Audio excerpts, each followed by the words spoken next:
government by the people, of the people, for the people. But the people are retarded. The best way to get something done, if it holds near and dear to you that you like to be able to, anyway, from Charlotte, another line going from in Florida down to Tampa of Putin's kleptocracy. Yeah. America is a nation that can be defined in a single word. I was going to the idea that Los Angeles and what am I doing here? For two reasons. One, I'll lead an effective strategy to mobilize true international effort to pressure. Let's be clear. I hear it all the time. Cumulative, I can play for the programs many times over. Well, I'm sick and tired of smart guys. Let me start off with two words. Made in America. Made in America. Welcome back to another night of Shtick with Koolfrogg. Oh my lord. Oh my lord. I'm telling you, because I don't cover news on Fridays and Saturdays and do all those other fun things that y'all enjoy me doing, we'll be here for a few hours. When I say a few hours, you strap yourself in. It's going to be a ride. It's going to be so much fun. I hope I don't go over. I can't go over, don't want to go over 6 hours on YouTube. And then I still have a Rumble exclusive that I have tied to it. So, like I said, strap yourselves in, be ready, because there's a lot to go over and a lot to actually kind of update ourselves on. And I couldn't. I tried my hardest to actually reduce how much I actually had coming towards you, and I'm just like, this guy to say this is, and by the time you come down to it, and you got 60 tabs open just for YouTube alone, you have the tendency to be like, oh, that's a lot, and then you realize that you have another 30 tabs open for Rumble. You're just like, oh, we're going to be here for a bit. So if you hadn't done so already, hit the like button, share this out to the places that you like to share the things, and let your friends know where you're hanging out. Say hi real quick to a couple people. What's up, beautiful? Good to see you, dear. Glad you're here. She looks like she's on both sides, both the Rumble and the YouTube side. There is a locals if people are interested in the locals, to prefer locals. I do have this running over on Twitter as well. So that will be something that won't get shut off. The only thing that will get shut off is after so long, YouTube side will actually get cut. That's when I'll go to that exclusive. So Murph's Turf, good to see you. Glad you're here. Keith Gregory, awesome. Glad you're here as well. I appreciate it. If you got, please hit those like buttons, hit the thumbs up buttons, do all those wonderful things that you can do on the YouTube and Rumble side. I'm going to get moving here. I got to get moving, because if I don't, we're really seriously going to be itching for time. And I don't want to not cover the stuff that I actually have intended to cover. So you're gonna see something here. So then there you go. There's the 60 tabs that are ready for YouTube alone. Yes, go ahead and 60 tab countdown begins. Yes, 60 tab countdown begins. A little bit of an update to start it off. Last week, at one point in time, we actually did cover that the U.S. had approved over $500 million worth of arms to actually go to Taiwan. Looks like China has actually realized such a thing, and they've actually stepped up their game. What's up, Squad Bob? Frog a hopping. Yep, we're going. So it looks like China actually stepped up their game just a little bit, and they're going to actually go ahead and. Okay, we're going to have to actually shut that off. I can't listen to that happening all night. In and out, in and out. All right. So, China stepped up the game just a touch. They actually they've sent aircrafts and other vessels toward Taiwan. If we hadn't already expected to be some kind of World War III already kind of in the mix, something that would be coming soon, I think we need to strap in because there's something that's going to be big happening here soon. Now, I've read plenty of different things, whatever, where they're like, they won't do it. China won't invade Taiwan. They know better. They're not going to do it. They're just going to threaten. They're going to threaten over and over again and not actually, move forward with it. Well, there's a couple things to go along with it that would actually make me feel that they're going to actually move forward with such a thing. So to start this off, it says Taiwan's defense ministry said Saturday that China sent dozens of aircraft and vessels toward the island just days after the United States had approved the $500 million. The defense ministry said in the statement that 32 aircraft of the People's Liberation Army and 9 vessels, again, 32 aircraft, 9 vessels, 9 boats from the Navy have detected in 24 hours between 6 a.m. Friday and 6 a.m. Saturday. Now, 6 a.m. what time? Not Beijing time. This is Eastern time because this is actually from military.com. They're actually write their stuff in Eastern time zone. So, that's the time zone that you're actually looking at. So between a full day, they actually sent this military might in and around that region. It says of these 20 aircraft either crossed the median line of Taiwan Strait or breached Taiwan's air defense identification zone. In response, Taiwan tasked its own aircraft vessels and missile systems to respond to the activities. So immediately put themselves into an alert saying, hey, there's lots of lots happening from China. They've actually interfered in airspace. Which isn't really all that far off. We've gone through this before. Taiwan being about 100 miles off of the coast of China is the same distance of 100 miles of between the United States and Cuba. So when we actually think, it kind of puts it into perspective for you a little bit to actually see the distance between the two.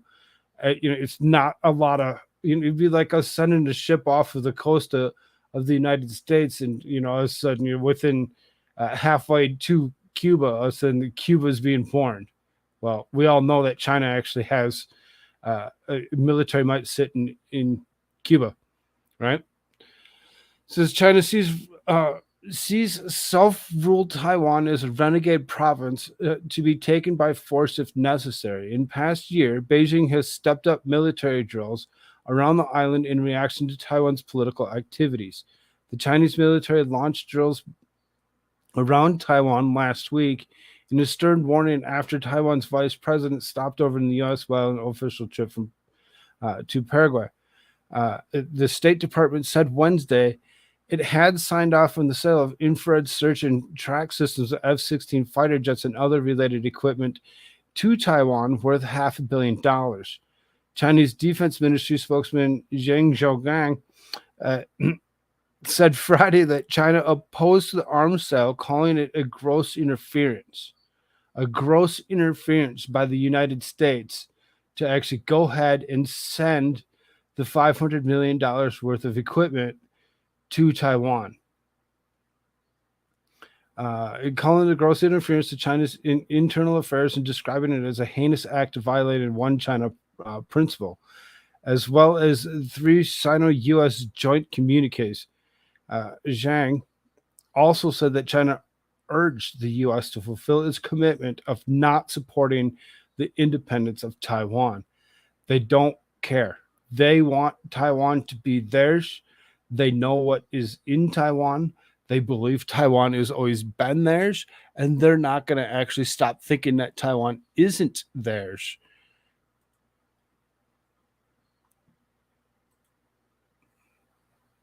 So, when it comes down to it, it's really seriously something to pay attention to, and what is all going on. Looks like thank you. If he's still around, if he's listening, looks like Salvador Dali actually just went ahead and pushed uh, uh, my X account that I'm actually streaming to as well. You actually just went ahead and pushed that. Thank you so much for sharing that. Everybody that's watching, please hit those like buttons, share this stuff out, say hi to me. I will try talking to you as much as I possibly can while I'm going through this. Hey, Aaron, good to see you, dear. Glad you're here. So as this is something that's happening here, so there's one down, 59 to go. It really seriously kind of looks like there's some hidden gems out in this world that we're not really necessarily paying attention to. So this nice little island that here is this mysterious secret found hidden in small island is America's worst nightmare. This is a small island, which I don't see this as being the worst nightmare. Is we actually understand that Cuba actually has military might from China sitting there as well. This is a small island in the South Pacific is claimed by China, although also claimed by Taiwan and Vietnam. Dryden Island is an archipelago, a westernmost island of the Paracel Islands near Vietnam. China has been occupying the island since the 1970s, regardless of dispute over the ownership. It is known that Beijing has been slowly building up reefs into islands in the South China Sea for years, adding military outposts and assets over time, including missiles, radar systems, and airstrips. In many cases, these islands didn't exist in the sea. China has taken it upon itself to create new islands entirely, drawing commendation from the United States, which has sanctioned the Chinese entities that helped Beijing build artificial islands and militarize them, Yahoo News reports. It's Yahoo News, so you can kind of take everything that you hear with a grain of salt, because you just don't know exactly what's happening. But it sounds kind of dangerous in itself to believe that they've actually gone to this point. It says the buildup in the islands could help China with key logistics that could help it project force in the region, which is particularly concerning given Beijing's increasingly aggressive and coercive behavior in the region in recent months, according to Keech Lau, Assistant Director of the Atlantic Council's Global China Hub. Woody Island, China's major military base in the Paracel Islands, already boasts a population of over 1,000 people, an airstrip, hangars for combat aircraft, and HQ-9 surface-to-air missile batteries. Now it is evident that China has begun building what appears to be an airstrip in the disputed island in South China Sea, according to the satellite images taken this month and shared with the Daily Beast.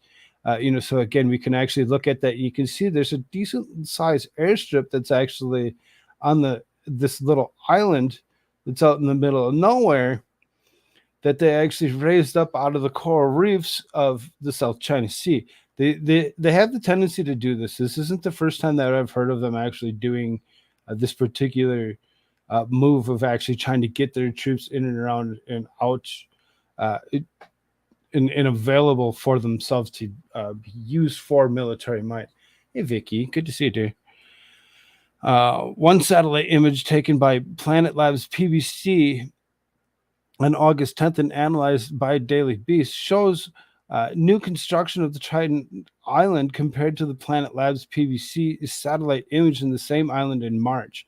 Beijing has been busy building up the island, which measures about a mile by several thousand feet across, according to maps. So it kind of small when you actually think about it. If it's only a mile long and under 1,000 feet wide, that's really seriously a really small area for them to actually go ahead and raise up out of the reef of the South China Sea. What's up, Moose? Good to see you. They get sand digger barges. They both dig up the sand off the floor and hurl it over either onto a dumping barge that moves it or just hurl it right over to the direct into the target. Uh, yes, fuck the Chinese government. And the construction of the airstrip on Triton Island began in the last few weeks. According to the Drive, which first reported the development, the airstrip is likely more than 600 meters or about 2,000 feet long, which could accommodate turboprop aircraft and drones, according to the analysis from the Associated Press. Yahoo News noted the airstrip is the latest indication that Beijing is continuing to militarize islands as part of a broader strategy to expand China's presence in the South China Sea. Just last year, China had fully militarized 3 islands in the South China Sea in a move of the Pentagon assessed as aimed as destabilizing the region and allowing China to extend its offensive capabilities beyond its own shores by flying fighters, bombers, and more. The use of the islands by China is speculated to focus on Vietnam, and it's thought that the nature of the islands themselves point to recon and beginning phases of a conflict. The main target of the Triton Island is Vietnam, not Taiwan. Oh, Vietnam, not Taiwan? Really? Why would they actually have any means or necessary thought to actually go into Vietnam? Oh, wait, they never left. They never left. We did. We did. We kind of think that it's actually something that stopped and isn't happening any longer for the last how many years. But nope, that's not true. The main target of the Triton Island is Vietnam, not Taiwan. Kitch Lau, assistant director of the Atlantic Council Global China Hub, told the Daily Beast, this is the Chinese grand strategy of the SCS. From the preliminary assessment, the buildup of the Triton Island may be a secondary base in the Paracel Islands, functioning as an auxiliary base for the main base of the Woody Island.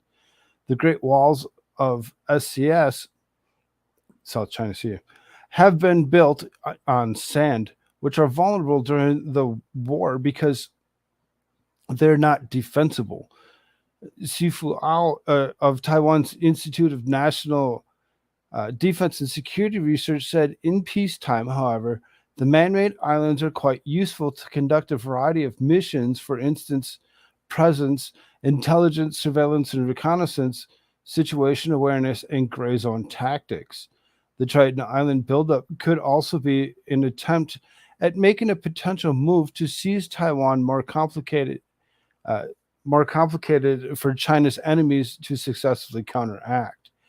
Brad Martin, a retired U.S. Navy officer and senior policy researcher of RAND, told the Daily Beast, it's just a way of multiplying places to put things. In addition, there are more places to have put things if a war should occur. The more places they can go and the more places the United States and its partners and allies have to target. And that creates a resource drain for the force. It will be trying to defend Taiwan, said Martin, who previously served as operation analyst in Pentagon's Office of Chief of Naval Operations. The more lily pads there are, the more places there are to play whack-a-mole, the harder it is for the opposing forces to deal with it.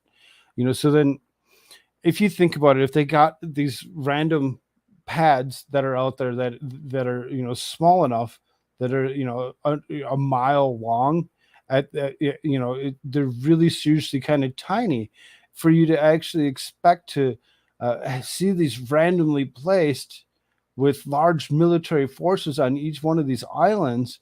That could really make it easy for them to hit anybody that's attempting to actually come in and take care of anything. It really kind of scary to think about how far they've actually gone with this and how long they've actually been thinking about doing such a thing. China has previously claimed that the island buildup is only defensive in purpose, but its buildup in islands overlaps the territorial interests from the Brunei, Malaysia, Taiwan, Vietnam, and the Philippines, as well as trade routes. China's Coast Guard has also had a series of run-ins with the Philippines this year in the Spratly Islands, Yahoo reports. China's denial of the obvious initiative has caused the U.S. to send near the disputed islands U.S. guided missile destroyer to conduct freedom of navigation operations near the Paracel Islands and Spratly Islands in at least 2 occasions this year, as it has in previous years, to prove the point. To prove what point?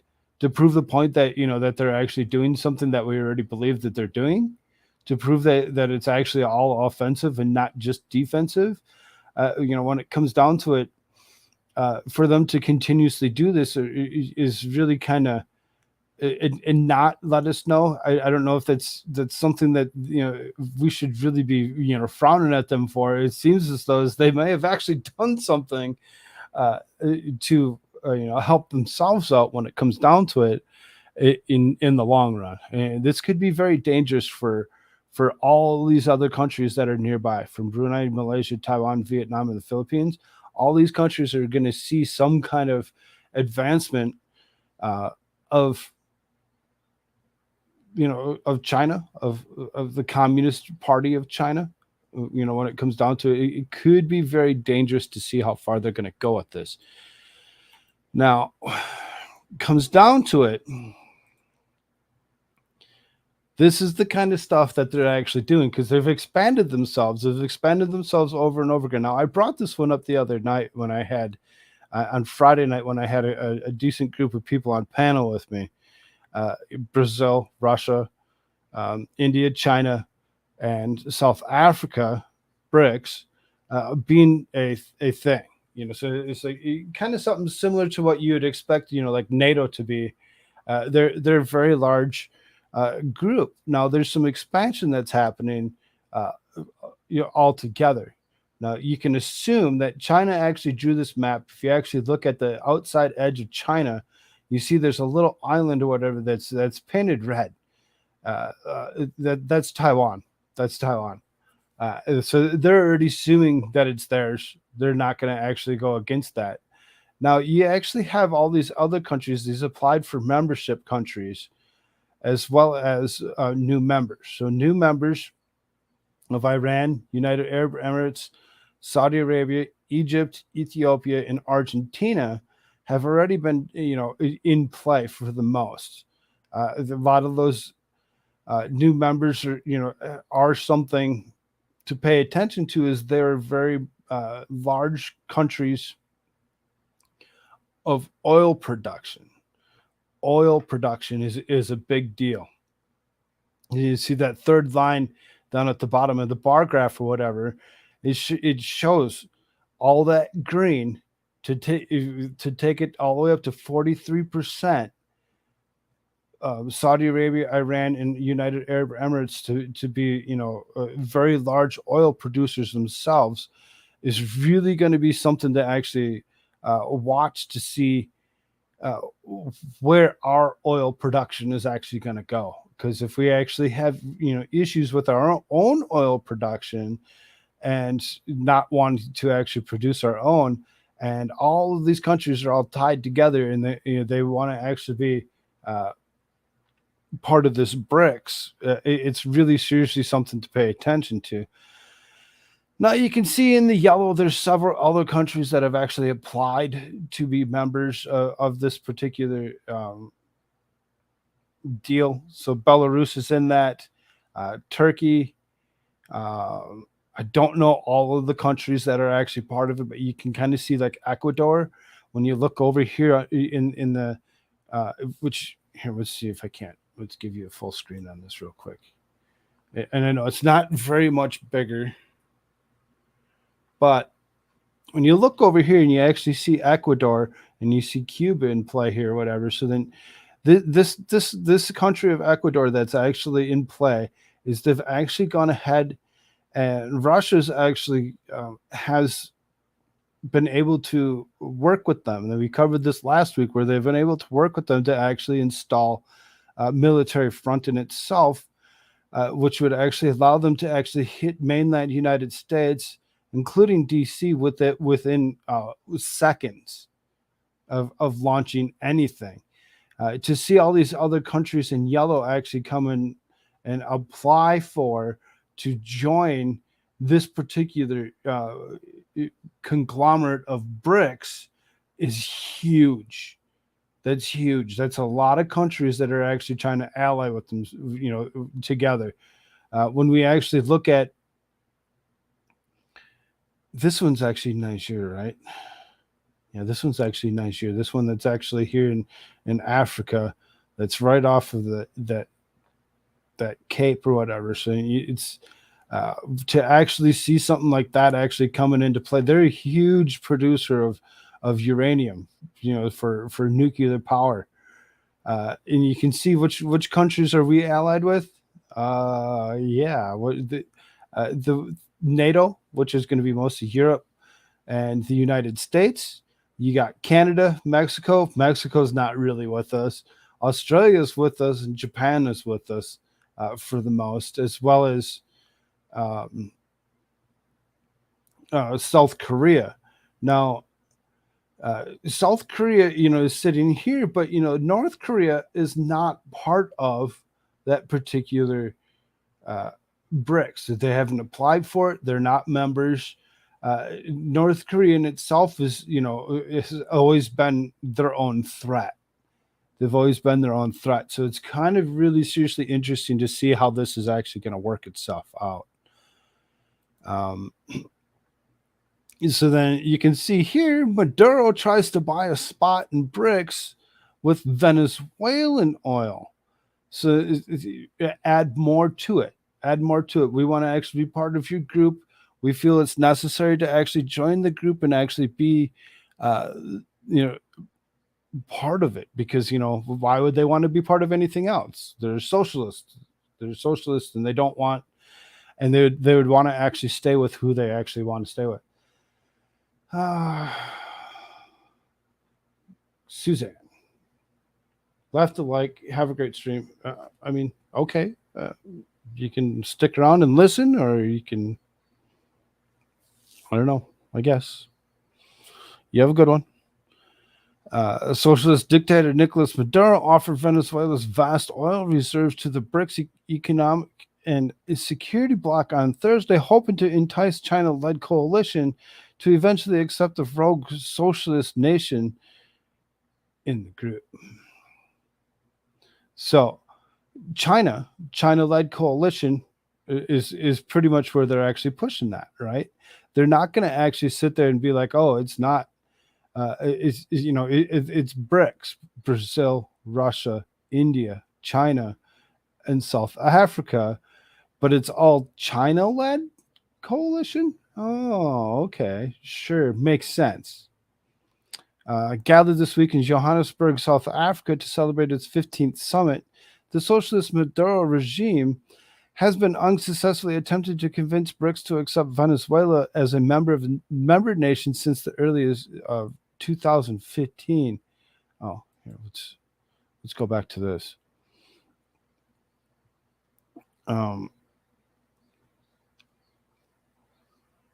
The Venezuelan regime once again made a bid to join the coalition this year alongside 21 other applicants. So here's all these applicants that are in all of that: Argentina, Egypt, Ethiopia, Iran, Saudi Arabia, and United Arab Emirates. Those are the ones that have applied to actually be part of this. And so the 6 newly admitted countries will become formally members of BRICS in January 1 of 2024. So they're not all technically part of it yet, but when it comes down to it, you might as well just say they are, because they're pretty much, officially formal members as of January 1. What that entails, I have no clue. It doesn't really state that they, do they pay dues to China? Is there something else that's actually being pushed to China? The coalition, named after its current 5 members, has said it does not expect to change its name to accommodate the new countries. No, they're going to keep it as the BRICS, because that's what it's going to be. Maduro, through pre-recorded messages sent the coalition on Thursday, reiterated that regime's intentions to join BRICS and its global integration model, offering not just Venezuela oil reserve, but all of its natural resources in its bid. Boomer, what's up? Good to see you, dear. So all of its natural resources, not just its oil to actually get itself into this, but they want to actually go ahead and they want to put more.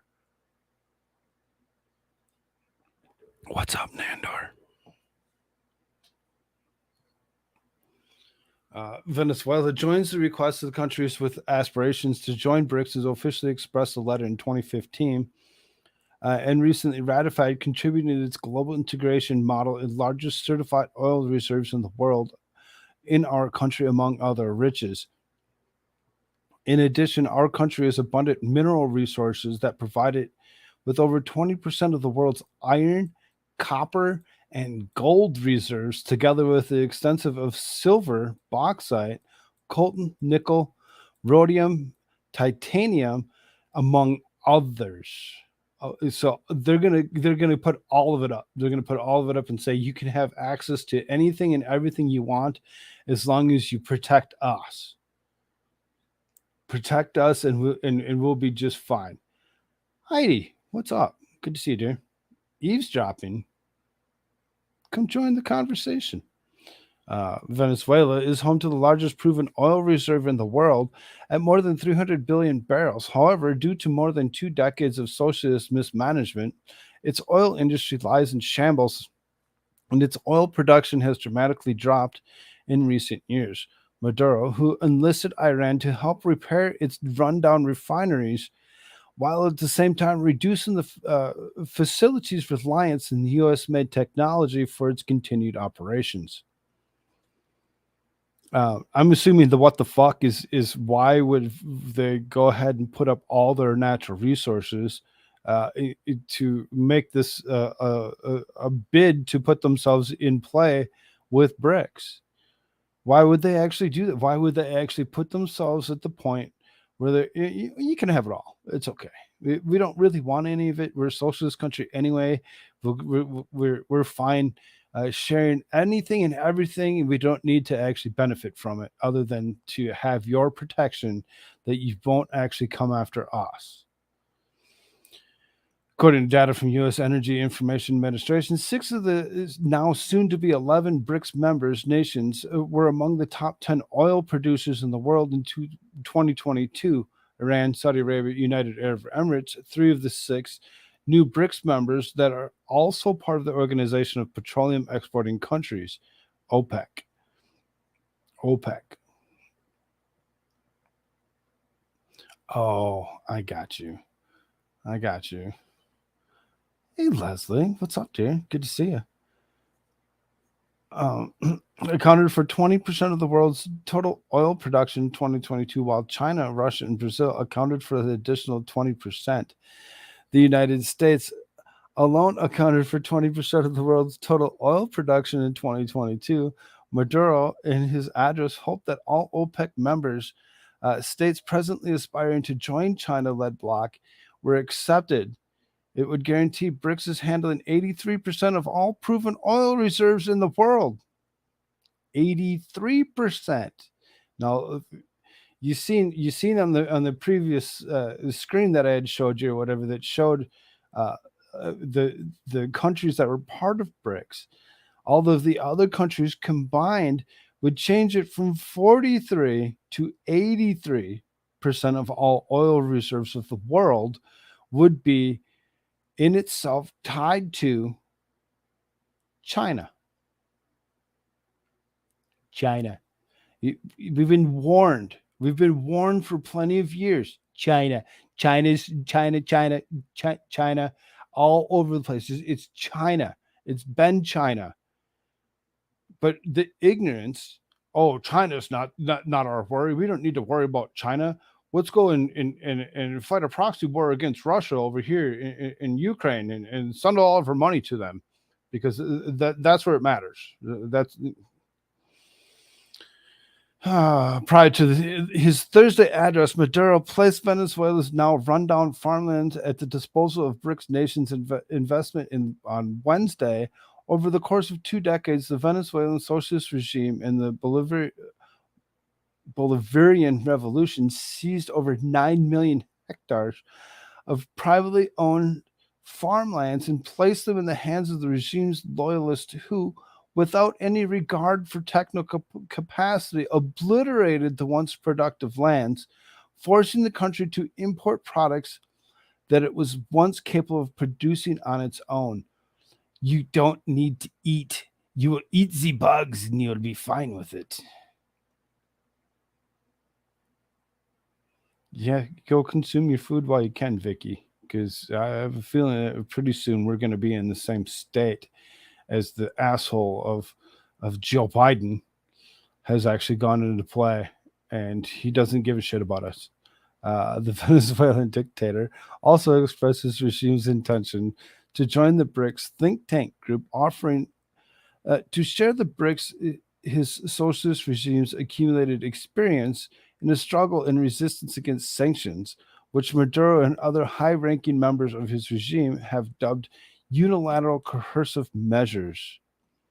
Lastly, Maduro made calls to discard the US dollar, hoping to join forces in the configuration of the new financial architecture that allows us to carry out our transactions with innovative physical and digital means and with a wide range of national currencies, most likely mainly the yuan. Yes, the Chinese yuan. Because, why not? Why not? Let's tank the US dollar even further. There's no need for it. The United States is not the best country in the world. It really still is. It really still is. And we should actually appreciate us actually being here.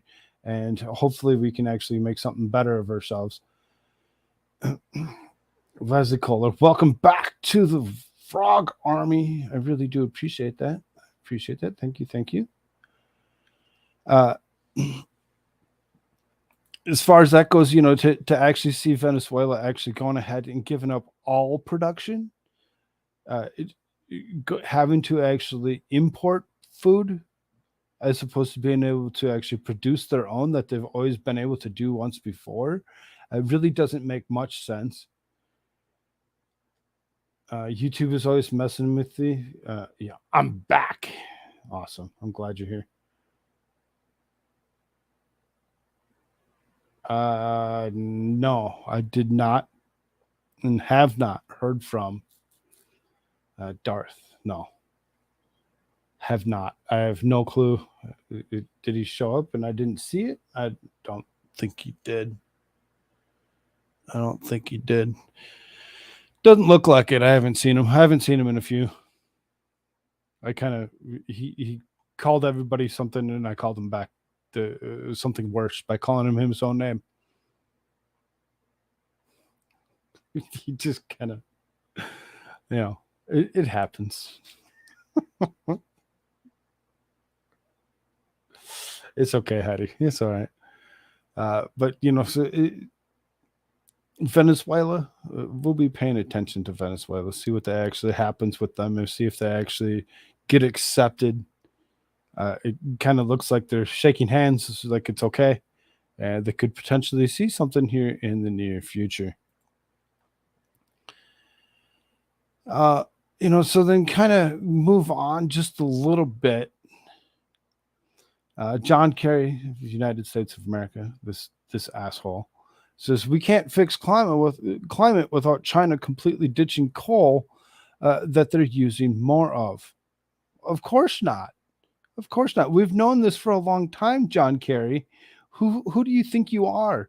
Are you that freaking ignorant that you actually, have gone ahead and you believe that you flying in your private jet hasn't actually gone ahead and changed our minds on knowing that India and China and every other country is still using coal-fired plants?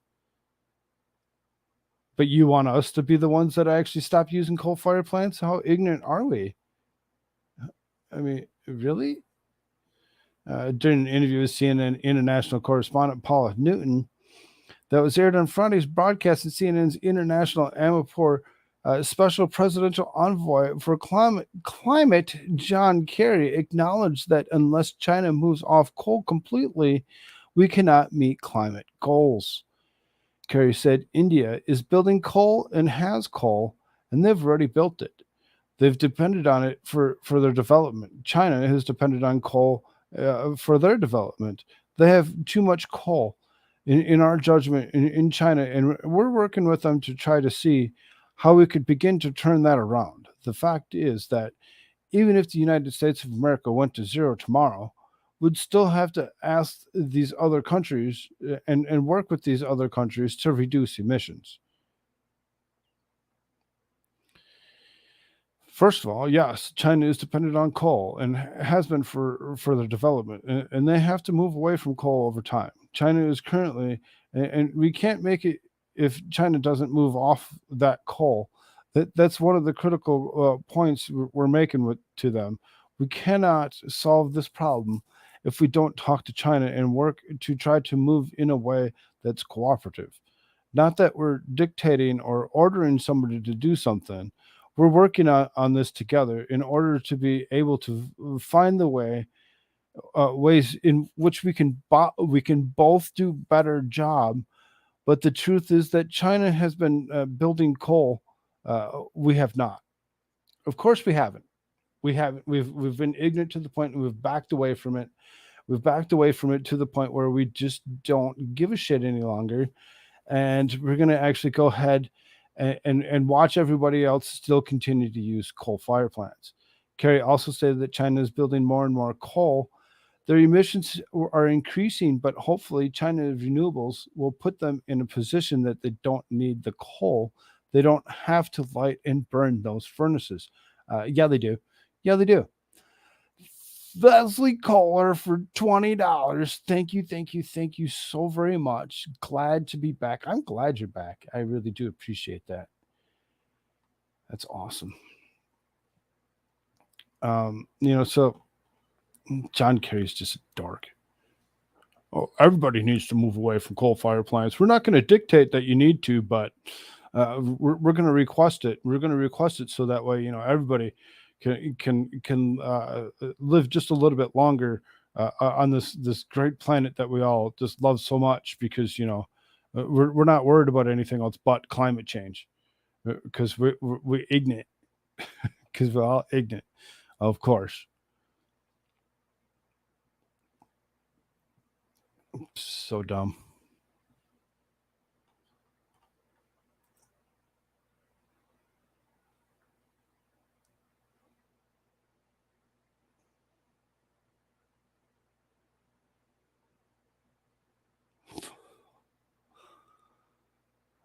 Take care of yourself, Suzanne.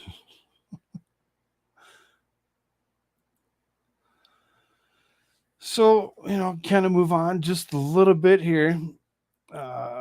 Shocking video. LPG plant explodes in Romania twice.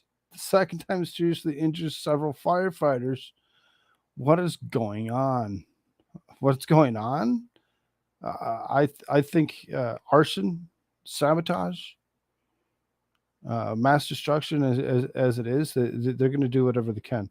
The LPG plant exploded today near Kavdia, Romania, via Stereo TVR.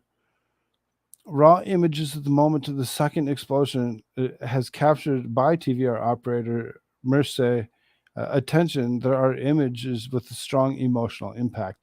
We will not be looking at these particular images because we will not take ourselves to the point of actually disturbing anybody, but you can actually see how massive an explosion this really was and how much it actually lit up that area, destroying everything in its path.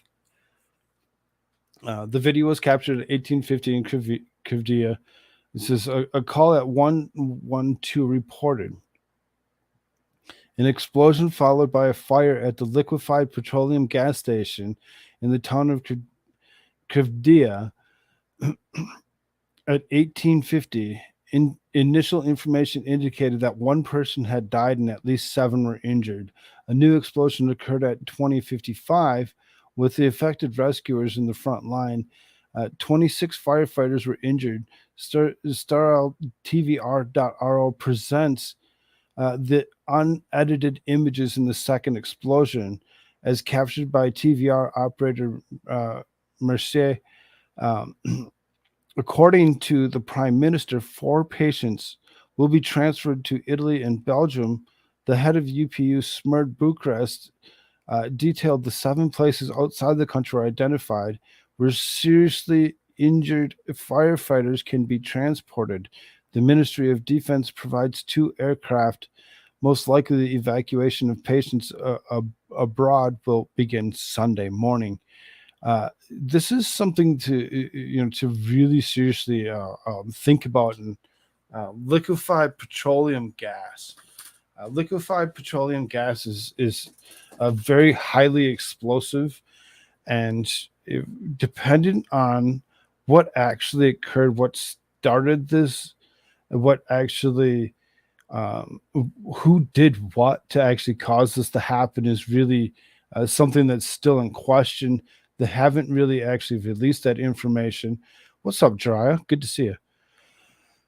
It's really kind of scary to believe how far they've actually gone with this particular instance or whatever. When it actually explodes twice, would almost make you assume that the first explosion was one contaminated, or one container of petroleum gas, and then the next explosion was probably something that was nearby that was just overheated to the point where it exploded itself, causing this to be something of mass destruction in itself. I'm going to actually take this one in particular. Because it has some videos in it, I'm going to take this and put it in Discord. I'm going to put it in Discord so that anybody that wants to actually see it can. I'm going to put this in news and politics. Anybody that wants to go ahead and look at that, there you go. There's that, so you can actually go view the video of the explosion if that's something that you're interested in looking at. If you don't know how to actually get yourself into the Discord, that's by simply purchasing, joining this channel, or at least accepting gifts. So if somebody else decides to actually do so, you can actually get yourself into the Discord. I'd totally advise anybody that's interested in looking at that to do just that. Go look at it. It's very interesting. Kind of, it's something that happened. It's something that happened, and it's kind of scary to actually see what actually did happen. I'm going to turn that off for just a moment. So this is Greece arrests almost 80 arsonist scums as EU's largest ever wildfires rage across the country. Wildfires. Wildfires? Why are they wildfires? Well, because they're out of control. They're wild. They're not necessarily where they started the way you think most wildfires started. Oh, wait. Yeah, they did. That's how they mostly start, right there. Arson. Destroying mass amounts of woodland, and then blaming it on temperature. Blaming it on the temperature.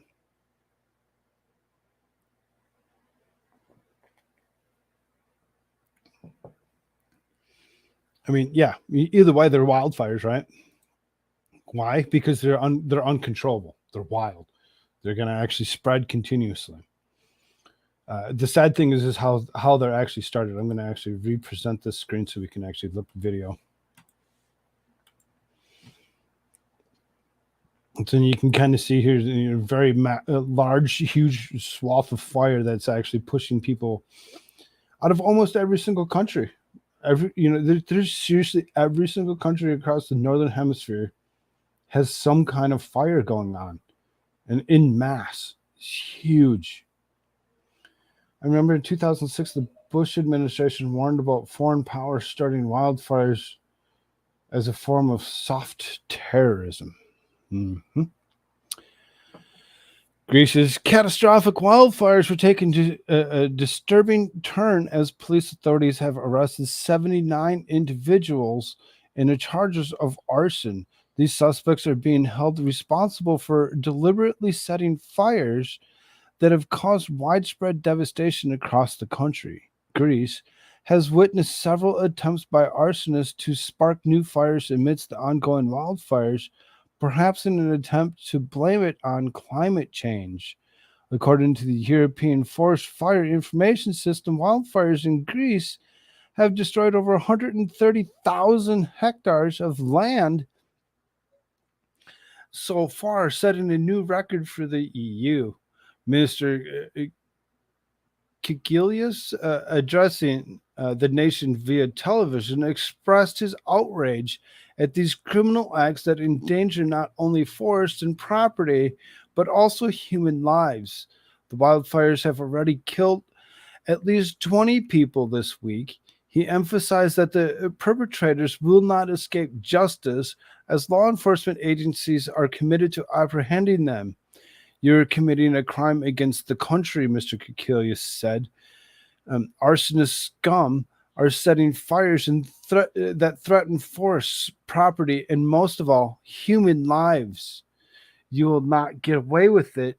We will find you. You will be held accountable. According to the far-left BBC, summer wildfires are common in Greece, and scientists have linked the increasing frequency of intensity of extreme weather events, including heat waves and climate change. Clumsy Clairvoyance, thank you so much for gifting a membership. Looks like that went to Go Hagen. Yes, awesome. I appreciate it. I really do. Thank you. Stefan Dewar, who directs the Center of Wildfire Research at Swansea University, says that more flammable landscapes due to hot weather or poor vegetation management mean that arson and other incidents can more easily turn the fast-moving wildfires, the outlet added. From the Greek City Times, the police and Greek intelligence service EYP are currently investigating these incidents. Pavlos Marinakis, the government spokesperson, stated that out of 140 arrests made in connection with the wildfires, 79 were related to arson. Okay. Nothing big. Don't worry about it. It's all wildfires. It all happened, spontaneously with no assistance whatsoever. Mm-hmm. The wildfires have been raging across Greece, with a particularly large fire front near Alexandroupolis becoming the largest on record in EU. Fires with Mount Perinthia near Athens have also been threatening the national park. Tragically, the bodies of 19 people believed to be migrants, including children, were found in the Evros region earlier this week. Additionally, a shepherd lost his life in the fires of Boeotia region on Monday. The country is experiencing its worst summer for wildfires since fire risk maps were introduced in 2009. Last month, thousands of people had to evacuate due to wildfires on the island of Rhodes and other parts of Greece. Mr. Kikilius said on Wednesday the country was going through the worst summer since fire risk maps were introduced in 2009. Just last month, thousands of people were forced to flee fires in Greek island of Rhodes after wildfires broke out there in parts of the country. So it says watch. So it's going to actually take us to this, to more of a Twitter map or Twitter. So you can see very dangerous, and yes, lots of firefighters that are going to actually go out and try preventing this from spreading. But you can see the grass is so tall and dry. But when it comes down to it, it's going to just make it so much easier for it to actually continuously spread. So it's really something to pay attention to when it comes down to it. So then here's the other one. This is the one that they took the picture off of. You can see there's somebody out in the water taking this particular video. Look at that. How sad, how dangerous when it comes down to it. really seriously very disturbing to see such a scene. Whoever did that, I hope they actually feel better about themselves that they actually did something so ignorant. I've never been to Hawaii, but I don't want to go there anymore. Exactly. It's the tourist destination that it is no longer that. It's no longer that. It's no longer a tourist destination. People don't really want to go back there anymore. Um, again, this is all world news. This is all world news as we speak of whatever. Everything that we've actually been going through is all world news.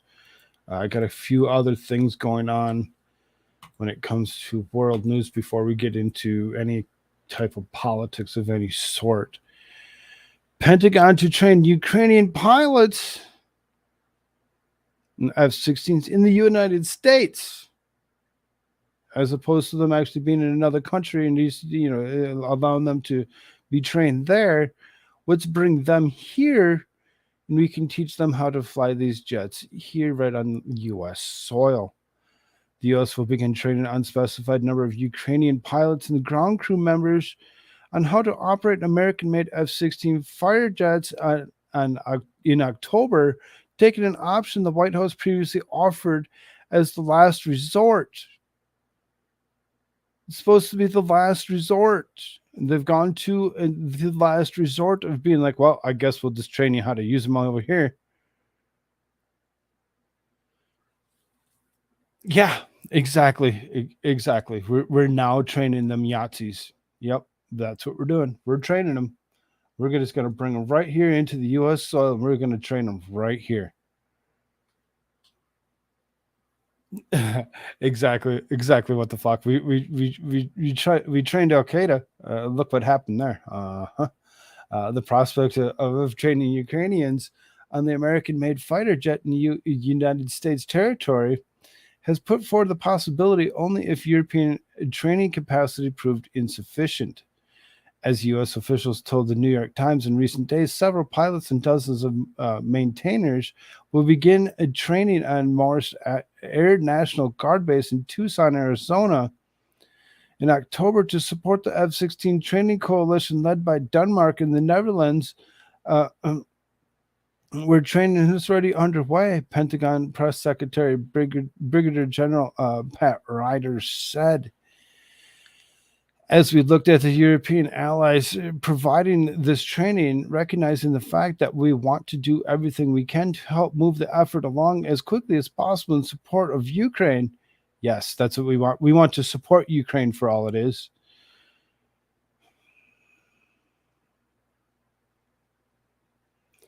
This is getting dangerous. This is getting very dangerous and very disturbing to actually see how far this is actually going.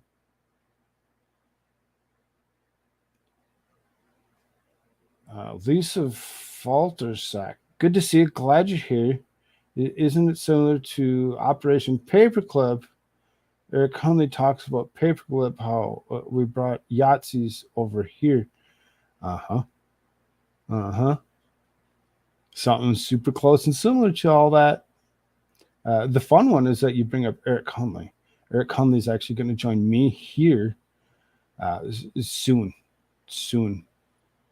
Just stay with me. If you like Eric Hunley, he's going to come and join me within the next few. I don't remember exactly what day it is off the top of my head, but soon he will be here on a Saturday night. The announcement was timed to coincide with Ukrainians' Independence Day and reiterate support Ukrainians' resistance to Russian aggression. As perceptions of Ukraine's counteroffensive have dimmed, President Joe Biden spoke of Ukrainian President Volodymyr Zelensky on Thursday, promising to expedite approval for the third-party transfer of other countries' F-16s to Ukraine once training is completed, according to White House statement. This is about long-term support to Ukraine. This is not about the counteroffensive that they're conducting right now. The Pentagon could not give an exact number of Ukrainian troops, who had received training in Arizona. The total number of will be up to Kyiv or cap the training's duration. And pilot experience in an American system and protocols could become familiar with F-16s within 5 months, while pilots without that background could need 8 months or longer. Ukrainian pilots and ground crews will complete English language training at Lakeland Air Force Base in San Antonio. They're going to learn the hardest language on the planet of English before they learn how to actually fly the fighter jets. Obviously, this isn't going to end anytime soon if they're going to take the time to actually teach them English first so that they can actually go ahead and teach them how to fly the jets. Yes, English is the hardest language to learn. In September, to increase their comfort with the specialized jargon required to fly F-16s. Denmark and Netherlands agreed August 20th to transfer some of their F-16s to Ukraine after months of talk with multinational efforts supported by the U.S. to secure a fleet of the advanced U.S. procedures of fighter jets for Ukraine's use of defending its territory, according to the New York Times. So far, the Danes have pledged 19 fighters and the Dutch about up to 42. Norway also agreed to provide jets, Reuters reported. Of course they did. Of course they did. Let's go ahead and let's give them the F-16s. You know, Joe Biden said it himself. You can't take over a country with the simple handgun or shotgun. You actually need F-16 fighter jets to do such a thing. So there you go. Let's teach them how to use the F-16 fighter jets so they can actually take over a country. Makes sense. Makes sense. Let's bring them right here into the United States. We should teach them here. We'll teach them how to speak English first, and then we'll teach them how to do all this other, all in the means of us paying them to probably most likely do so, because they got to live somehow. Do you think their country's going to do it? Of course not. Their country's not going to pay for it. They can't afford the damn thing. So ridiculous and so gross to actually see how far they're going with this. So then if all that wasn't enough, you didn't have enough, information, flowing at you here within the last, how long have you gone? Hour? When it comes down to it, high-ranking Ukrainian officials accused of embezzling funds worth $62.5 million allocated for humanitarian aid during war. Oh, really? Really? Just a little bit of embezzlement. Nothing big. It's okay. It's okay. On August 23rd, 2023, Ukrainian's National Anti-Corruption Bureau and the Specialized Anti-Corruption Prosecutor's Office exposed the scheme involving embezzlement of UAH $62.5 million during... I actually looked this word up so I could actually say it right.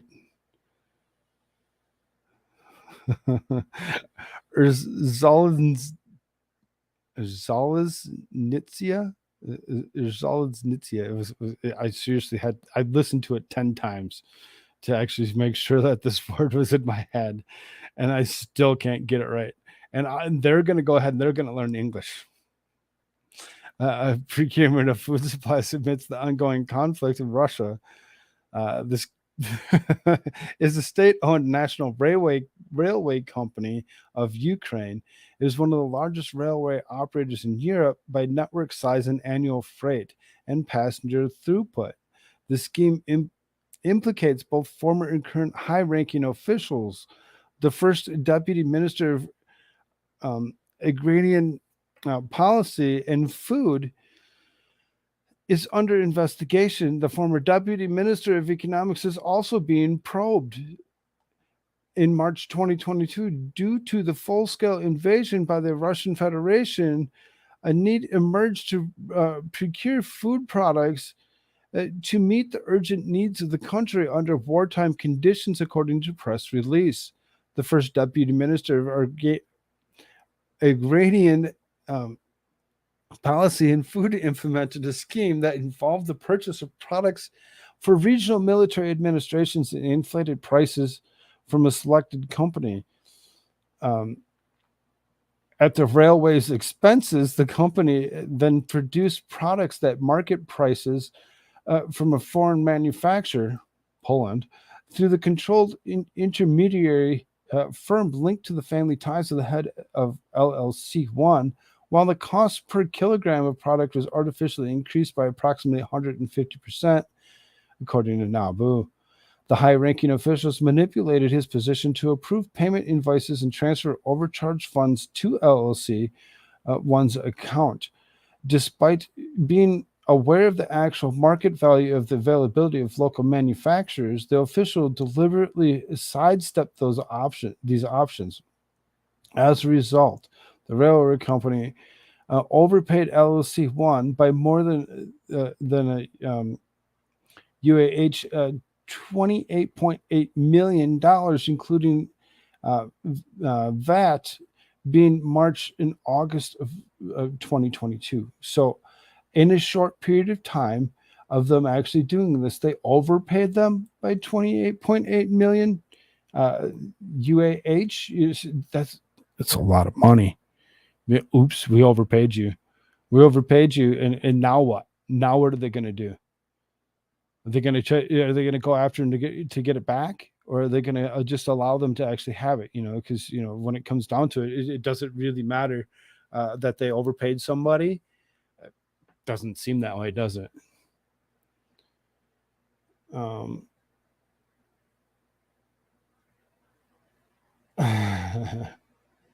Shocker, right? Try exactly.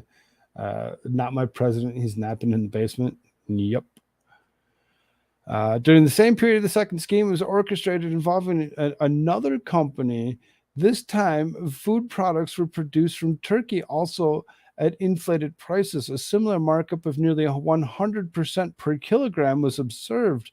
And then Deputy Minister of Economics was also implicated for suppressing information and more economical options from other market players, including local manufacturers. The railway company ended up overpaying an additional 33.7 million UAH for these inflated procurements. The ill-gotten funds were eventually funneled to the suspicious foreign entity of alleged money laundering.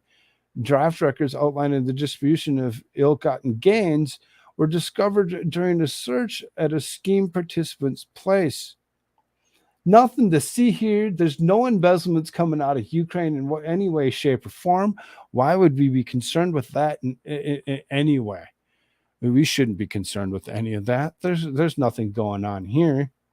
No, not at all. Don't be afraid. Don't be afraid. It's okay. It's okay. They can keep on embezzling as much money as they want over and over again. Because it doesn't matter. It just doesn't matter.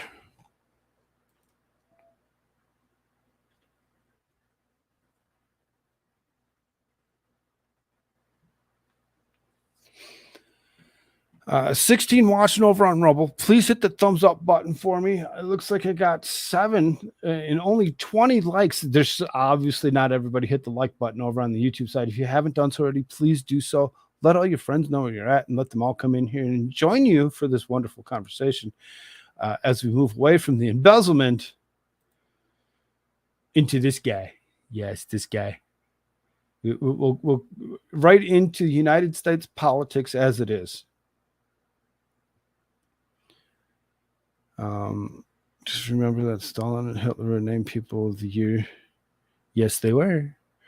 These horrific leaders only were brought to light and they've murdered millions. Yep. But what's they attribute this guy, Orange Man Bad, to people similar like that. They like try pointing fingers. The guy that created Zero New Wars,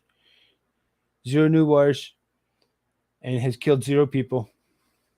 They like to try saying that he actually did, but I don't see it. I don't see it.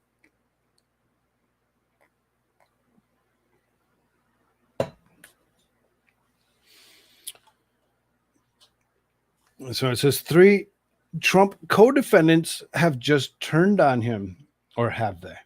Are they just pulling our leg? The first is on Georgia the president and President Trump and his 18 co-defendants, not due defendants, begin the process of fighting the charges brought to Fulton County District Attorney Fani Willis. The trial is the first of its kind in U.S. history. Minute by minute, new developments highlight the unusual nature of the proceedings. The process is going to separate true conservative Republicans from rhinos, as liberal media is reporting that 3 of the co-defendants have flipped on the former president, but that is part of the strategy that is usual for the prosecution. Of course it is. Of course it is. That they're going to actually make you believe that something, like that happened because, under RICO acts or whatever like that, it actually hurts every single person that's on trial all at the same exact time. The Daily Beast reports that former federal prosecutors Nima Rahmani was publicly stated that the defendants should take a deal right away. Willis doesn't want to try 19 defendants. She told the Daily Beast on Friday she wants to try Donald Trump and flip the 18 defendants against him. Of course they do. Of course they do. That's what they want. They want them all to go and flip against him and just go against him and be like, oh, we'll take a deal. We'll everybody take a deal, and you hit that particular person.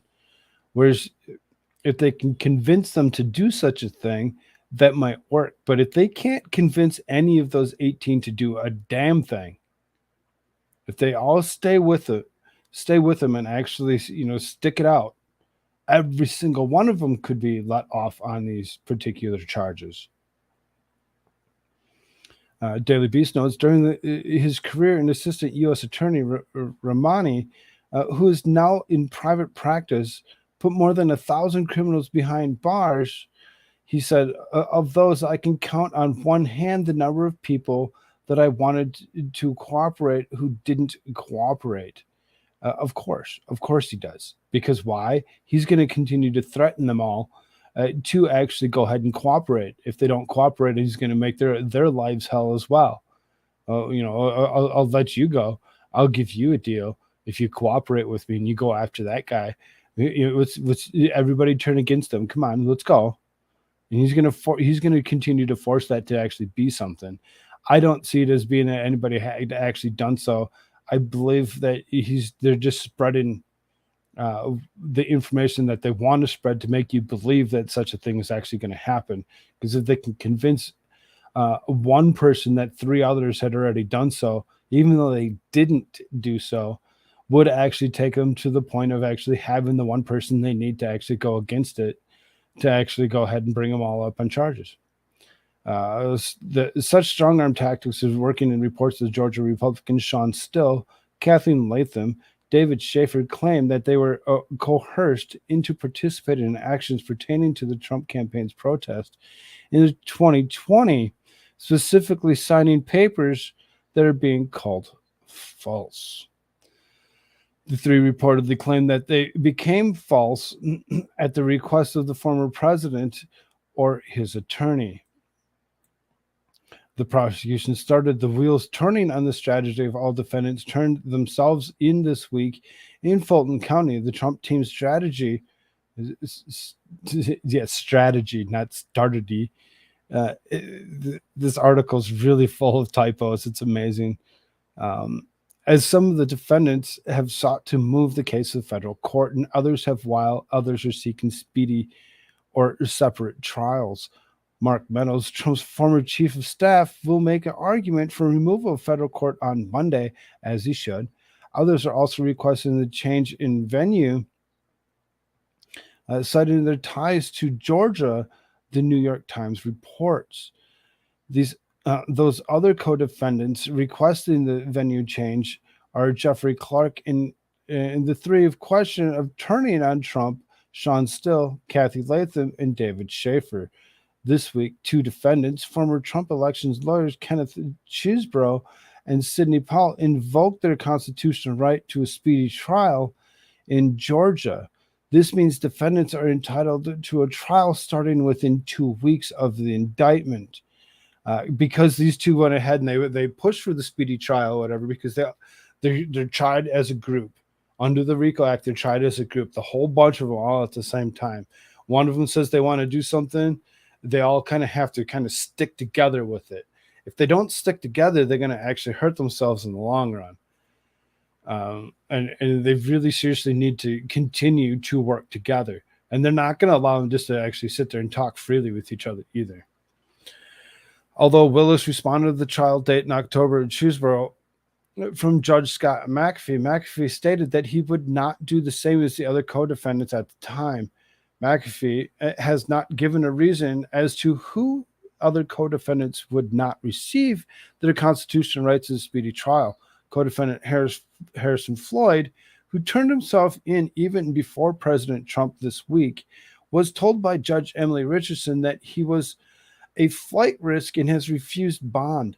Floyd is the only one of the 10 defendants who remains in jail, who has denied that he is a flight risk, saying to the judge, "There's no way I'm a flight risk, ma'am," on Thursday.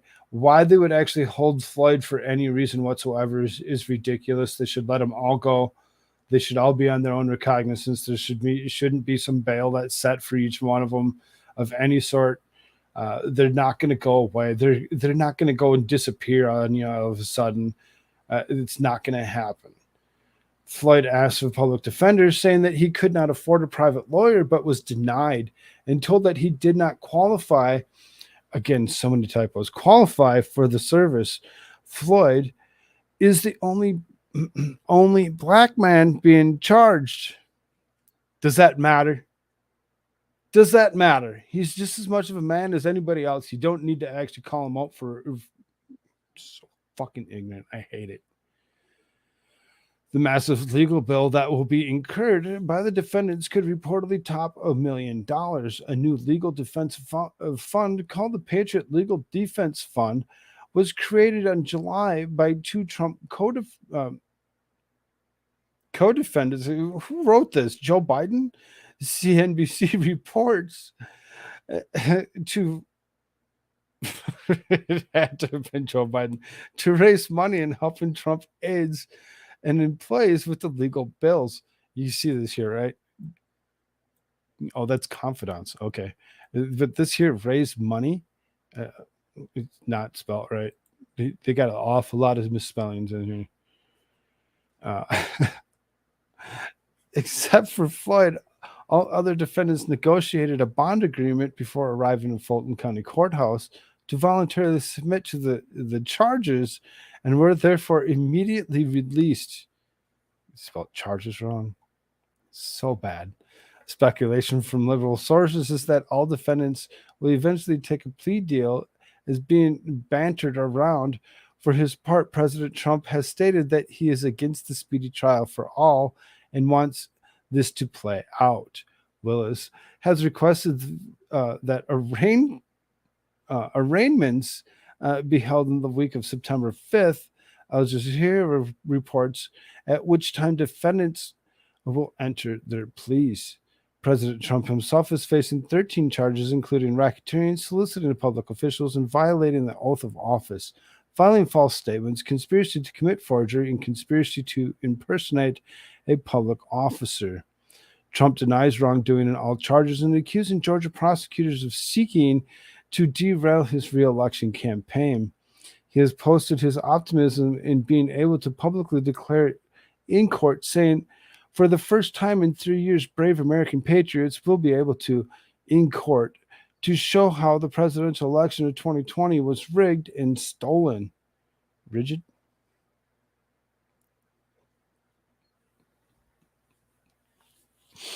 In the face of persecution, Trump and his son, Donald Trump Jr., offered T-shirts with his mugshot to delight of supporters, which is actually interesting in itself when you actually look at the T-shirts that are actually produced of Donald Trump's face. Both sides of the aisle have actually used the likeness of his face for multiple different things. And it's like they're like, "Oh, look at that!" One side says, "Oh, that's so good. You can see a mean mug," and the other side says, "Oh, it's so bad. He could have taken a better picture." It's so fucking hilarious. All the charges total BS. Trump 2024 or no one else. Bruh, spell check is free. I know, right? Even using like Grammarly or whatever, you can get a free version of to actually go ahead and get your words checked while you're actually going through something.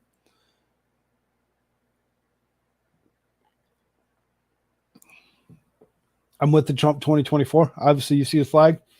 I kind of had said for a while that I would actually go to the point of I'll hear all of them out, all of it. Let everyone have their point, say stated, and listen to anything and everything that actually come out of out of these debates. I'll still listen to the debates, but at this point, because of what they've actually done to Donald Trump over and over again, nobody else gets my vote. Not a single other person will get my vote. It's all him. It's all him. You think I'm going to change my mind now? Nope, not going to do it. Not going to do it. It's not going to happen.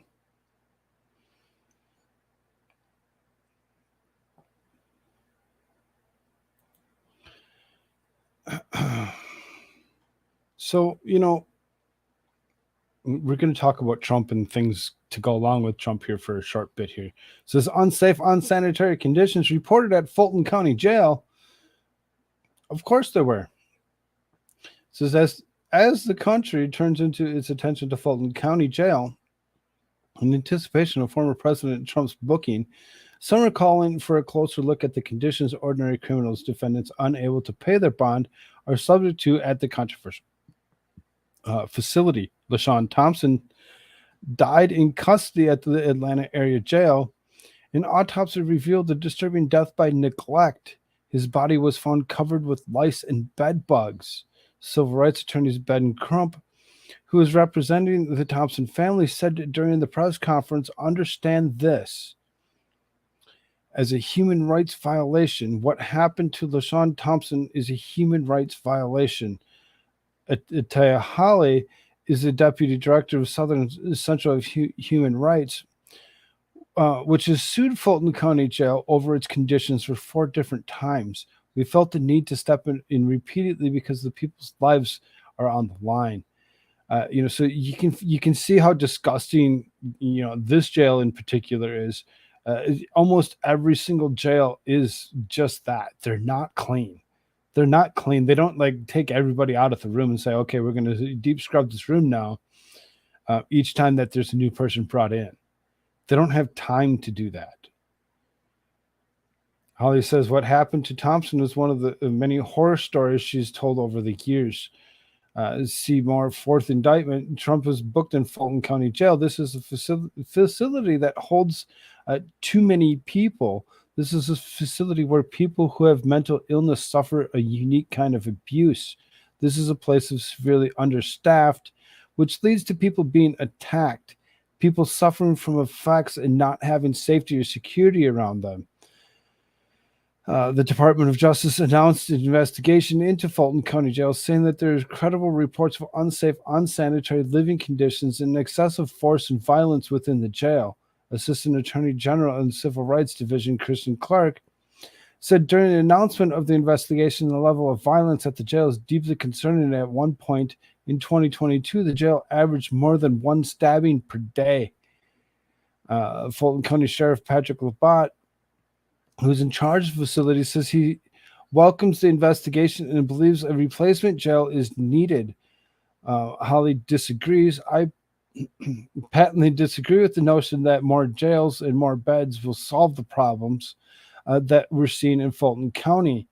The family of LaShawn Thompson settled their lawsuit against Fulton County for $4 million. So then, this family gets $4 million for the wrongful death, as opposed to actually using the $4 million to actually, put back into facility to actually put it back up to tip-top shape, to actually clean it properly, to actually take care of and staff, whatever. Now they're just going to pay people off to say, well, here you go. Here's some money we're going to pay you off. No, go away. Leave us alone. Let us continue to, neglect our responsibilities to actually take care of the people and the people that are there. And this is where they want to actually try sending Donald Trump. Nope, not going to happen. Not going to happen. There's no way that's going to actually end up being something in any way, shape, or form. They know this. I think that this is more of a scheme to actually roll money into their system, so that way they can actually try doing maybe some of it, maybe pay off debts like $4 million worth of stuff. Maybe. So then Fannie Willis's campaign director's connection to Team Biden and anti-Trump tweets revealed Locke's social media account. It's a smoking gun proving collusion between Fulton County Prosecutor's Office and Biden regime. As Christina Layla previously reported, Willis hit President Trump with 18 others with RICO and conspiracy charges. Fulton County grand jury last Monday returned a 41-count indictment. Now a possible link between the White House and Team Willis may have been uncovered. Natalie Winters and co-host and producer Steve Bannon's War Room on Thursday dropped a bombshell, revealing that Fannie Willis campaign director Jeremy Halbert Harris worked for Joe Biden's campaign in Georgia during 2020. Nothing to see here. Don't worry about it. All is good. Just turn away. Turn away. It's nothing. It's all good. It's all good. Just because he worked with them didn't mean. There's a nice picture of him. Vote Biden Harris. 30330. Sure. Jeremy Halbert Harris. He's our worst nightmare. We don't want to impeach Trump unless him and Pence go with, which won't happen. It's going to be a long 3.5 years. This is something that was dated all the way back to 2017. Looks like this guy really had a vendetta against Trump since the beginning.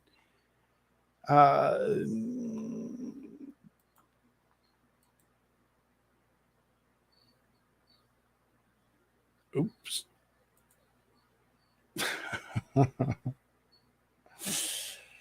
Of course. Couple of little jokes to go along with the situation. These fools here can't stop laughing about it. They think it's hilarious. Trump's weight and his hair and his strawberry blonde hair consume Morning Joe hosts. Yeah, of course it does. The hosts of Morning Joe, obsessed with former President Trump. His weight and strawberry blonde hair listed on the arrest recorded to Fulton County Jail. Trump's surrendered to Fulton County Jail in Atlanta. Of course he did. There's a video. Let's just watch the signs saying, inmates this way. And he had to go through the indignities. I don't believe he actually was weighed. We're told that that his staff filled out that form in advance, which is why he's listed at a height of 6'3", 215, which probably hasn't been since the Wharton School of Finance, as he said there. 6'3", 215. I mean, he could be a little, heavier than that potentially. He's a tall dude. 6'3". School of Finance, as he said there. But nonetheless, a sobering a moment, really different from the other cases. And whatever happens in this Fulton County case, it's a reminder that, this is the one that he can't pardon himself on, that he has maybe less control of, and it's a bit of a wild card, guys. Wrong. He can actually pardon himself on it once he actually becomes president yet one more time. Well, it was a very sobering moment. I mean, one of the few moments of levity provided by Donald Trump's staff, self-reported weight and height. I've stood next to him many times. I'm about 6'4". Maybe he's 6'1". Maybe he's 6'1.5", 6'2". He's a good bit shorter, but his staff reported him at 6'3". Oh, sorry, he doesn't have 3 inches worth of hair on top of his head that stands straight up like yours does. He's just more of a comb over. And ended up fighting weight of 215. That would be like exactly if my staff reported me. Describe Mr. Scarborough's appearance. He looks a lot like Robert Redford in 1974. Wildly wildly off. So I'm not going to tell you where the over-under is on Donald Trump's weigh-in, but it's a good, let's just say it's a good 70 or 80 pounds higher than what the staff reported. But Willie, I'm sure you would describe. He's not 300 fucking pounds. Stop it. Stop it. That ignorant piece of crap. There's me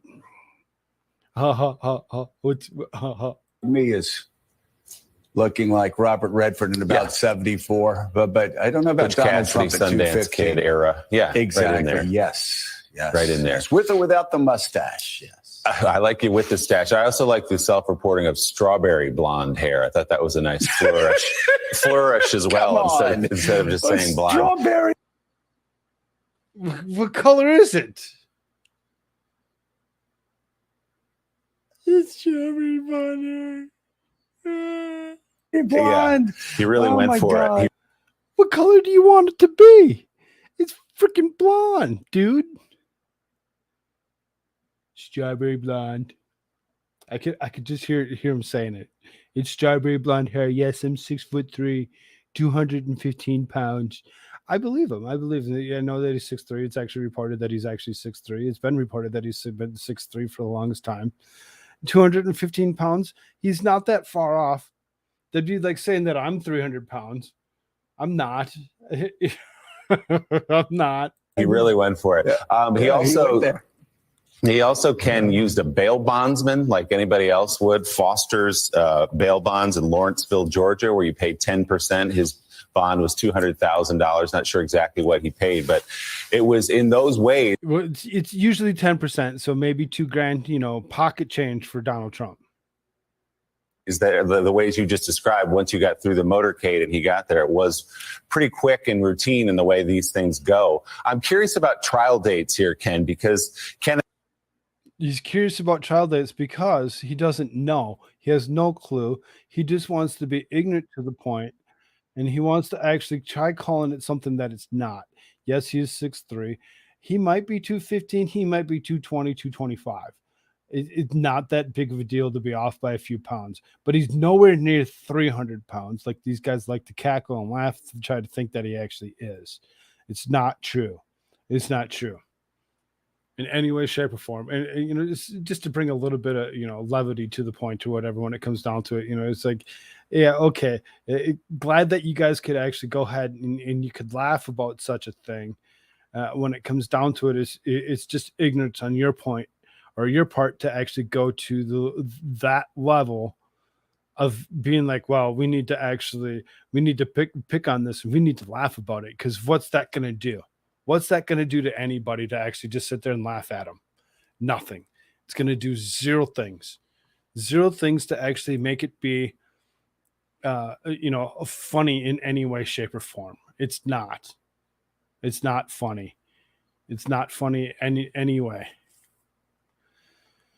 So then, I know that was just trying to, lighten it up just a minute or whatever, so that we could actually move on to continue to be serious about it. Chances of winning the 2024 election.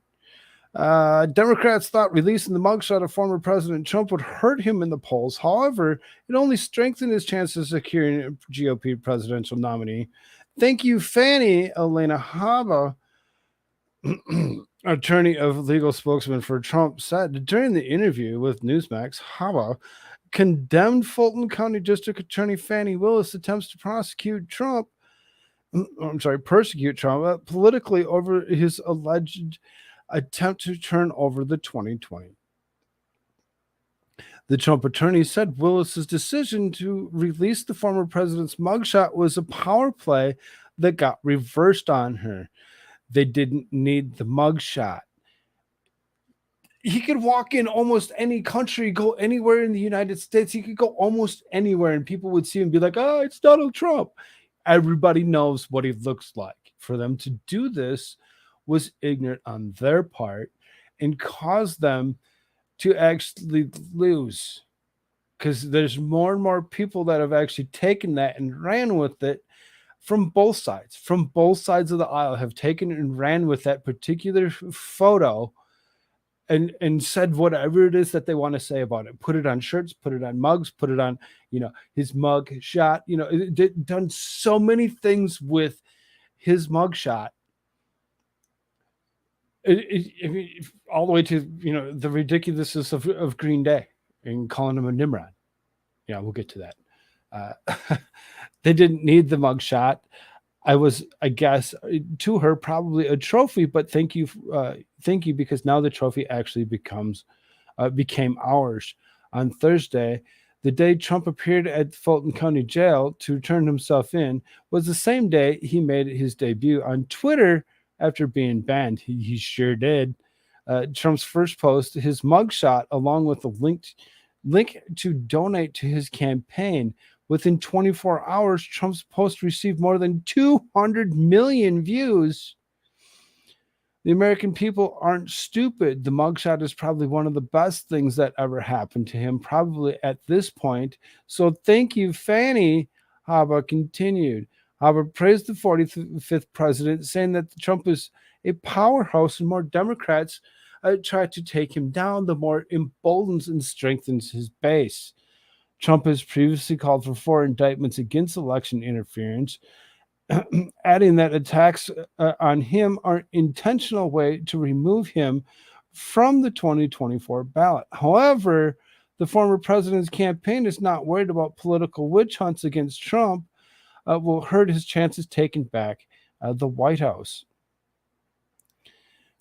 It's 100% taking away our right to choose and vet the next president of this country, and that's what they wanted. They know they can't beat him in the polls. They can't beat him, so what are they going to do? They're going to try smacking him with as many indictments as they possibly can to try taking him down for everything that he's ever done.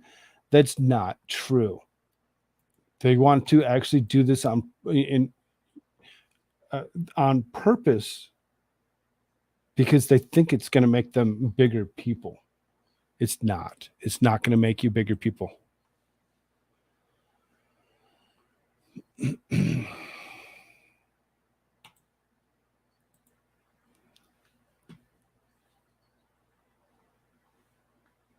So then,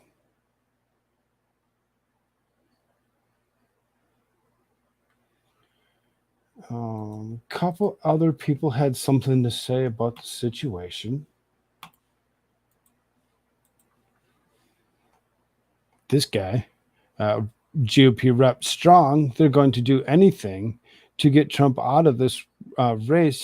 He knows where the bodies are buried. During an interview with Mobile Radio FM Talk 106.5, Dale Strong, rep out of Alabama, speculated the motivations of different prosecution of former President Donald Trump, a candidate for 2024. The freshman Republican lawmaker said he believed his political opponents were trying to remove Trump from contention. The thing that we see there, they're going to do things. They can't get Donald Trump out of this race. They know that he knows where the bodies are buried. They're not concerned about anybody else. This is an effort to get Donald Trump out of the race. He's not going to blink. He's going to keep going. He's fighting for America.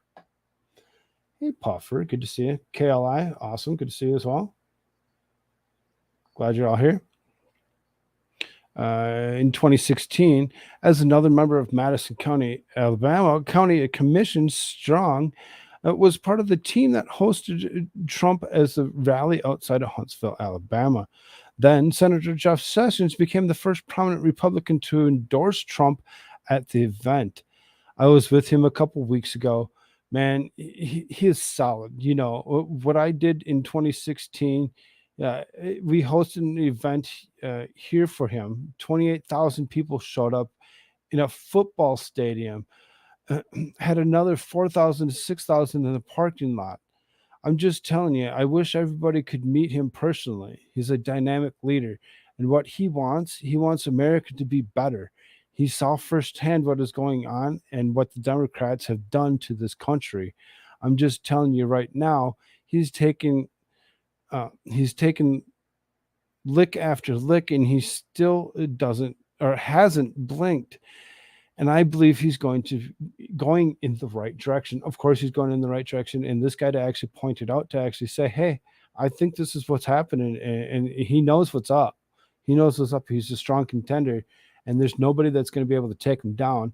It's just that. I believe that this guy actually straight out is telling the truth when it comes down to it.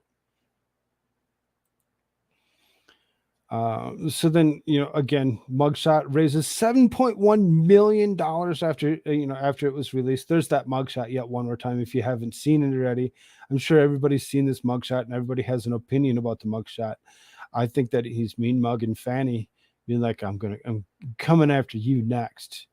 Coming after you next. For him to make $7.1 million off of that mugshot is ridiculous in itself to actually hear. And it's amazing. It's amazing. People are not going to actually, sit down when it comes to this particular instance. So then here's Biden openly gloated Trump's arrest. Today's a great day. President Joe Biden gloated on social media as former President Donald Trump turned himself into Fulton County.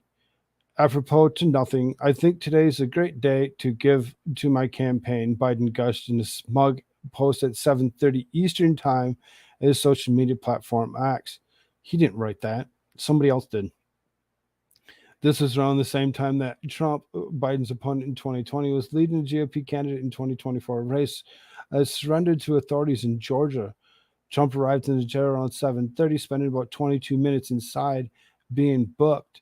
The timing of Biden's pompous panhandling tweet left little doubt that he was crowning about the sham prosecution of the top political rival. And there's that tweet. Apropos to nothing, he did not tweet this out. If he did try to tweet it out, he would not have spelled these words correctly, and we know that. Let's finish the job, Biden Harris. Donate today. Don't donate to them. If you're going to donate to anybody, you can donate to me. You can donate to me. What's up, Lefty? Good to see you, brother. KGP is celebrating social media. Biden has no idea what day it is. Exactly.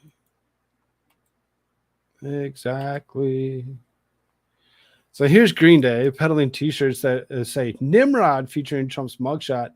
It's too bad. I really liked Green Day for what they were.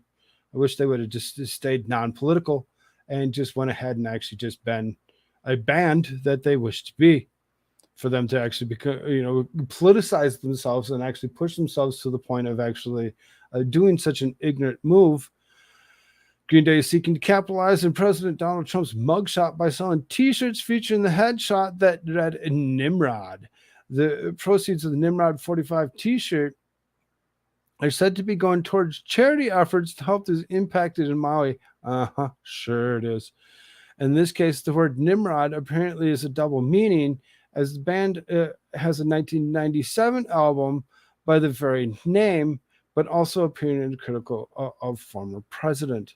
Yeah, it's critical of the former president, but at the same time, there you go, morons. Lefty for $10. Thank you, brother. That's awesome. This says Green Day has never not been political, though. Dookie was a good album. Then that genre went away. Rest in peace. Yeah, I mean, I guess. But what makes them have to actually be political? What I mean, to do this with the shirt is more than just political. It's ignorance. It's ignorance at its best. Again, thank you so much for the $10. I really do appreciate that.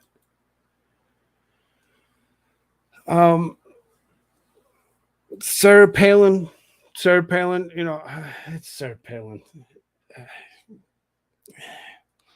Sarah Palin warns civil war is going to happen after Trump arrest. Sarah Palin has called for people to rise up and potentially start a civil war over Donald Trump's arrest in Georgia. I doubt that she's actually being the one that's actually standing up. Oh, we need to rise up. We need to actually. No. If you're listening to Sarah Palin and you think Sarah Palin's the one that's going to actually run the show, I think we need to actually look somewhere else and maybe find somebody else that's actually going to lead that particular rise. I really don't see her being successful at rising anything. The song Holiday rings a bell. An American Idiot. Yes, absolutely. Trump surrendered the authorities of Peach State Thursday evening. Palin expressed her outrageous opinion during an interview with Newsmax. Those who are conducting this travesty and creating this two-tiered system of justice, and I want to ask them, what the heck? Do you want us to be in a civil war? Because that's what's going to happen. We're not going to keep putting up with this. And Eric, I like that you suggested that we need to get angry, but we do need to rise up and take our country back. Palin is now at least the second prominent right-wing figure to casually throw the concept of civil war around this week. Trump opted to release an interview with Tucker Carlson on Wednesday instead of participating in the first Republican presidential debate, which I believe was a strong power move, as he knew that he would still stay as number one contender for GOP, no matter what. At one point, Carlson asked Trump if he believed the United States was headed for civil war. Trump began reminiscing about J6, saying that there was tremendous passion and tremendous love, such hatred of what they've done to our country. Republicans' tactic condoning the violent attacks and dangerous. Political violence has been steadily increasing in recent years, and it is directly traced back to this kind of rhetoric. Of course, it's Mad Core Mofo. What is up, brother? Good to see you. Good to see you. Glad you're here. Sarah Palin actually kind of, reiterated, Trump's words.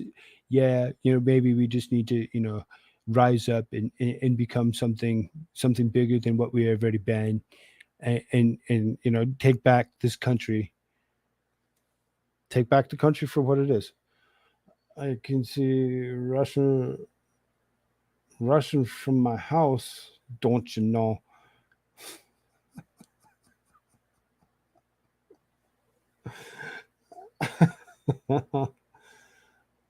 Sarah Palin going to do what she did? I would have voted for McCain, except for her. Way to go, Sarah Palin. Okay, we're gonna have to actually stop this and reshare this screen, because we need to hear Kennedy actually say these words. Senator Kennedy, with the best delivery of this of anything in a while. It's great. Anyway, here with Reaction Louisiana Senator John Kennedy. Senator, great to have you.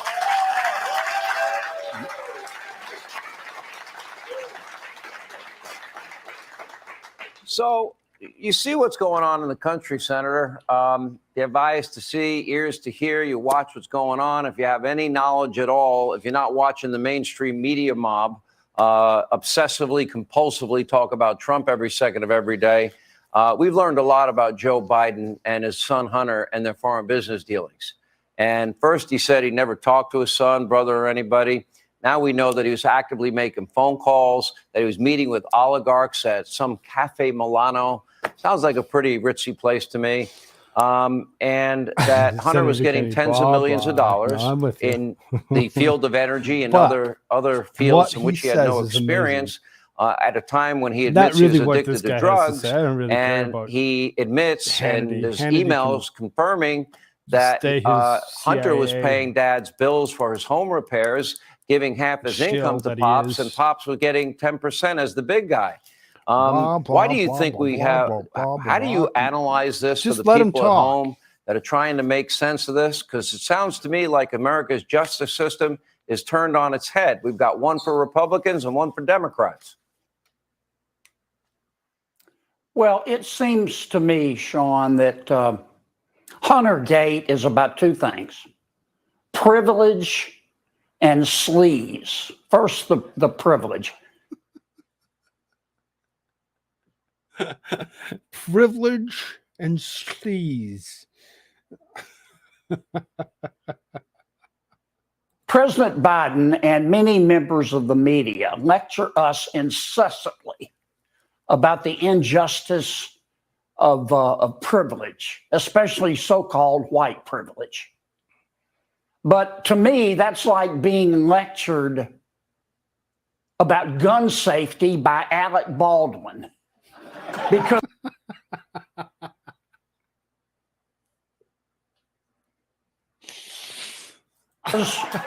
when they lecture us about privilege, they never It's he's so funny. mention Hunter Biden, who is the epitome of privilege. How did Hunter Biden earn these millions of dollars? Is it because he's so smart? How smart is it to turn over a laptop with incriminating information to a stranger? How smart is it to try to deduct your hookers on your federal income tax?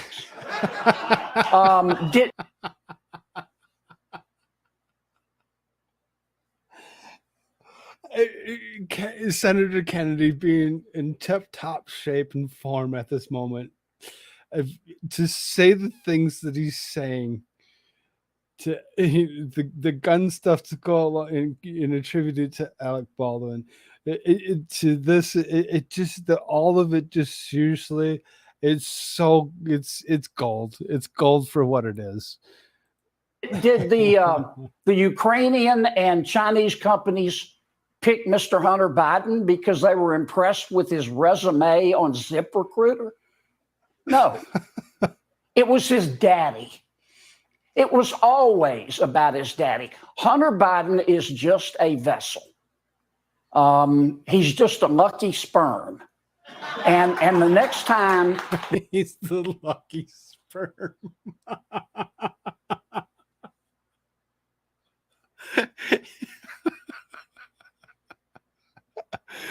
that you are lectured, we are lectured about privilege.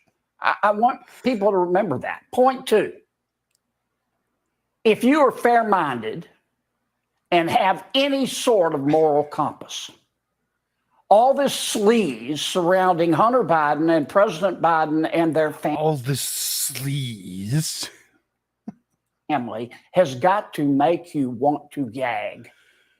Now, I know what the official White House line is. The official White House line is that, look, President Biden is just a good family man who talks to 6 out of his 7 grandchildren every day.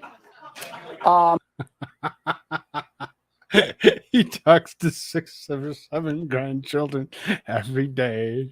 And who is such a swell daddy that he regularly calls into Hunter's business meetings to talk about weather. Now, if you believe that, you will never own your own home. At a minimum. He's just so fucking hilarious.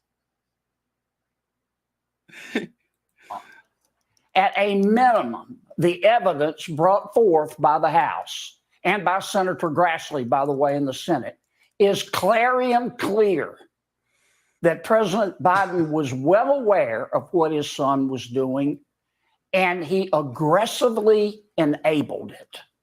And that's sleazy. And he also got enriched.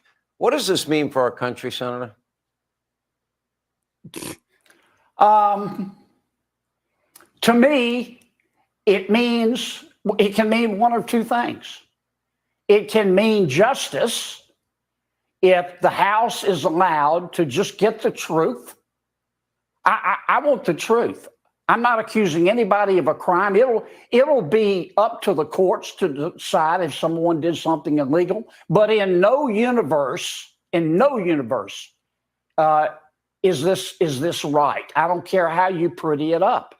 If the House is allowed to get the facts and show them to the American people, I think it can be good for our country. But if the Justice Department just says, oh, we can't talk about it, We're investigating. They've been investigating 5 years. And it's beginning to look more and more like Mr. Weiss, the U.S. attorney, is severely compromised. I couldn't believe that Attorney General Garland actually made him special counsel. Louisiana Senator John. Amazing. Just so freaking hilarious and on the freaking spot with everything that he had to say. Anything that came out of Kennedy's mouth was exactly right on the point. And if the House can actually get to the point of actually getting a proper investigation, not with Vice, well, obviously Vice is not the right person to actually appoint for that. You could appoint almost anybody else that would actually be able to go at this, and that's not compromised. You wouldn't be here for 5 years trying to figure out what has exactly happened, why it took so long to actually get there. You would have actually realized this a long time ago, and we may have actually been able to avoid this particular instance of what we've actually been dealing with for the last 4 years in President Biden. I really seriously feel that way. And I hope that the people start waking up to the situation.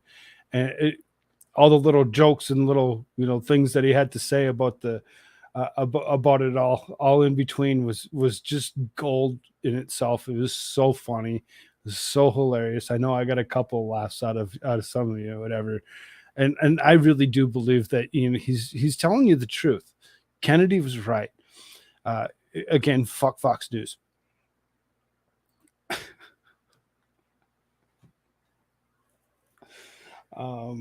He delivered that perfectly in that with that dry right, exactly, with the dry sarcasm. He delivered perfectly.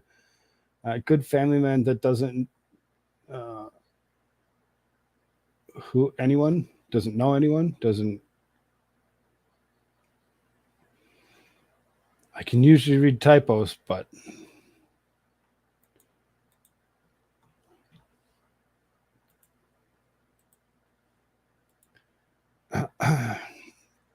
so then, you notice we kind of moved on from Trump to Biden. There's a nice little smooth little transition in between the two, right? Yes, Leslie confused me on that one.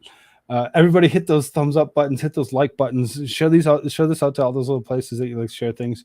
Hopefully we can actually make this 38 more tabs to go. We're getting there. That's before we hit Rumble. You're not going to want to miss the Rumble side either. If you're not going to be able to stay with me all night, be sure to actually bookmark these and come back, rewatch everything, because there's going to be a lot more. So it says Biden tries and fails at using a whiteboard to explain Bidenomics. Okay. You have to hand it to a Biden team that truly seem to be clueless, or perhaps they think they are with the things they try to sell us. They think the problem isn't Biden, it's just messaging. Okay, it's not Biden. Biden's not the problem. Since when is Biden not the problem? If Americans just understood Biden and those policies a little bit better, then we'd truly get what the great guy he is and how wonderful his plans are. Of course, the problem is that we do understand his policies because they're adversely impacting our wallet every single day in so many ways. They're costing us hundreds of dollars more every month. By one count, it's $709 more a month. And it's not something we will soon forget. As we actually see gas prices actually going up again. Yeah, I don't know if anybody else is, but I noticed ours went up about 40 cents within the last few weeks. What they did to try convince us is truly funny. They sent Joe Biden out with a whiteboard on X trying to explain to us the poor benighted folks who just don't get it, how Bidenomics works and why it's a wonderful thing. We're going to actually move on to the actual Bidenomics, to this video here of him actually screwing around with a whiteboard. I want to share with you my economic vision to grow our economy from the middle out and the bottom up, not the top down. Trickle-down economics is the belief that we should cut taxes for the wealthy and big corporations. You know, I really seriously, every single time I hear him talking about trickle-down economics, it really seriously makes me wonder how many people believe for how many years heading into this that the Democrats' words saying that trickle-down economics is not a real thing. Now for them to actually go ahead and say, oh, well, it never worked. Let's try something new. And expect it to trickle down to everyone else. That we should shrink public investment in roads, bridges, and water systems, airports, and public education. Well, when put into practice, trickle-down economics failed. It blew up the deficit, increased inequity, and weakened the infrastructure of America. And it made it harder for folks to get to the middle class. That's until now. It's about growing the economy by strengthening the middle class. You won't be disturbed yet. You stay with us. Make the wealthy pay their fair share, not cut taxes. You're going to get some dementia drawings for sure. This Bidenomics, and it's working.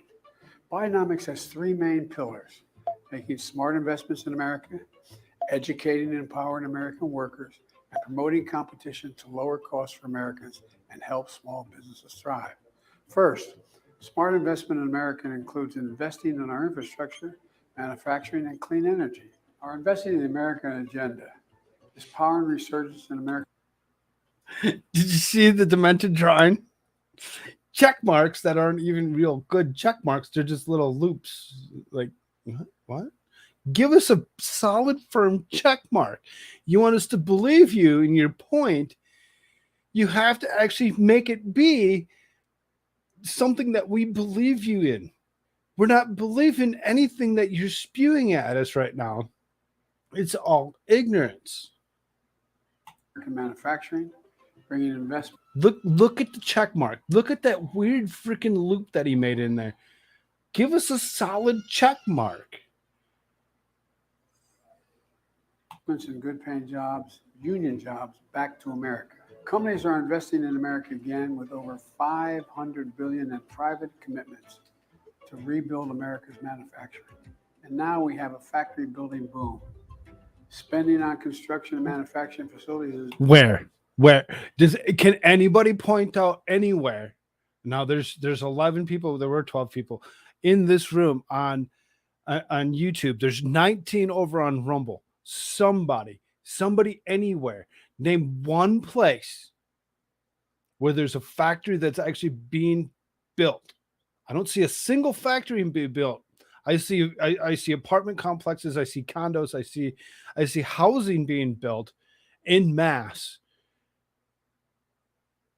that is very unaffordable. But zero factories do I see being built anywhere. Somebody, please tell me, where do you see a factory being built? Manufacturing is pretty much non-existent in the United States. Doubled over the last 2 years. On my watch, we've created more than 13 million new. Wrong. You have not created 13 million new jobs. We know that's false. You've not created 13 million new jobs. You gave back 10 million of those jobs that were actually lost during Koof. And now we're actually looking at you only gave and created 3 million new jobs. Yeah, see, that's IBM plant in Phoenix, but Trump did that. Again, under this guy, where? Jobs, including nearly 800,000 manufacturing jobs. Second, educating and empowering American workers about increasing wages. More Americans joining the workforce, educating and training workers, supporting unions. We've already reached. Anybody here actually work for a union? I worked for a union at one point in time that didn't do shit. Who works for a union and actually thinks their union is actually good for them? Thank you for taking my dues and doing absolutely nothing with it. That's pretty much where it comes down to. Unemployment at a near historic lows. We're providing education. He didn't have any new jobs. Well, again, yeah, he did. Only 3 of those 13 did he actually produce. The other 10 were actually given back.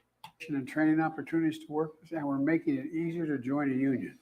And third, promoting competition to lower costs for Americans help small businesses is about fighting to ban non-compete agreements, lowering prescription drug costs, cracking down on junk fees, and creating a level playing field for small businesses.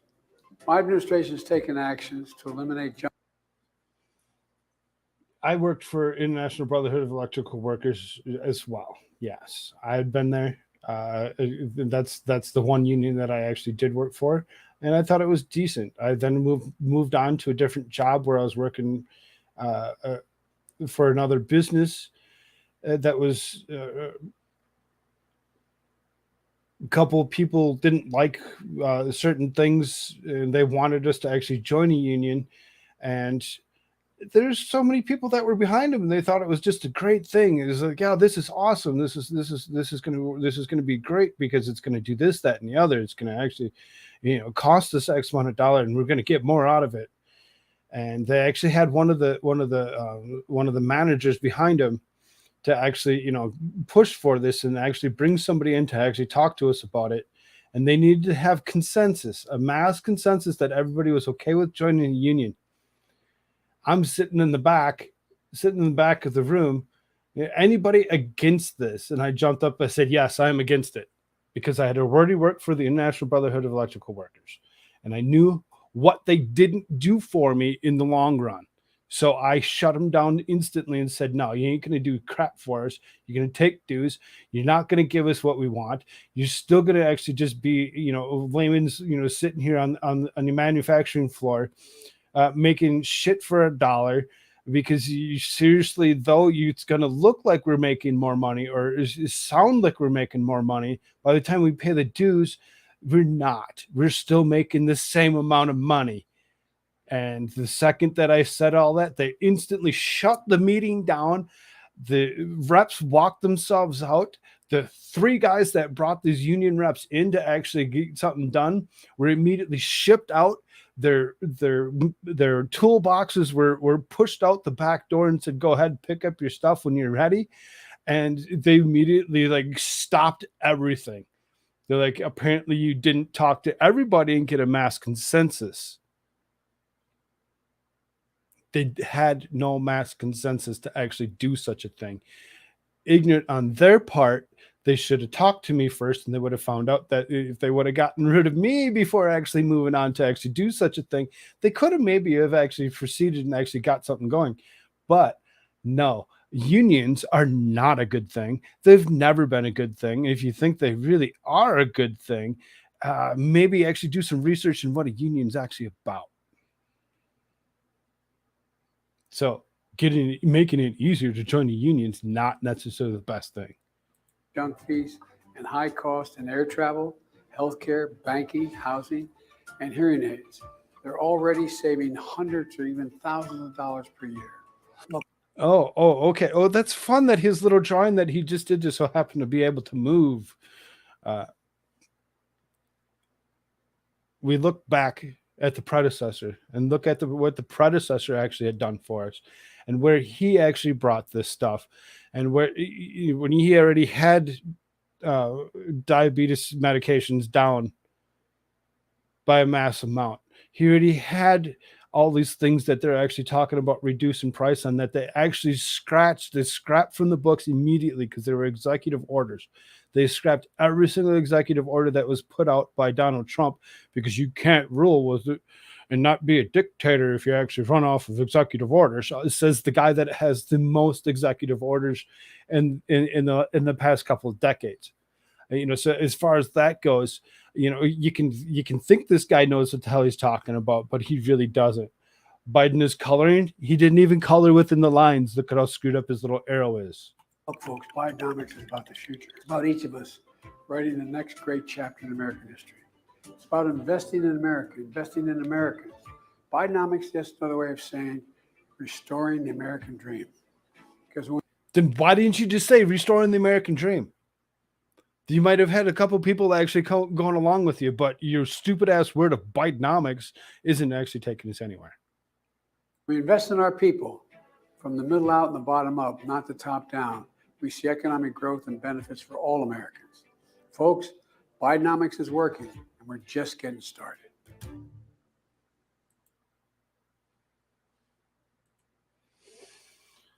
I'd love to be dire medical costs and love my dire medical costs to come down, but I don't believe his BS because when you raise prices, nothing goes down. Exactly, Lisa. You hit that one right on the freaking head. We're going to be happy. A little tank right here in Ukraine, only 250 million, but shh, that's a little secret. I'm paying sometimes 300 for medical, and I always hear people we should copy Canada. Sure, we should.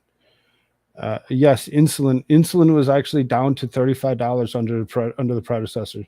He had actually reduced the price because he allowed you to actually get the medication at an easier way, shape, or form. That was scrapped. That was scrapped the first day that Joe Biden took office. It's working. I didn't provide any proof, but it's the last thing I said, so it's true. Okay. So,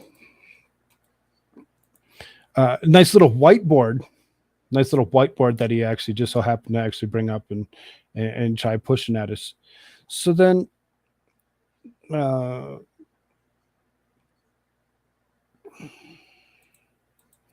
Claudia Taney, Representative Claudia Taney. She had something to say. Now, a lot of people don't know who these people really are. Claudia Taney is Republican out of New York. She took one of those seats that got flipped in the 2022 elections. When she so for her to actually be able to turn a New York seat red, it was actually something. She actually has something to say about impeachment. She thinks that we should actually should remove this guy. House Ways and Means, Congresswoman Claudia Taney. Okay, Congresswoman, let's back up. We've got reports from Just the News. Obama officials at the State Department, Treasury, and DOJ, also CIA officials, did applaud and cheer on Shokin on anti-corruption reforms in early 2015. And then Biden later that year threatens to withhold $1 billion in aid if Shokin is not fired. Shokin was probing Burisma. Your reaction to this story? It's finally coming out. I mean, look, Trump talked about his perfect phone call. There couldn't be anything worse than she's the one that actually flipped one of those his seats. Just blatant bribery that he's talking about in plain sight. This is an impeachable offense. We've seen this tape roll so many times. And look, the chairman or the president of Burisma, this energy company, is one of the probably could have been FBI before the Bidenomics thing. Two $5 million payments, one to Joe Biden in a pseudonym, and one to Hunter Biden. In order to get this done. So they'd stop looking into the probe. And what do you know? Just like Joe Biden wanted, Shokin was fired. I mean, and even as you cited earlier in the lead, President Obama's people were saying, yeah, this guy was doing a good job cleaning up the mess. And so here we have Joe Biden. I just think it couldn't be more blatant than anything. This guy needs to be impeached and removed ASAP. Yeah, Victoria Nuland, Obama State Department official, said, yeah, Shokin's doing a good job. Right? You had George Kent, Obama State Department official, testifying major conflicts of interest for Hunter Biden to be at Burisma. So why did Joe Biden think it was okay to have Hunter Biden work at Ukraine's Burisma? I mean, its co-founder allegedly paid a $7 million bribe to officials in Ukraine's prosecutor's office to shut down the case against him in 2014. That was 7 months after he hired Hunter to sit on the board. And then you got Joe Biden going in there, giving a speech saying we're going to get Shokin fired if we're going to withhold $1 billion in aid. So why did Joe Biden think it was okay from the get-go for Hunter Biden to even be in this rattlesnake's nest of corruption? I don't think he cares. He's arrogant. There was money to be made. He used his son as a proxy. His son was a flawed individual, and they got the money. That's what it's all about. He's arrogant. Joe's always been corrupt and always been dirty, and the mainstream media has always given him a pass and presented him as just regular guy, regular Joe. Remember, Victoria Nuland was the star of Trump's impeachment, talking about Trump's, the so-called perfect phone call that Trump made, and here we are now finding out the truth. The Democrats always project.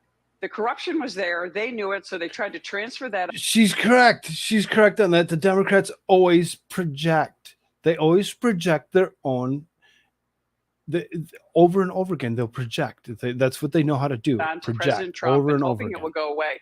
Now we have it. It's in plain sight. The Bidens are trying to cover up, whether they're using Merrick Garland or they're using Attorney General Weiss out of Delaware, who was wrongly appointed as the special prosecutor. And now we need to act as a Congress. We need to go forward. I don't see how any Democrat can vote against this unless they're purely partisan.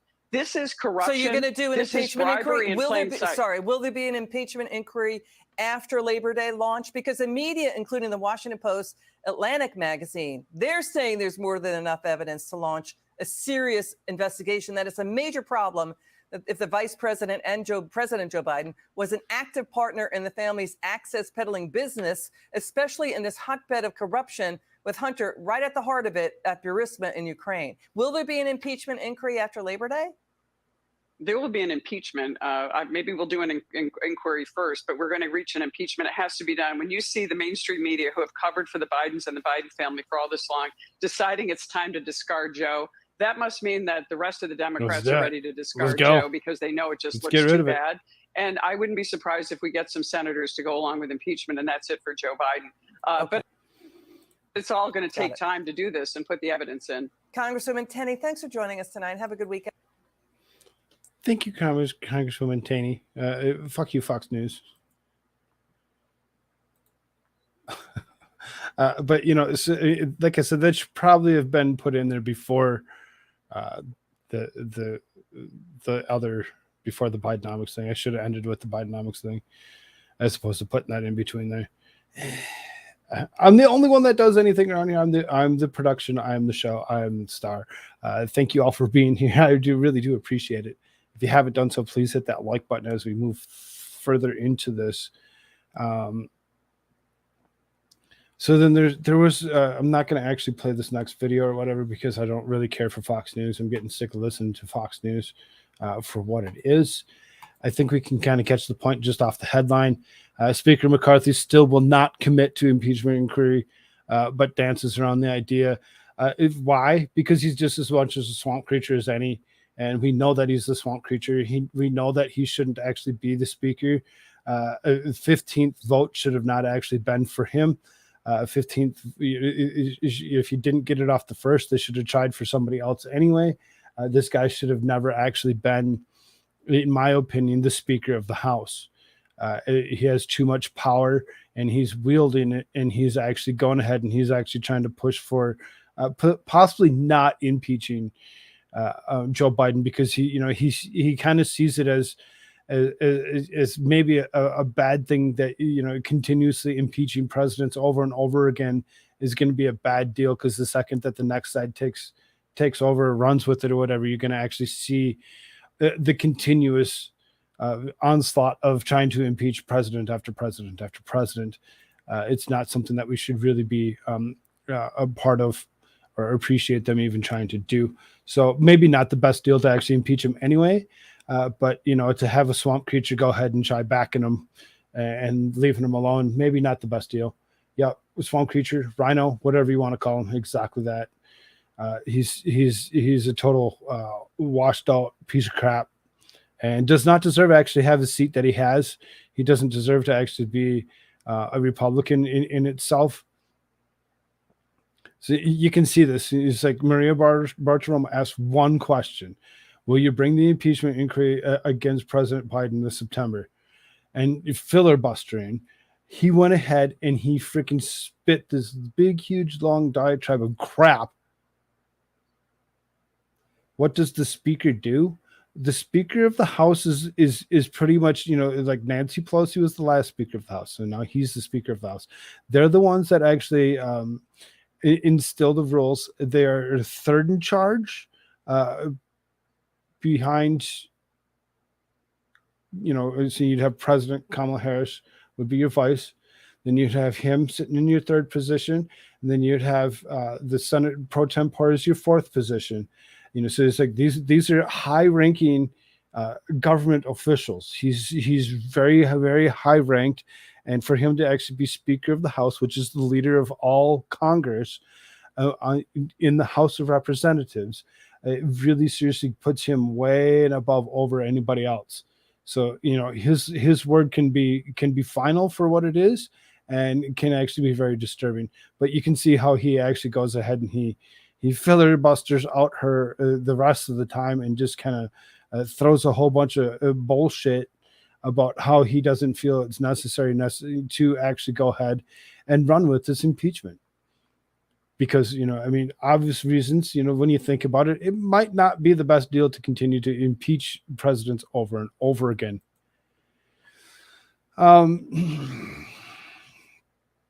This, so you're going to see some, because it's Joe Biden. And we're going to kind of start moving into some other types of news. We're going to move kind of quick here. It says New York Republican Democrats urge Biden to back off turning historic gem Fort Wadsworth into a migrant camp. Don't do it. Don't do it. Don't destroy history yet one more time. You allow them to actually go ahead and actually take over this beautiful camp that it is. You're going to actually destroy it. You're going to make it worthless, and never ever will anybody ever want to visit there ever again as a tourist destination. New York Republicans and Democrats are urging President Joe Biden, Governor Kathy Hochul, and Mayor Eric Adams to back the turning historic gem Fort Wadsworth, built in 1663, into a migrant camp for thousands of border crossers and illegal aliens. This month, Department of Homeland Security officials were reportedly spotted reviewing Fort Wadsworth as a place to house border crossers and illegal aliens. In response, Nicole Miliotakis, a rep out of New York, has brought together a coalition of Republicans and Democrats to urge Biden to drop any plans to turn military installation into a migrant camp. Fort Wadsworth is a historic gem cherished by the Staten Island community and utilized by our brave United States Coast Guard service members and U.S. Park Police for both housing and operations, Militakis said in a statement. It also houses a food pantry for service members and veterans who certainly should be prioritized over citizens of other countries. Any plan to house thousands of migrants here would cause irreparable damage, and not only the physical condition of this park, but decimate local tourism and impact public safety in the surrounding community. This plan cannot move forward, and we stand united and ready to fight tooth and nail to ensure it doesn't. Emphasis added. Besides sending a letter to Biden, Hochul, and Adams over the plans, Militakis is filing legislation that would block federal and state funds from being used to turn Fort Wadsworth into a migrant camp. Republicans backing Militakis' legislation include Staten Island Borough President Vito Fossella, State Senator Andrew Lanza, City Councilman Joe Barella, City Councilman David Carr, City Councilwoman Joanne Aurelio, and Oriola. Okay, nice. City Councilman Ari Kagan, City Assemblyman Michael Tenosis, and State Assemblyman Sam Perzulio. Nice names. A whole bunch of people. Many Democrats are also supporting the legislation, including Richmond County District Attorney Michael McMahon, Jessica Scarella Spatten, Camilla Hanks, Charles Fall, Jamie Williams, and Michael Reilly. Kenneth Spencer, chairman of the U.S. Park and Police Fraternal Order of Police, has voiced support for Militakis' legislation as well. Since the spring, Since the spring of last year, more than 100,000 border crossers and illegal aliens have arrived in New York City. The massive illegal immigration influx is set to cost New Yorkers more than $12 billion by 2025. This is a very expensive ordeal to actually even have these people in the city, nonetheless trying to destroy this wonderful, wonderful historical gem of Fort Wadsworth that's been around for such a long time. For them to actually go ahead in 1663, that's a long time. For them to go ahead and destroy such a beautiful place would be a tremendous downfall for them, as well as what we've already seen in illegal migrants coming across that border and shipping themselves all over the country. This isn't just in New York that they're doing this. This is plenty of other places, and just this one just so happens to be thrust to the forefront because of what it is. The ignorance of anybody trying to actually think that they should turn this into a camp should maybe actually think again. Nancy is blocking the sun. Oh no. California Democrats scramble for potential primary if Pelosi retires. She's supposed to retire. She's supposed to be replaced here in 2024. So hopefully that's actually a thing that actually does happen. Former House Speaker Nancy Pelosi is yet to decide whether she'll run for re-election in 2024, prompting California Democrats to brace a potential primary. The Messenger reported Friday Pelosi, who's held the San Francisco-based seat since 1980s, is planning on making a decision in November, but the filing deadline for Democrat hopefuls in December, and the primary is in March 2024, according to the Messenger. The potential for an open seat has California Democrats quietly angling to for such a primary, with 3 names being floated as part of what could be a long list of contenders.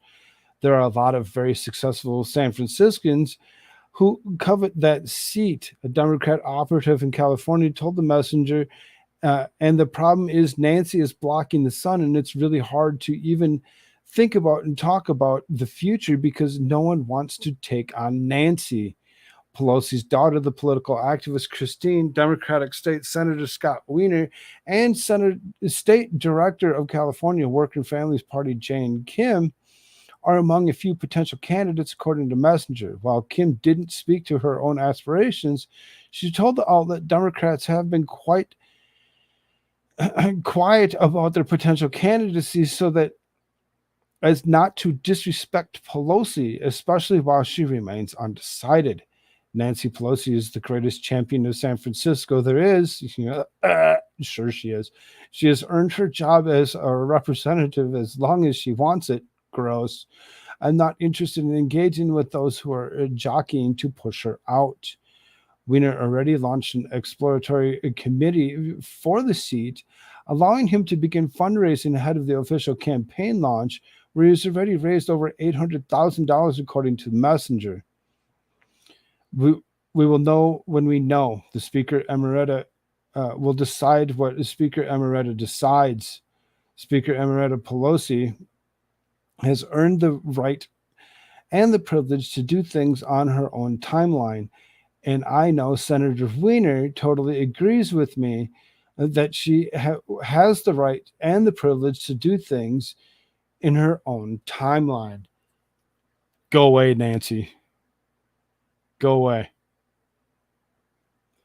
Though Pelosi's re-election aspirations remain unclear, spokesperson Aaron Bennett confirmed the Daily Caller News Foundation that she has filed for paperwork necessary to run if that's what she's decided, and declined to comment further. Pelosi's strong fundraising numbers could be allocated among fellow Democrats if she retires, and she's reported to having $3.6 million worth of cash on hand at the end of the second fundraising quarter in July. The Congresswoman was first elected in 1987, back when I was 10, to represent California's 5th congressional district, where Pelosi served until 2012 when she won the 8th district seat, according to Ballotpedia. Pelosi was tapped as House Minority Leader in 2002 and became Speaker in 2007. Republican Speaker Kevin McCarthy took the gavel in January, but Pelosi told Bloomberg that the J6 riot was the incentive to stay. Christine Pelosi, Wiener, and Kim did not immediately respond to the Daily Caller News Foundation's request for comment. Of course they didn't. Why would they want to comment? They don't want to comment on that. They don't want you to believe that they're actually trying to run for a seat that they don't want to, that Nancy Pelosi might not want to actually give up. Nancy Pelosi wants to actually keep the seat as long as she wants. And she might just, work her way through to actually be the oldest ever if she actually sticks around. Let's hope that she actually retires like she had planned on doing. The plan was that because she actually has a home that she's actually supposed to move to in Florida once she actually does retire. So go away, leave. Nobody wants you there anymore. I think most Californians in and around that area or that she's actually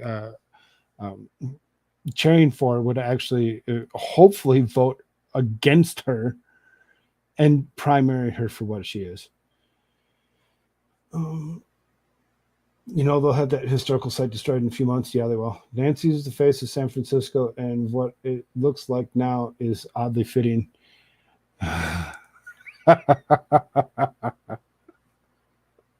Oddly enough, it does kind of fit that, doesn't it? That's good. Joe Biden received approval rating boost over Maui wildfire response. I doubt it. There's no way that that's true. There's no way that he actually picked up any rating approval boost after what he had actually done.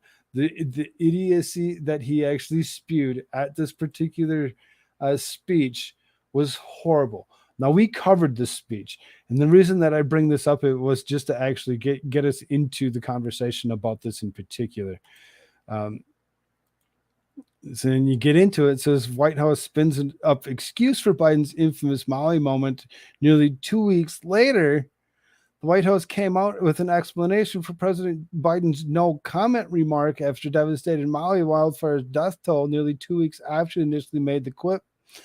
The president faced criticism for responding no comment. Now, this comment of no comment that he had actually made came before he actually decided to actually make it to Maui.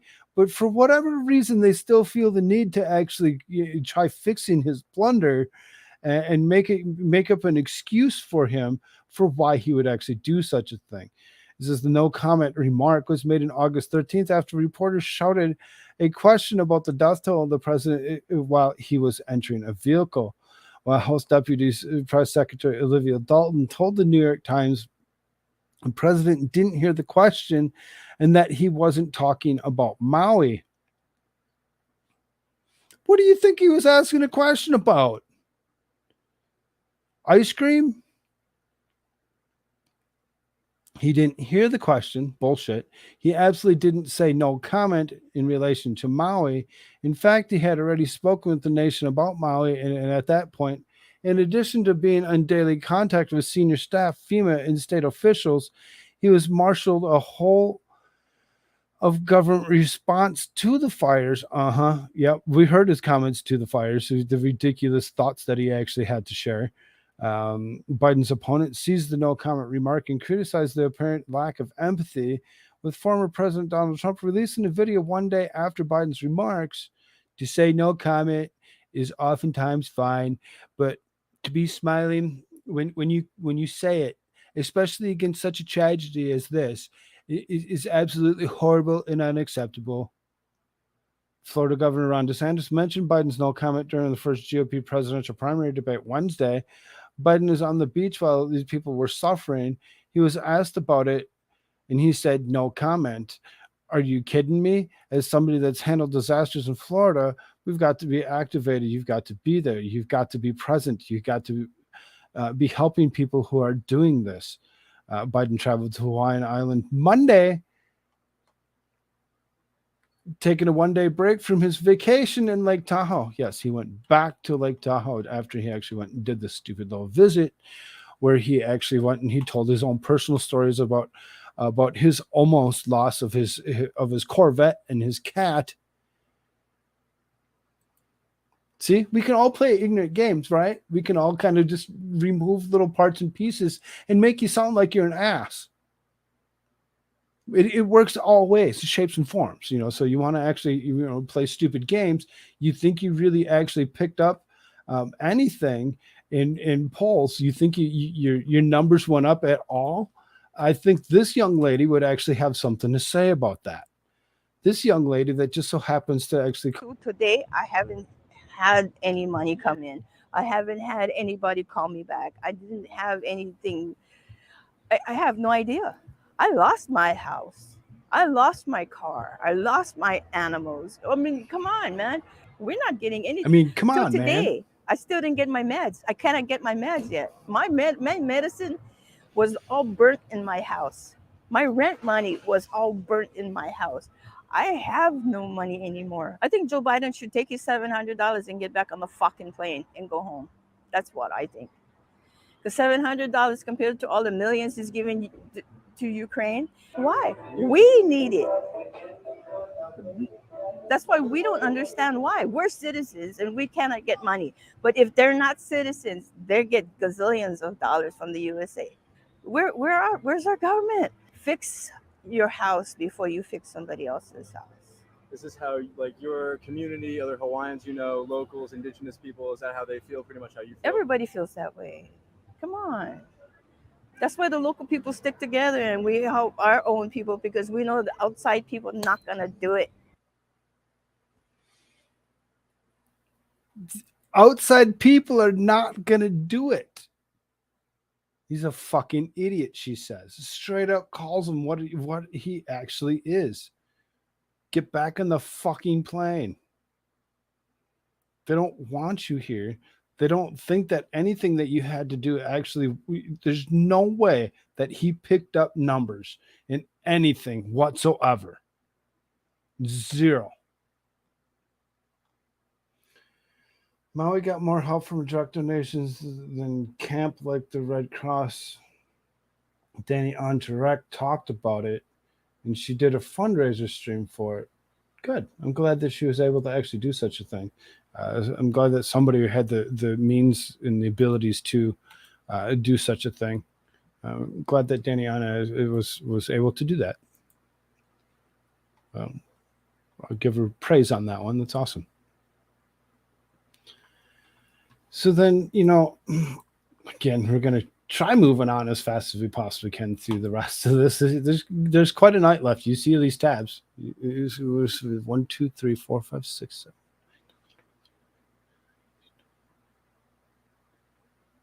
There's 31 left. We were about halfway through. We're about halfway through the tabs just here. And I don't want to hit the 6-hour mark before I actually move myself over to Rumble. Yes, I will be going to Rumble after I'm done. We're going to be here for a bit yet. Biden energy chief claims wiping out 60% of oil imports will help, not harm, energy security. Really? We're not producing our own, so anything that's coming in would actually help. But Jennifer Granholm decides to actually go ahead and make us believe that this isn't going to be true. That it would actually it's gonna help us to not bring oil in. I did, didn't I? I told you I had 100. I got it down to 83. So In a speech in Seattle crowd Wednesday, Energy Secretary Jennifer Granholm made the claim that lower oil imports improve U.S. energy security. President Biden's historic green energy funding and 100% clean electricity goal by 2035, Granholm said, with all the electrification, we could slash our net crude oil imports by almost 60%, and that strengthens energy security. Granholm, who appeared with Vice President Kamala Harris, also said Harris has been amazing inside the White House as a champion of clean energy. And the most common critiques of the Biden's green agenda is that it has thus far achieved the opposite of energy security. Regulators claimed in May that more than 66% of the country is vulnerable to summer blackouts because of the new environmental rules cracking down on fossil fuels. The regulators explained that the government is causing a spike in energy demand at a pace faster than renewables can match. Widespread concerns of national security have also come into question under Biden's transition, since much of the materials for renewables like wind and solar are sourced from China. Let's not actually point at where the natural resources that are used to actually produce the wind and solar. The ignorance of these fucking assholes. Center of Industrial Progress president and founder Alex Epstein wrote that Joe Biden's escalating bans on domestic fossil fuel production, combined with mandates on unreliable solar and wind overwhelmingly produced by unreliable China, are an existential threat to our energy security and therefore our national security. This isn't the first time Granholm has made this claim. In April, she has stated that her trip to Japan and Biden's green agenda will address how the acceleration of clean energy transition will help strengthen global energy security. All these assholes are also ignorant to the point. Not a single one of them really understands or quite gets it when it comes to what clean energy really seriously comes down to. You know, all the iron ore and all the oils that are used to actually, you know, be refined and turned into other products, you know, because where does plastic come from? Does anybody know? Anybody know? Oh, yeah, oil. Yes, oil. Where do all the fibers and all the other materials, all the metals come from? Oh, yes, iron ore. Oh, yes. Oh yeah. Let's not think that way. Let's not think that way and just think that, yes, green energy is the way to go. Yes, green energy is going to save the planet. Wrong. Green energy is not saving the planet. Green energy is wasting those materials, turn it into something that's disposable, as opposed to something that will actually continue to, do the job that it's intended to do when conditions are bad. Her Tuesday remarks came just hours after Biden received a coalition after urging Granholm to resign from what the groups claimed to be numerous ethics violations while in her position. Sorry. It really seriously ridiculous. They're so fucking dumb. And now this bitch wants to actually go ahead and say, oh yeah, look, 60% of the oil imports will help, not harm energy security. Wrong. How ignorant can you be?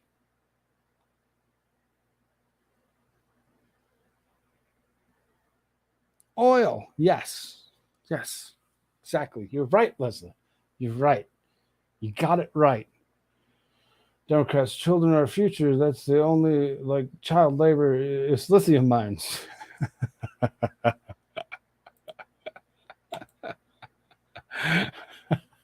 That's so good. These assholes are so stupid.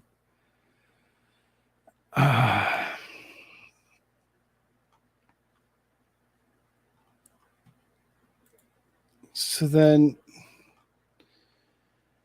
there's been an ongoing issue.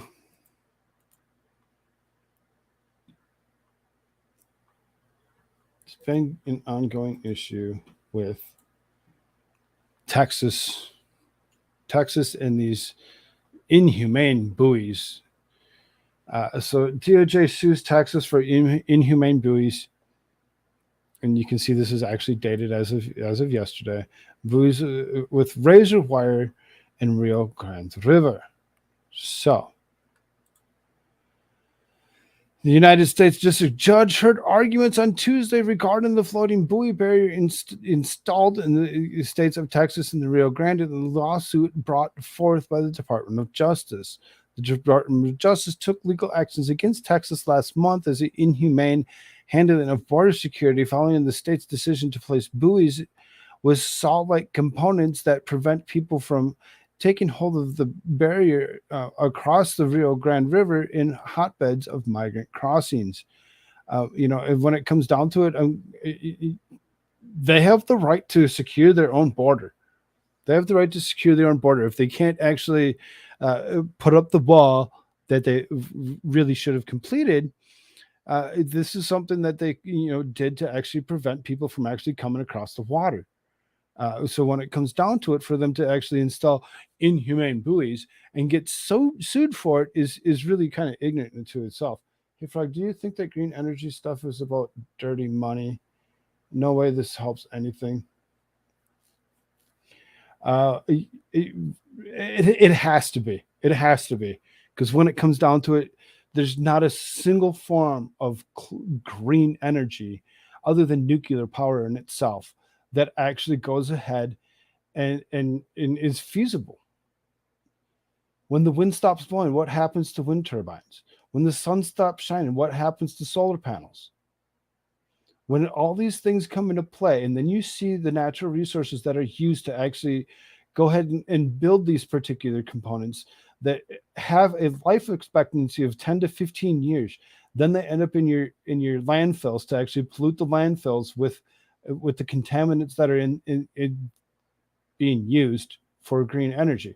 It's really seriously super stupid and ignorant to the point that people don't quite get.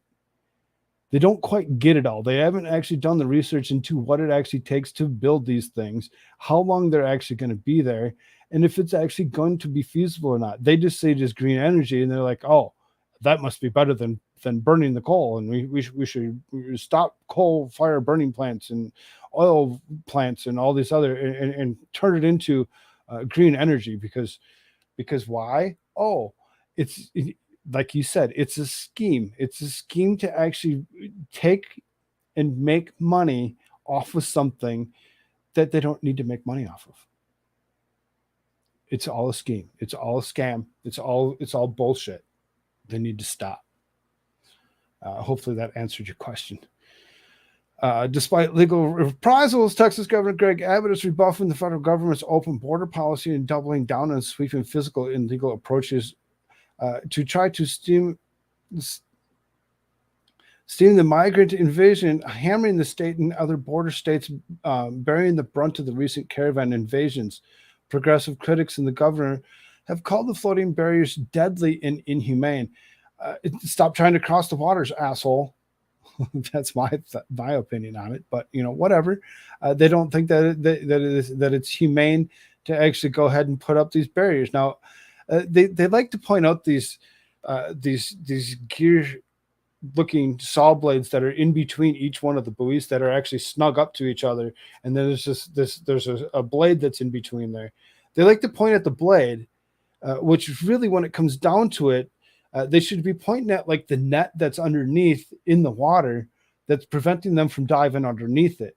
The second you dive underneath it, you get caught up in the net, and you can't get back out. You're going to drown.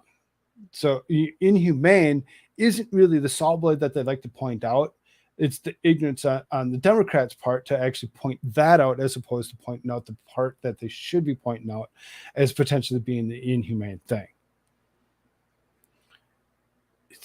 It's ignorance. It's Democrats' ignorance. And I can call it for what it is, for the simple fact that I was there. I was a Democrat at one time. I actually went along with all this bullshit. I actually believed all the stuff that they were actually spreading at me. I was one of those that voted for Obama twice to turn around to vote for Trump, because I actually woke up to the situation, woke up to the ignorance of what the Democrats are really about.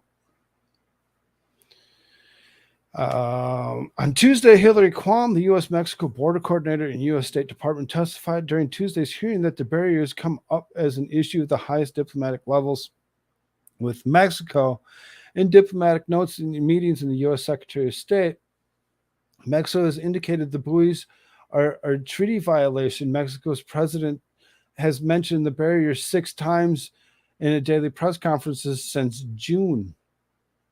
River buoy barriers embedded in with saws are part of the governor's Operation Lone Star plan to stem the tide of migrants trying to circumnavigate Border Patrol.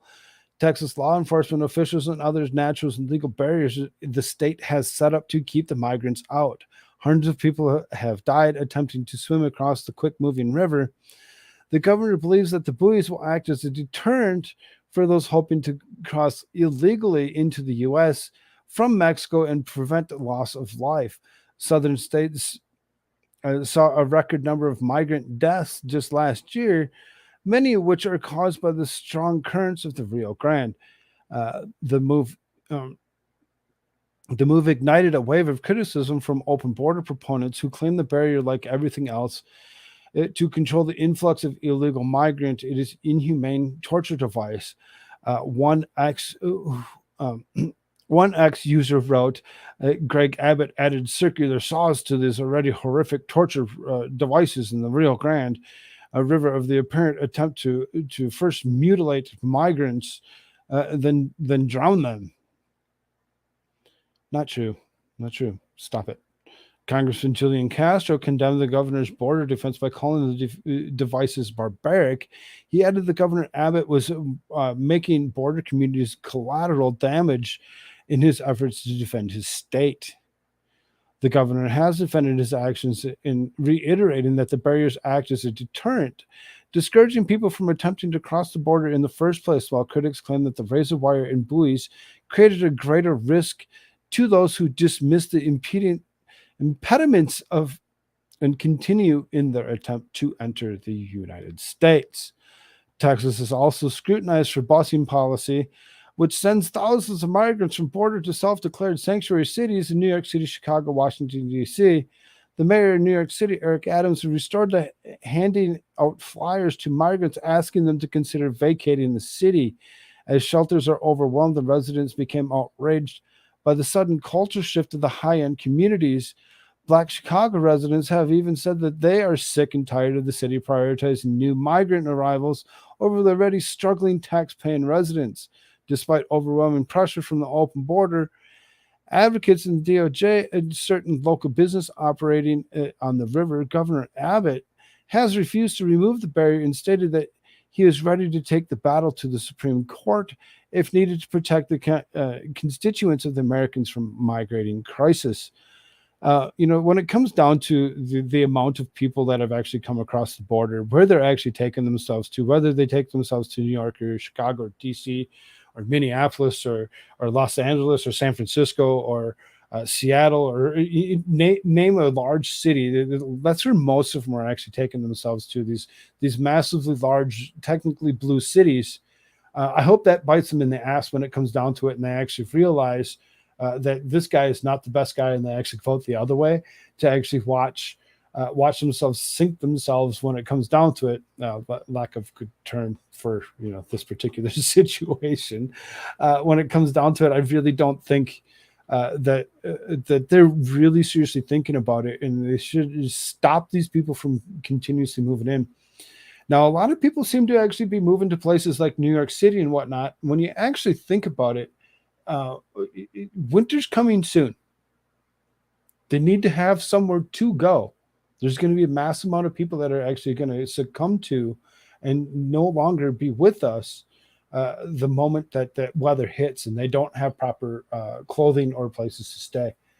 I'm glad to be back. I'll watch the rest in the morning. Don't forget to actually mark this time step. You're about 3 hours in, 2 hours, 52 minutes.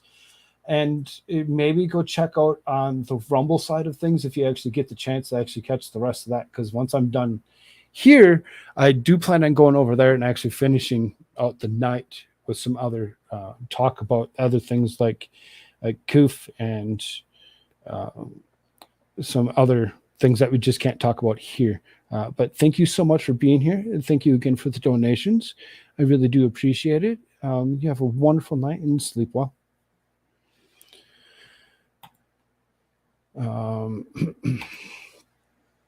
So then, as we speak of migrants, that they actually, that they like to actually talk about. Here you go. 10th bus of illegals arriving in LA from Texas. Mayor Bass whines city hadn't extended an invitation. You're a sanctuary city. Your invitation is wide open. You don't get to actually say who gets to go when, where, why. They're going to come to your city because you actually are a sanctuary city. Take them. Have fun with them. The 10th bus of illegals is sent by Governor Greg Abbott from the southern border arriving to LA Saturday.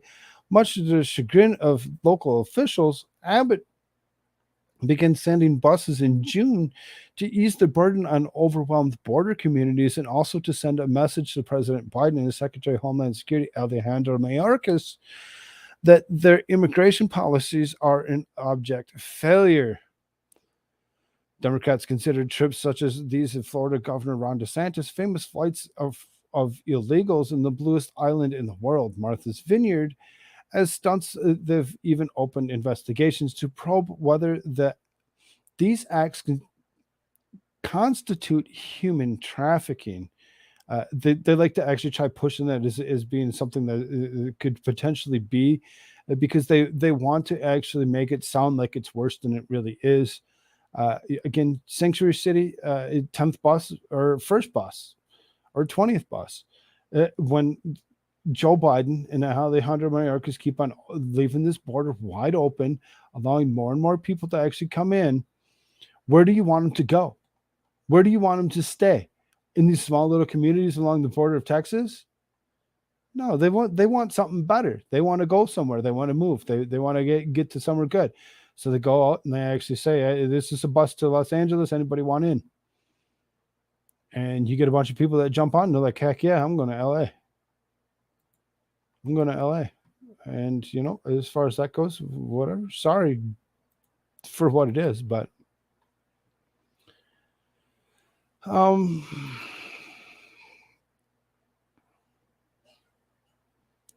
going to get into some news. There's a little bit of politics that's worked into it, but it's pretty much going to be news for the last bunch of this. Usually when I do the news, we actually kind of skip through it a little bit quicker as opposed to doing the news or the world news and the politics. So stick with me. We'll actually see if we can't finish this within the next hour. We'll try. I get it when everybody gets wore out. You don't try staying. If you can't make it, you can't make it. Mark your time and come back and do the rewatch. I really do appreciate everybody. If you haven't done so already, please hit those like buttons, share the stuff out to those places that you like to share things. And, you know, thumbs up button over on that Rumble side. 22 people watching. Awesome. Thank you so much for being here. All right, here we go. Richmond, north of Richmond, singer addresses rumor he's Biden supporter. This will be my last post about politics and social media. I apologize for beating a dead horse, but I just need to address this quote in my video earlier since it's been misquoted, misinterpreted this evening. Corporate news, big surprise, is now trying to twist me into being a Biden supporter. This song has nothing to do with Joe Biden. It's a lot bigger than Joe Biden. It's referencing DeSantis' response to my song. He talks about needing to get Joe Biden out, as if that would automatically solve all the problems. Biden is a big part of the issue, but it runs much deeper. I'm guessing that's supposed to be a but. Richmond, north of Richmond, is about corporate-owned DC politicians on both sides. Though Biden's most certainly a problem, the lyrics aren't exclusively knocking Biden. It's bigger and broader than that. It's knocking the system collectively, including the corporate-owned conservative politicians that were on stage that night. Good night, everyone. Thanks again. For Oliver Anthony to come out and actually do such a thing and make this statement to actually let you know he doesn't care about one side or the other. It's about both sides. Both wings of that same bird need to actually go away. Go away. Stop trying to think that government needs to be something that is held over everybody's head. For them to actually be and go to the ignorant point of trying to say that he is actually a Biden supporter is another angle of ignorance. When it comes down to it, they really need to actually listen to the song yet one more time if they believe that Oliver Anthony was actually a Biden supporter. Love Oliver Anthony. Yes, I'm with you on that. He's done a wonderful job. I grew up in a small town off the Mississippi River in Minnesota where boats and bluegrass was a big thing. So when I heard that twang, I immediately just like, I'm like, oh, heck yeah. Take me back home. Take me back home to where what I actually, kind of remember for what it is. Again, like I said, we're going to move through this kind of quick. So, police records obtained by Judicial Watch show Obama's chef's clothing were found separate from the body. Simple sounding it is. His clothes were found separate from the body. The records include on July 23rd, computer-aided dispatch incident report that said Secret Service agents redacted swimmers unable to locate the party at this time. Party last seen wearing all black and a paddleboard, African-American male. Revived a 911 received a 911 call from the above noted reporting person who identified the Secret Service member. RP is requesting at least an ambulance response, unsure of the exact services needed. RP advised best access is from the residents. They're deploying a rescue swimmer in a Zodiac boat right now. Reporting person advised no life vest was worn. They have recovered a paddleboard and clothing. Still no contact with missing party. They still have a boat and rescue swimmers in the area. What happened to his clothing? Checking convictions. What is up? Long time no see. How are you? Glad you're here. Lurker in the back. Yeah, well, sometimes people like to lurk. I get it. But glad to see you. I haven't seen you in a while. It's concerning that Judicial Watch had to push for the information on tragic deaths, such as a new revelation of Obama's Secret Service protection reported Mr. Campbell missing. Why he was missing with his clothes off. That's very interesting that they didn't actually release this information to begin with. Why would it take so long for them to actually release the information? The lady that we assumed was running the job wasn't John Fetterman, but yet his wife lays out the future liberals want. And the worst thing you've ever seen, I guess she calls it out. She says they want. Here's what the Democrats' platform is. She quipped: pot, porn, and Planned Parenthood.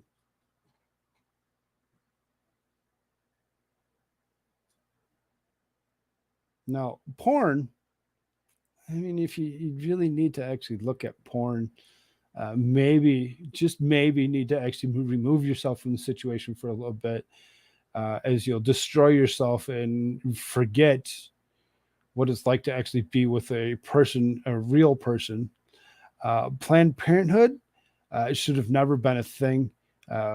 Gates Sr. as well as Margaret Sanger should be destroyed for what it is and never be allowed to come up with such a thing as Planned Parenthood. I don't think Planned Parenthood is the right deal. Privacy of your own doctor is supposed to be the deal for the best medical plans, not Planned Parenthood. Planned Parenthood don't care about the human beings. They just care about the body parts that they're pulling from you so that they can actually sell them on marketplace. Pot, on the other hand, if you wish, smoke it up, do your thing. For her to actually come out and say that this is their actual plan of pot, porn, and Planned Parenthood, I'm in, says Giselle Fetterman. Wonderful. Ignorance. There's a supposed document showing Gates is rolling up digital ID currency tomorrow, August 28th. What's up, Ellie? Good to see you. Interesting for sure. If that's the case, you'll hear it from me tomorrow night, as you know I usually do. The Shtick with Koolfrogg is starting at 7:30 p.m. Mountain Standard Time. Yes, we are 3 hours into this tonight. Ohio Democrats are upset that ballot board changes abortion amendment language to reflect reality. Ohio Democrats are upset with the new language added to proposed amendment, which apparently reminds them that their ghoulish support for abortion kills a child. The updated language was changed to change the term fetus to an unborn child. According to Ohio Capitol Journal, members in Ohio ballot board voted 3-2 to alter the previous version of the amendment from abortion may be prohibited after fetal viability to new language that reads the state must always allow an unborn child to be aborted at any stage of pregnancy regardless of viability when necessary to preserve the health of the mother. Yes, only when it is to preserve the health of the mother or both is something really supposed to, in my opinion, should take place. Now, obviously, grapings and incest in itself, whatever, could also give you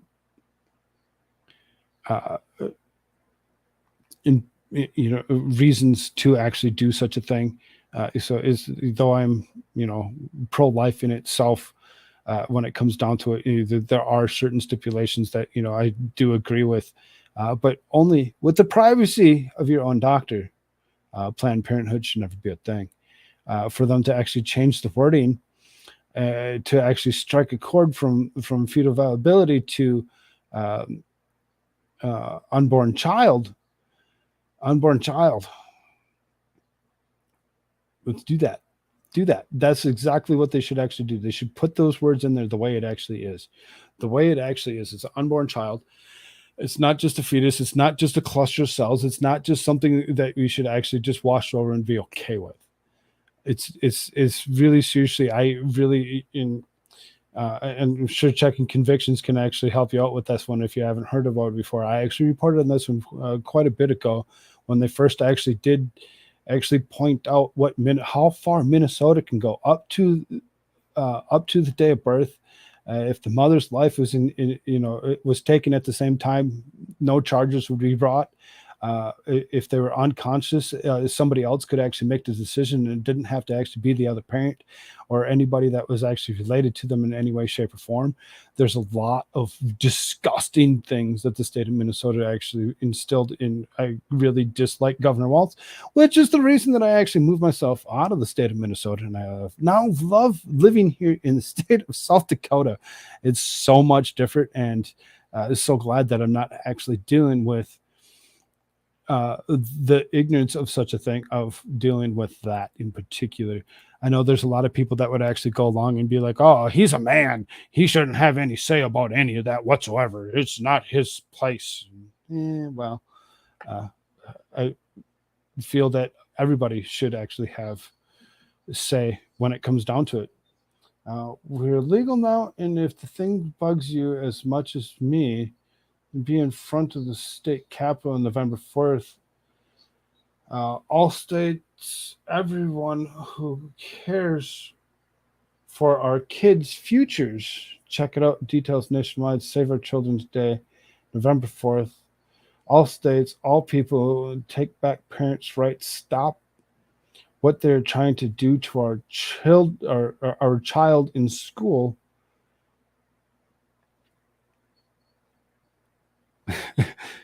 That's very interesting information. Glad that you have actually brought that to my attention, because that's everybody. Everybody should actually have some kind of say about their children.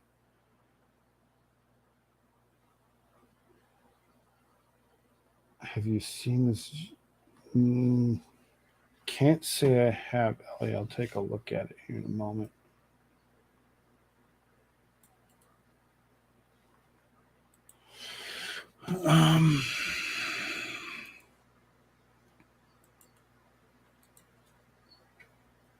What is this?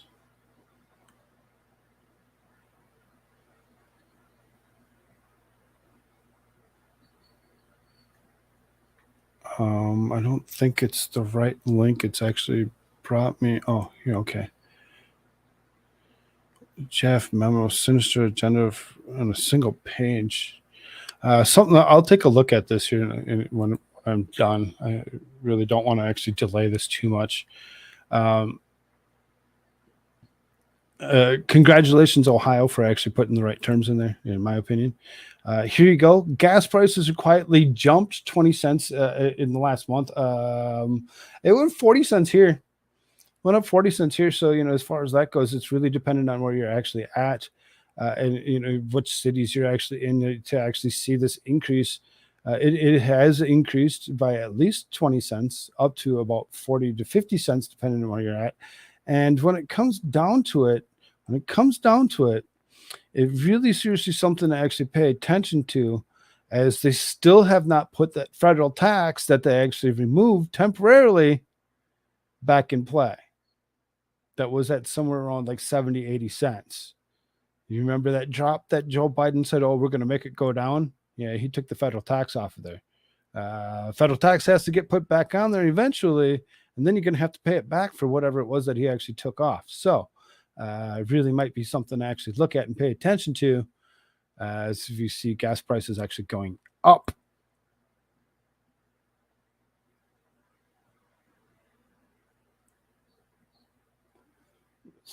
Someone said, like my husband, if you want to support abortion, give more rights to the man. He is 50% of the child. I'm with you on that one. Absolutely. But they've taken away all men's rights on almost anything. Watch for more information as the date is closer. Yeah, absolutely. And for child support, I mean, as a man that pays child support, get you. If the baby is not a product of grape, yes, the father should have a choice. I agree 1,000%. Yep. No more gas hikes. Yep. That's what's going to happen. It's going to go up. It's going to continue to go up. And then they're going to actually put that federal tax back on there. And it's going to get horrible.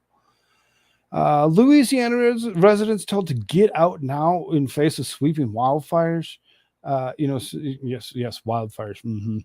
A rare uncontrollable wildfire in Louisiana has forced nearly 1,000 residents to evacuate the town of Maryville and Beauregard Parish, now near the state border with Texas.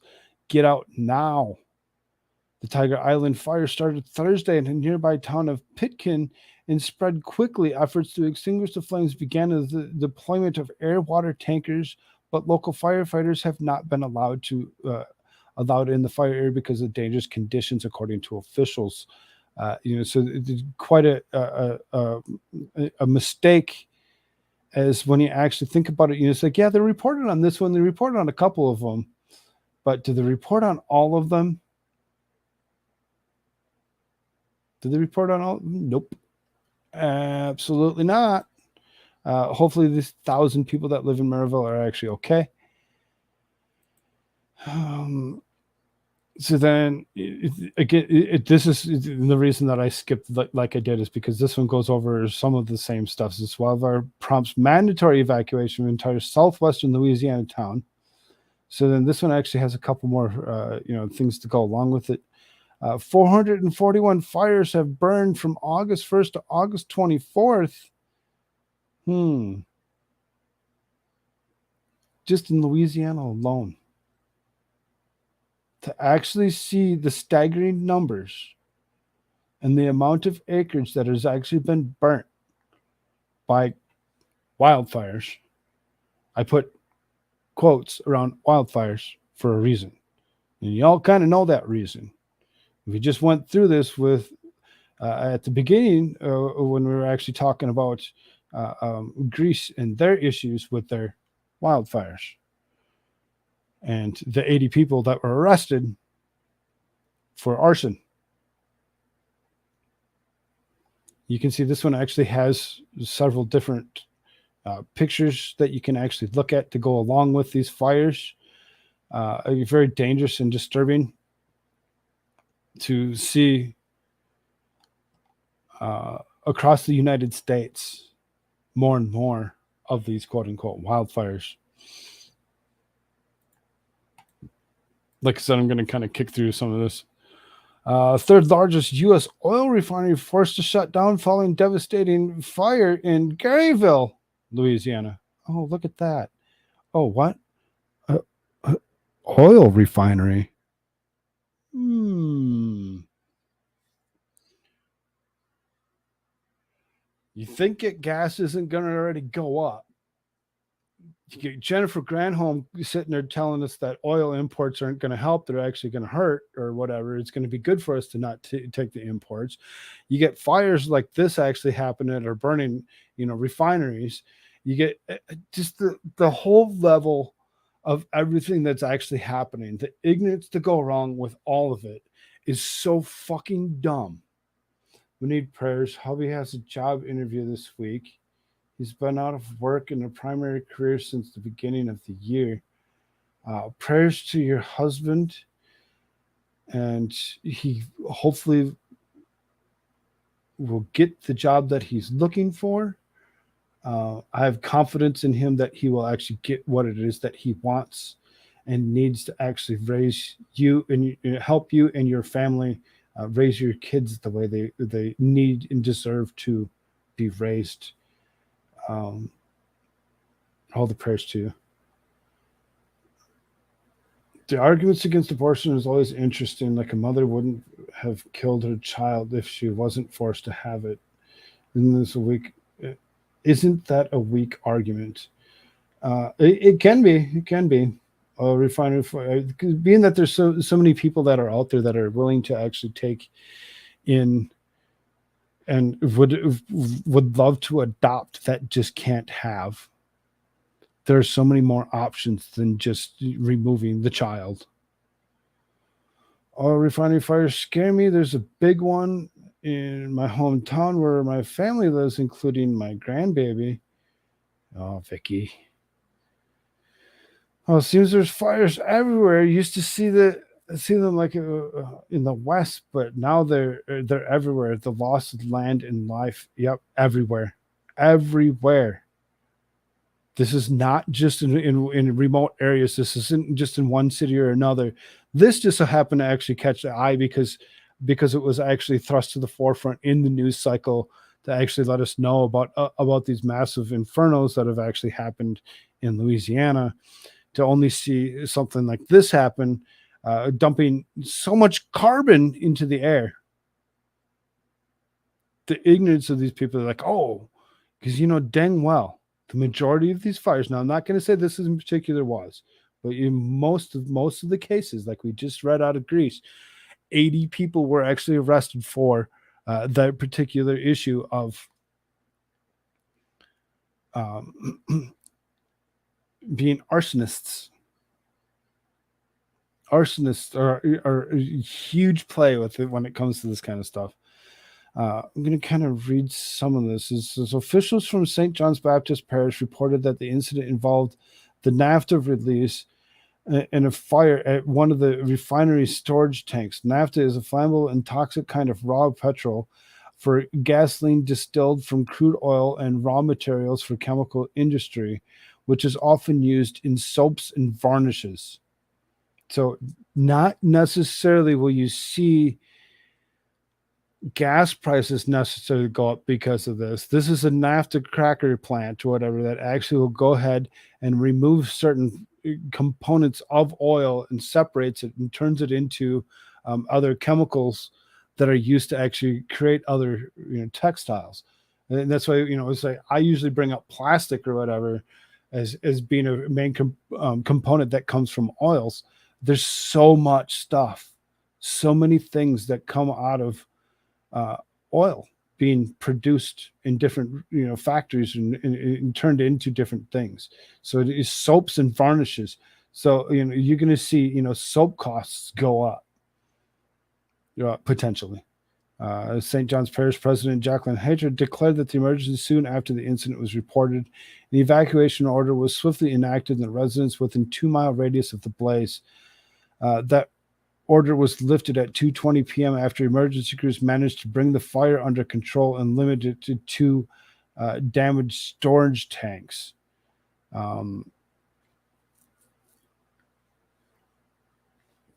This one.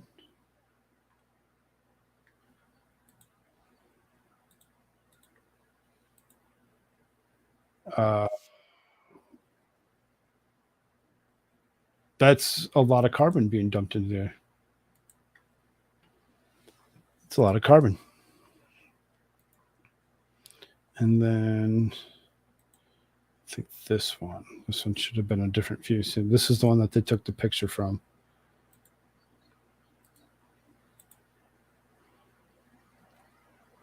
Massively huge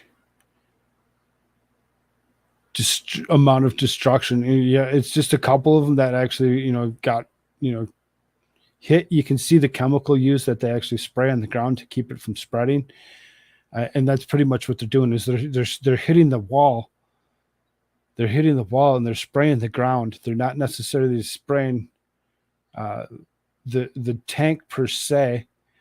And this guy over here, you see, he's actually spraying the one that's nearby that it looks like the flames are kind of pointed at or whatever, trying to keep it from spreading to the next. And they said they contained it to the 2, but still, that's going to actually cause some disturbance in itself when you actually think about it.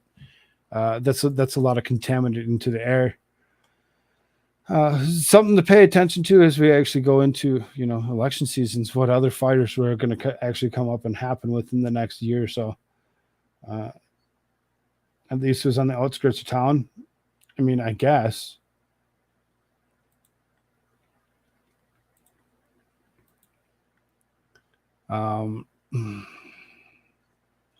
There's so many fires. Dr. David Martin unveils what he thinks is behind it. Oh. Okay, let's see what this doctor has to say. The whole world seems to be on fire. Fires are ravaging Maui, Canada, Greece, and France. You name it. But when you dig deeper, something's off. Government mismanagement, questionable land acquisitions, and even newly minted laws raise eyebrows. Are we witnessing the bad wave of natural runaway wildfires, or is there something else going on? Residents in Yellowknife, now this is the one in Canada. I covered this particular incident. The capital of Canada's Northwest Territories, home of about 20,000, was forced to flee their homes in wildfire, is within 10 miles of the city's northern edge. Another emergency order was posted at 150,000 people that live in Kelowna, the largest city in British Columbia's Okanagan Valley. Yellowknife's emergency evacuation is the 4th largest in Canada's history. Maps lit up fire indicators tell a worrying story. This is a global crisis affecting our air, our health, and potentially our future. There's not just talking about isolated events and simple accidents. The world's attention needs to be on the issue, because when you connect the dots, the evidence of these fires may just be the smoke signals of bigger problem lurking beneath the flames. Now, here you go. Look at that map. Look at that map. If you see if I can't make this, see if I can't make this a little bit bigger. It's something that we can all potentially look at. Give you a full screen.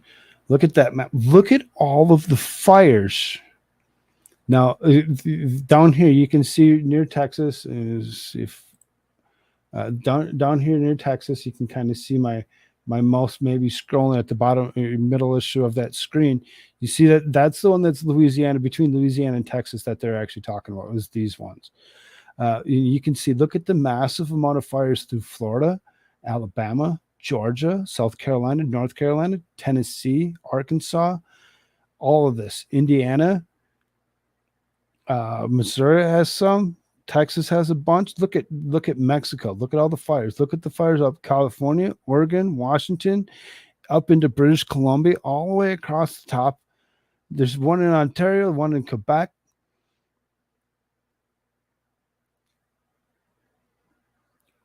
Just a couple of fires. Just a couple of fires.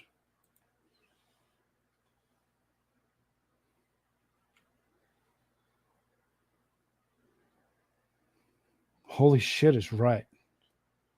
So what's really fueling the fires and who stands to gain from the ashes? Seth Holhouse, aka Man of America, invited technologist and entrepreneur Dr. David Martin in the program recently. Dr. Martin suggested that the wave of fires was not just a mere natural calamity, but there's a deeper, darker agenda that is at play. Dr. Martin made an intriguing comparison between the current series of forest fires and historical events of the Dust Bowl during the Great Depression. While popular narratives label the Dust Bowl as an environmental catastrophe, Dr. Martin argues that it's actually a banking crisis aimed at crippling family farms to benefit industrial agriculture. When you observe the puzzling behavior of these leading to scare campaign and CO2 emissions, it's strange to see the following forest fires ignite and spread unchecked. It makes you question their intentions, and considering we've always been told that carbon dioxide is harmful. So why are they contributing to the increase of CO2 levels by allowing trees which absorb carbon to be destroyed? That's what it's about. It's about reappropriating land, and it's the best way to reappropriate the land is to have a fire. That has been the case since the Old Testament. So this is not the new thing. This has been around for thousands and thousands of years. When humans cannot win in a fair playing field, they use fire. I forgot that I wasn't on screen.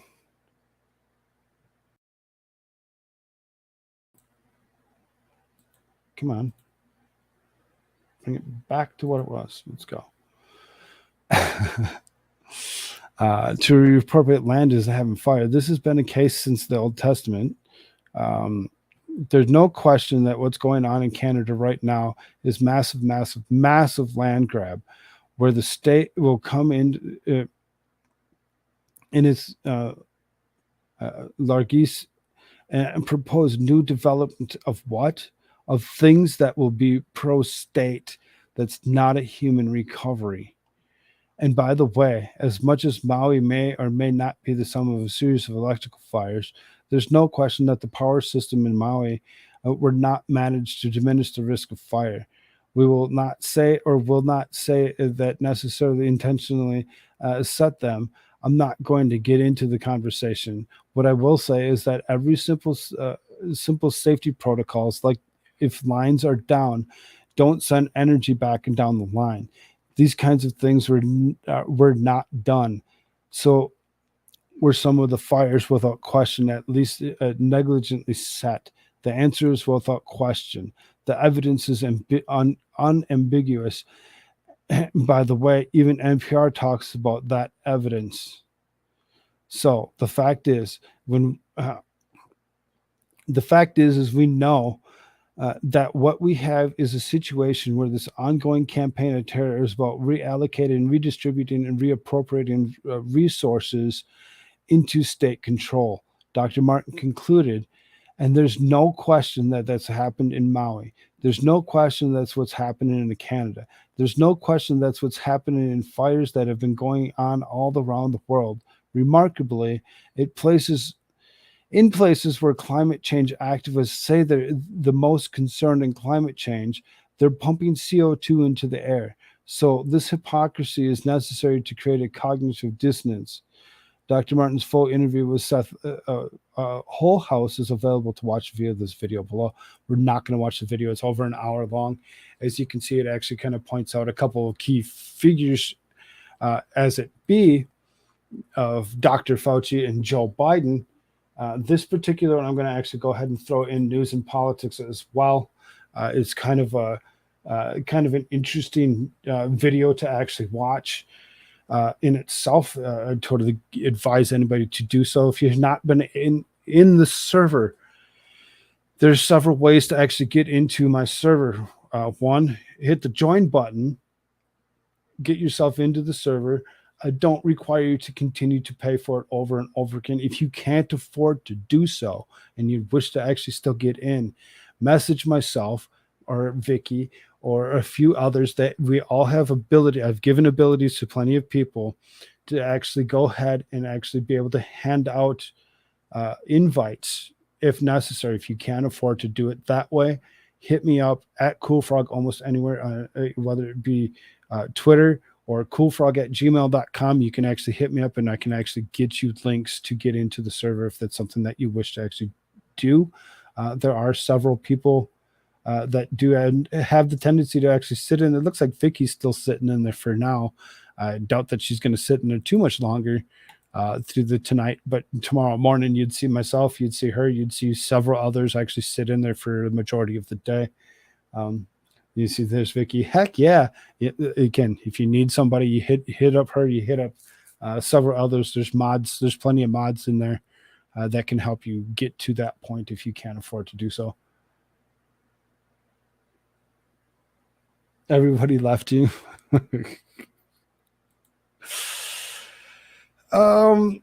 The state of Kyle Rittenhouse killed self-defense launches wrongful death suit. For whatever reason, this has actually been covered by several different people. I know that Rackets had actually gone ahead and actually covered this in particular and went into depth. If it's something that you're interested in, I would totally say, check it out. It does say on Friday, Kyle Rittenhouse announced that he was being sued by the state of Joseph Rosenbaum for wrongful death in connection to the 2020 incident where Rittenhouse shot Rosenbaum and 2 others in self-defense during BLM protests in Kenosha. According to court filings, along with Rittenhouse, the Rosenbaum estate is suing Kenosha police officials, multiple counties, sheriff's departments, and the city of Kenosha, multiple county governments for compensatory and punitive damages. The suit goes on to allege that the law enforcement deputized a group of armed individuals that Rittenhouse was part of and conspired with them, ratified their actions by letting them patrol the streets armed with deadly weapons. There's not like nobody else had deadly weapons. Even skateboard is considered a deadly weapon if you use it that way. To mete out justice as they saw fit. It went on to claim that law enforcement made plans to funnel the protesters toward the armed individuals, deal with them. As a result, defendant Rittenhouse fired his assault rifle. It's an AR. It's not called an assault rifle. It's Armalite. Armalite is the brand. That's what AR comes from, not assault rifle. The ignorance to call something an assault rifle is just that. Ignorant. Indiscriminately multiple times at citizens in the street. As a statement posted on X, Rittenhouse said, "I'm being sued again for defending my life." He'd already gone through court for all this. We all watched it. And what did he actually shoot at? Oh, yes, 3 white men, 1 PDF file, 1 I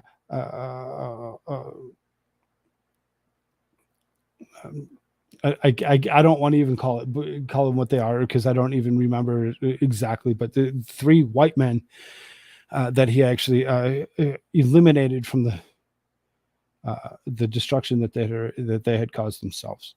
It is extremely difficult to go outside without fear and being harassed and assaulted because of the lies spread in this lawsuit. No one should have continued to defend the fact and acted in self-defense. November 2021, Rittenhouse was found not guilty in all charges, including 1 count of first-degree reckless homicide and the death of Jeffrey Rosenbaum.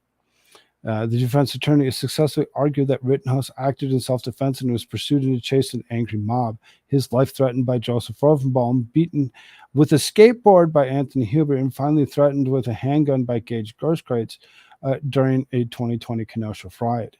Gage Grosskreutz, who was injured by the Rittenhouse during the incident, previously filed a lawsuit, damages of emotional distress, humiliation, loss of enjoyment of life, and other pain for suffering for all claims, and punitive damages. Grosskreutz admitted during trials that he had pointed his gun at Rittenhouse before the 17-year-old shot him.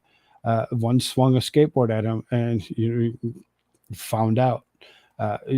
Doing stupid things, going after somebody. 3 years later, amazing that they would actually go this far to actually say, oh, we should go after him now.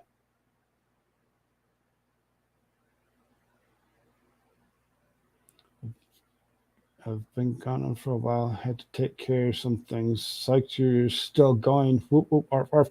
It's 3.5 hours. I will not hopefully hit the 6 hours here before I actually move myself over to Rumble to actually finish out the night. I will be here for quite a bit yet. I'm trying to move myself fairly quick through these news articles as I usually try to do. Giants are training chatbots using books written by authors like Stephen King. Prominent authors, including masters of horror and hysterical leftist Stephen King, are finding themselves in the center of debate and ethical use of copyrighted materials in training advanced AI models. Authors have filed a lawsuit claiming Facebook, now known as Meta, and a laundry list of other AI giants have ripped off their copyrighted books to train AI systems. The Atlantic reported the latest AI controversy revolves around the use of copyrighted literary works to train sophisticated language models. These chatbots, designed to mimic human-like responses, rely on vast amounts of written content, but the sources of these training materials have largely remained a mystery, raising eyebrows and concerns of the literary community. Stephen King, Zadie Smith, and Michael Pollan are among a growing list of authors whose works they claim have been used without permission. The essence of the debate is not just about copyright infringement, but also about the transparency and ethics surrounding the development of AI.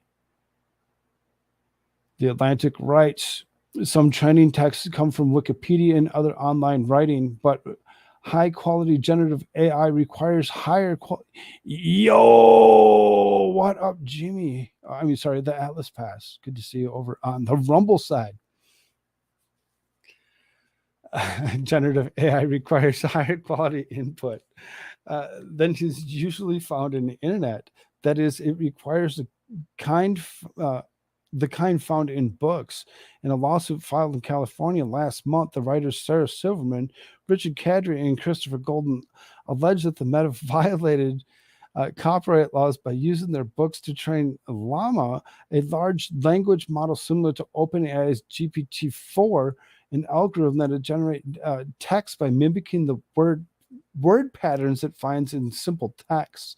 But neither the lawsuit itself nor the commentary surrounding it offered a look at under the hood. We have not previously known for certain whether Llama was trained in Silverman's, Kadri's, or Golden's books, or any other for that matter. The Atlantic highlighted the sheer amount of data that AI large language models are trained on writing. Upwards to 170,000 books, and majority published in the last 20 years, are in Llama's training data. In addition to the work by Silverman, Kadri, and Golden, nonfiction like Michael Pollan, Rebecca Soltnit, and John Krakauer are being used, as are thrillers by James Patterson and Stephen King, and other fictions by George Saunders, Zadie Smith, and Jeanette Diaz. These books are part of a data set called Books 3, and its use has not been limited to Llama. You can't help but dox at this point. I'm sorry, man. Jimmy YouTube. Clickjaw Jimmy. I just good to see you too, man.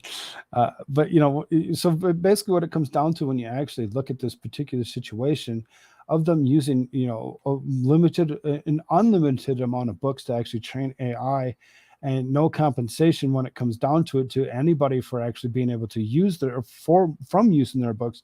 There are upwards of 170,000 books.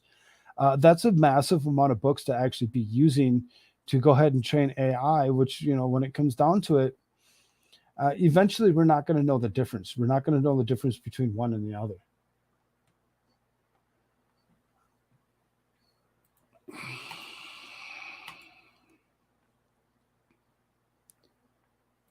Authorities find record-breaking 9.5 tons of cocaine in a banana shipment meant to go to 30 drug rings. Bananas. Cocaine? Same.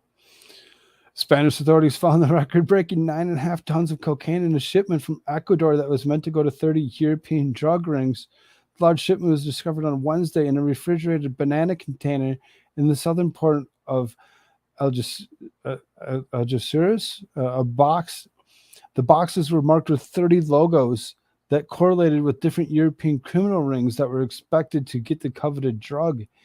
Police did not name any of the organizations. The operation is an unprecedented blow to one of the world's most important criminal organizations in cocaine distribution, targeting major criminal networks in Europe. Just a little bit of cocaine. Just a little bit. Vicky T, I need some bananas.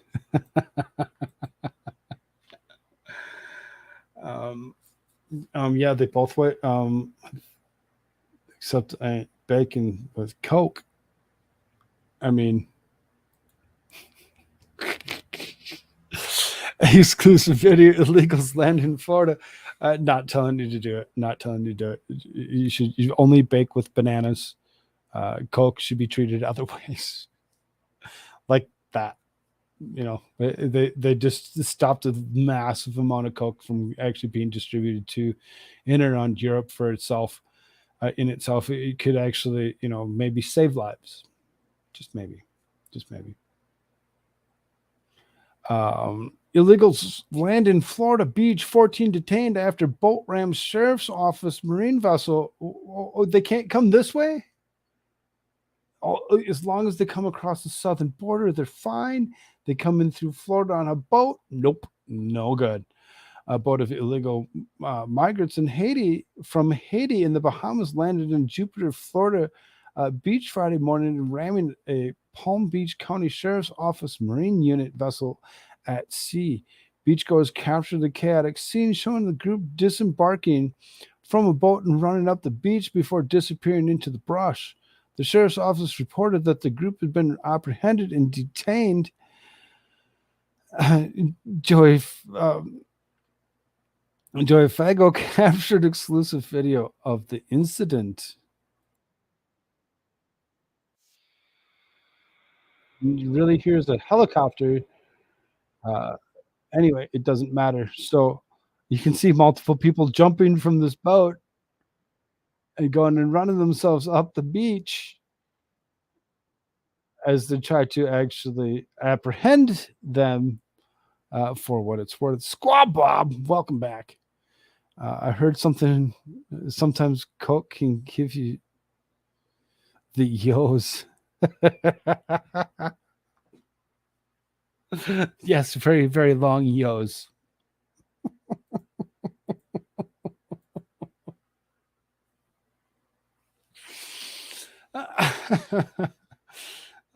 Racially motivated shooting in Jacksonville, Florida leaves 3 people and the shooter dead, says the sheriff.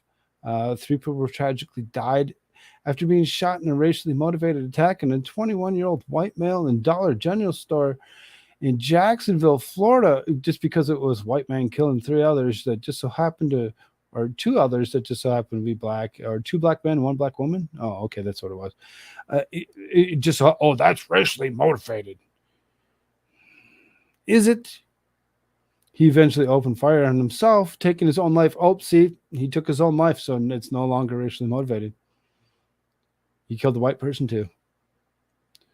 Clay County Sheriff Michelle Cook had called the Jacksonville Sheriff Office about 11:39 a.m. before shooting to tell Jacksonville Sheriff T.K. Waters that the suspect was leaving home and was headed for Jacksonville by car. The suspect was already on the radar of authorities due to the domestic call the parents made to the police in 2016. He was already on the radar. They already had been looking at this person for what he was actually doing. It was something that was already there. But the ignorance of the deal is to actually say, oh, it was racially motivated. Who motivated him to actually do such a thing? Was there somebody that, if they already knew of him, why were they allowing him to even have possession? What the hell? 3 manifestos? Shortly before the shooting, the suspect had been seen by security guards in Edward Waters University, a small historically black university, with a Glock handgun, putting the bulletproof vest and mask. Sheriff Waters said at a press conference on Saturday, the guards tried to catch him, but he got away, prompting campus officials to issue an alert and the students to remain in their dorms. No students or faculty were believed to be involved in the shooting, the college said after the news of the attack. At 1:53 p.m., the suspect's parents called the Clay County Sheriff's Office after the father received a text message from the suspect at 1:18 to check his computer. The father told the sheriff's office they had found a manifesto in his home, which prompted an all police and SWAT response. But it was too late. By the time they arrived, the 21-year-old had already started shooting at the store at about 3/4 of a mile from the school campus. The suspect had broadcast 3 manifestos before opening fire, one to his parents, one to federal law enforcement, and one to the media. The Epoch Times has not viewed the manifesto. In a press conference, Sheriff Waters said it was clear from the manifestos that the shooter had been racially motivated by in his actions. Portions of these manifestos detail the shooter's disgusting ideology of hate. He hated black people. He wanted to kill. Expletives. Okay, I guess it was motivated. I want to be very clear that there is absolutely no evidence that the shooter is part of a larger group. We know that he acted completely alone. This is a dark day in Jacksonville history. There's no place for hate in the community. I'm sickened by the cowardly shooter's personal ideology. The sheriff said that the investigation had been launched and the shooter's home is being searched. Homicide detectives are actively investigating this tragedy, and despite the fact that the shooter is dead, they will continue to investigate this until they have complete understanding of what happened and even why he did it. Though they didn't have the manifestos, it says manifesto notes prior shooting in same day. Jacksonville Mayor Donna Deegan also told the press conference that the shooter had noted in his manifesto a shooting at a video game tournament in 2018, which officials say may have influenced or inspired his attack plans. Oh, yes, there you go. Blame it on the video game. Blame it on the video game. That's what did it. That shooting was carried out in the same day, August 26, around the same time, about 1:34 p.m. 5 years ago. That shooter, 24-year-old David Katz, killed 2 people and injured 10 others after they lost a Madden NFL 19 game. In the video game tournament in Jacksonville Landing, he also then took his own life at gunpoint. Blame the football game. Blame the football game. What's up, Mary Bernie? Good to see you. Glad you're here. Witness said at the time they believed that one of the victims intentionally targeted Mr. Katz had a history of mental illness in which he had been taking medication, according to local reporters.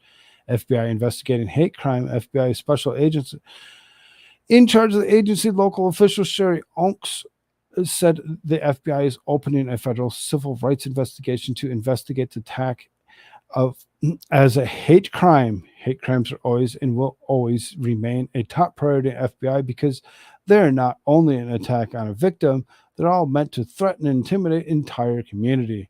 Sheriff Waters added to the press conference that in addition to the Glock handgun, the suspect had been armed with an AR-15 and a Yahtzee symbol. Oh no.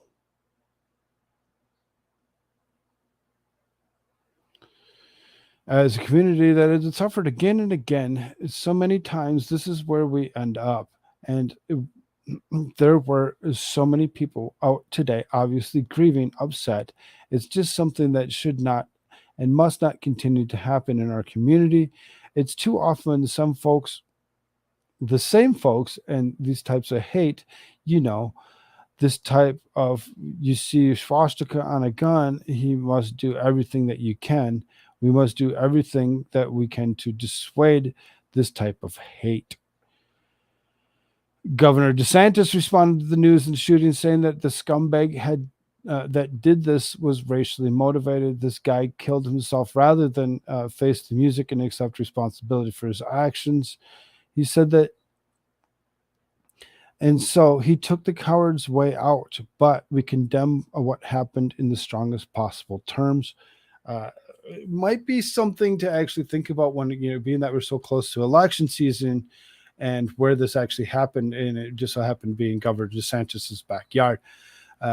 Edward Waters University also said in the statement, our hearts and prayers go out to the victims and the families impacted by today's tragedy. EQU stands for the opposition to hate-filled crimes against minorities and others targeted groups. We are deeply impacted and will not condone these types of actions in our community. Of course, nobody wants to condone those types of actions in a community. Who wants to actually do such a thing? That'd be ignorant.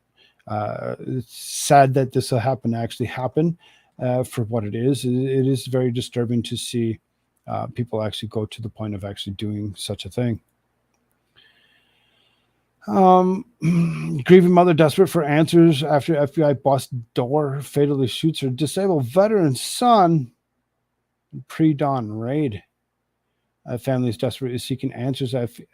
FBI agents busted down a door and killed a relative of pre-dawn raid last week. The FBI is refusing to tell the grieving mother why they showed up in armored vehicles at 6 a.m. last Wednesday and fatally shot her son. According to WBBJ, FBI agents showed up at the residence in Henderson, Tennessee to serve a man named Theodore Dessler an arrest warrant when things turned deadly. A neighbor told WBBJ, "We woke up at 6 a.m. after he heard a loud bang. I was woken at 6 o'clock this morning. I heard the loud bang. Then I heard a couple more. I heard the loudspeaker, 'Come out with your hands up. We're the FBI. We're not going anywhere.' Before I knew it, I was coming out to see what was going on and watched them bust out their window." Theodore's family believes that there's unarmed when the agents busted down the door and threw flashbangs into the home. It was a senseless act. Teddy was 100% disabled. He had problems. He had severe PTSD. He had depression, but he's getting help for it. This is senseless. He didn't have a weapon on him. He was just trying to get out of the house because it was filled with tear gas. The house was destroyed by tear gas, flashbangs, and bullets. Most of the windows were busted out. The FBI involved shooting is currently under investigation, so the family is in the dark about the details of the raid. I'm not going to read from the WBBJ because we don't need to, but I think we pretty much get the point that they could have maybe done anything a little bit different than what they did, but for whatever reason, this is how they did it. How do I bookmark? You're at 3 hours and 51 minutes. I'll throw a bookmark in for you, a stream marker that will actually maybe help you get to this point. Thank you for joining us, Lisa. I really do appreciate it. Sleep well and have a good one. Mary Bernie, I'm doing very well. It's becoming quite regular knowing what's up and letting it happen. It seems that way, doesn't it? It seems like over and over again they keep on doing the same. Sewer, noun, a medieval household officer, often of high rank, in charge of serving the dishes at a table and sometimes sitting and tasting.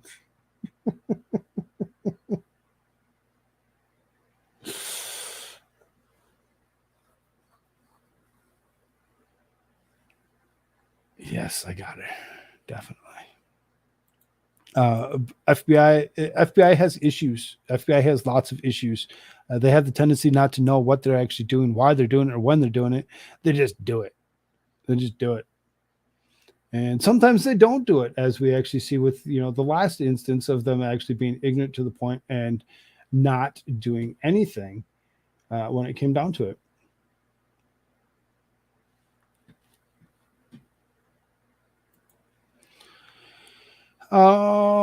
88 deaths linked to suicide kits sent from Canada.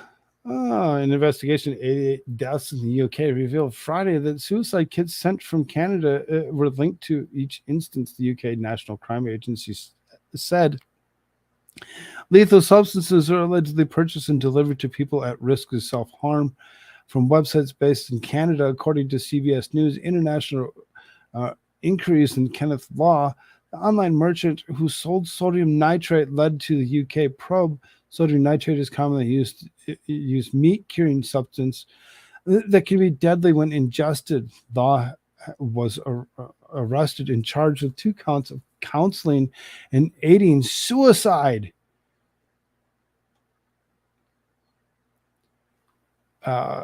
These kits that are widely available, that can be ordered, and it's very disturbing to actually see how easily they can actually go ahead and order whatever they want and have it distributed to them at a wide range to almost anywhere, because Canada doesn't regulate any of their stuff. Really sick of hearing some about this kind of ignorant stuff. Anybody that's around here that hasn't known, if you need assistance in any way, shape, or form, please hit me up. Hit any of us up. Come talk to us. We're around. We will actually listen to things that you need to say, or how, and we'll help you in any way, shape, or form that we possibly can. Do not remove your life unnecessarily. We're willing to actually assist you and maybe helping you save your life. I was just poking Vicky back. She sews her. Sometimes the world seems too terrible for folk. Yeah, it does seem that way, doesn't it? Motorcyclist fleeing cop dies after an officer allegedly throws picnic cooler at him. Man fleeing the New York Police Department on a motorcycle was killed Wednesday after an officer allegedly threw a plastic picnic cooler at his head, causing a fatal crash. The victim, Eric Dupree, 30, lost control of his motorcycle after being struck by a cooler thrown by Sergeant Eric Dern during a drug operation in the Bronx Narcotics Unit. The Associated Press reported Dupree was allegedly caught selling drugs to an undercover officer. Earlier today, New York Police Officer Department Sergeant Eric Dern was suspended from duty without pay following a fatal incident. I mean, he was trying to help. Threw a cooler at him, and oops, made a mistake. Like this isn't something that we've never heard of before. Boston parade shooting, 7 injured at a Caribbean festival Saturday morning. Several people were injured.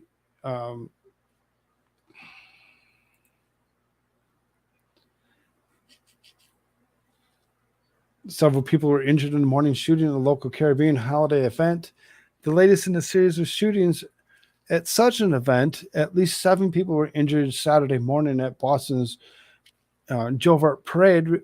According to local police, police were informed of the shooting at about 7:45 a.m.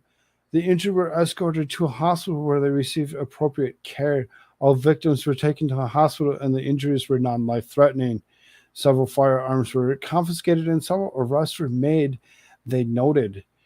They're praying for the recovery of victims and grateful to the police and first responders who were at the scene. This is an event for children on Saturday morning. It was appalling for bad actors would visit violence and evil on it. Today's mass shooting highlights the gun violence crisis. Yeah, it's the gun. It's not the mental incapacities of the human being behind it. It's the gun. We are facing in the city. It's the public health and public safety emergency. Boston police are confiscating and recovering guns at an alarming rate throughout the neighborhood. Now it's time to come together, develop a gun violence strategy in Boston. Yep. The Caribbean American Festival was scheduled to take place today nearby the Franklin Park. However, there's history of violence occurring around these festivals. According to Boston Herald, last year, 1 person was killed and several more were injured during the event. The investigation is ongoing, police said. Sad that such a thing had to have actually happened, that 7 were injured at a parade in Boston. Yeah, one more time in Boston. It seems, but the point is though is they keep on actually going after the gun violence and saying it's the gun. Oh, it's the gun. It's the gun. It's the gun. Are you sure it's the gun? Are you sure it's the gun? It's not the, like I said, the mental incapacities of the person behind it going ahead and actually think that it's okay to do such a thing because they don't know any better? Were they not taught, that guns actually do what they actually just did with them? They either kill and or injure people. It's sad. Drunk Michigan man wanders into Yellowstone Hot Springs, gets banned from park. Idiot. Stupid can you be? Yellowstone tourist was drunkenly stumbling into the national park's off-limits hot springs Tuesday, was slapped with federal charges and temporary ban. Jason Wicks, 49, was arraigned Wednesday in charge of off-trail travel in Yellowstone National Park thermal area and being under the influence of alcohol or drugs at the degree that the danger of himself or others. Wicks, a film in Michigan, was also banned for stepping foot in the national park, at least until the case is resolved. He pleaded not guilty to the charges on Wednesday. Wick suffered from thermal burn on his foot after venturing into the restricted and highly dangerous area. Park visitors were asked to stay on boardwalks and designated trails to avoid the geothermal features, which is often covered by just a thin or fragile shell of ground cover. More than 20 people have died at Yellowstone's hot springs of Kenton lethally hot springs, reaching up to 200 degrees Fahrenheit or more over the years, according to National Park Service. The hot springs are so hot and acidic that the victims' bodies actually dissolve inside the water. About a year ago, a park employee found part of a foot still in a shoe floating in the spring, as the rest of the human remains were believed to have melted in the scalding geyser basin. Past offenders who have survived have faced steep fines and even jail time. Idiot. You're lucky your drunk ass only burnt your foot. You're lucky. Stay out of the park. You should be removed it shouldn't be a temporary ban. It should be a lifetime ban. Never get to go back to the park ever again for being so stupid. We're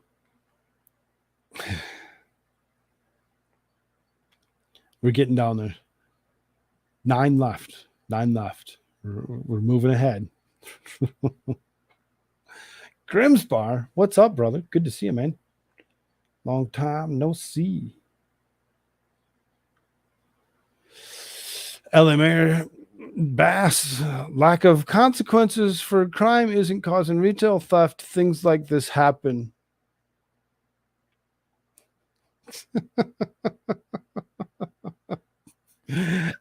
In mass, yes, things like this just happen. No big deal. On Friday's broadcast, and the issue is Los Angeles Mayor Karen Bass stated that the issue of retail theft in the city has nothing to do with the lack of consequences for crime in the city, or things like this happen when there are profits.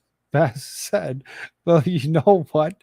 Things like this happen when there are profits to be made, and law enforcement put the task force together, and I'm supportive of, and it has a number of different agencies and city attorney, the district attorney, etc., all at the table. And I will tell you that just the other day, they made 11 arrests. And so these are crimes that are significant. They're felonies. They're not misdemeanors. And one of the things that we need to look at is, though, rest assured, they're not selling $10,000 purses in poor communities. They're selling those purses online. They're selling those stolen goods online. And so I believe when you have a crime like that, all the actors are culpable and need to be dealt with. And so we need to look at the online sales of stolen property, because that's what it is. There are a lot of viewers that feel like there aren't enough consequences for crime in Los Angeles. What do you say to those people? Well, they especially focus on that with the retail crimes. I think there are a lot of misunderstandings about that. These are felonies, and in some cases, there's crimes that do have major consequences. The reforms of these people object to have nothing to do with these crimes. They happen. They just happen. Things happen. It's okay. It's okay. Things like this happen all the time. Whereas else, and you got places like Dick's Sporting Goods cites organized retail crime for 23% profit, a decline. keep stealing shit from places, and this is the kind of stuff that happens. It's so stupid. So stupid. They happen. They happen. No big deal. No big deal. Everybody gets to lose just a little bit of profit.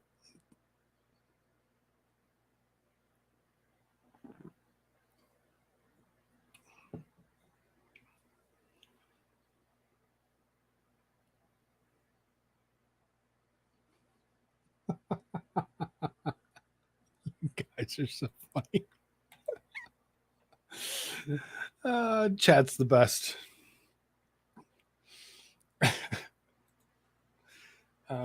Multiple analysis find California plastic bag is failing.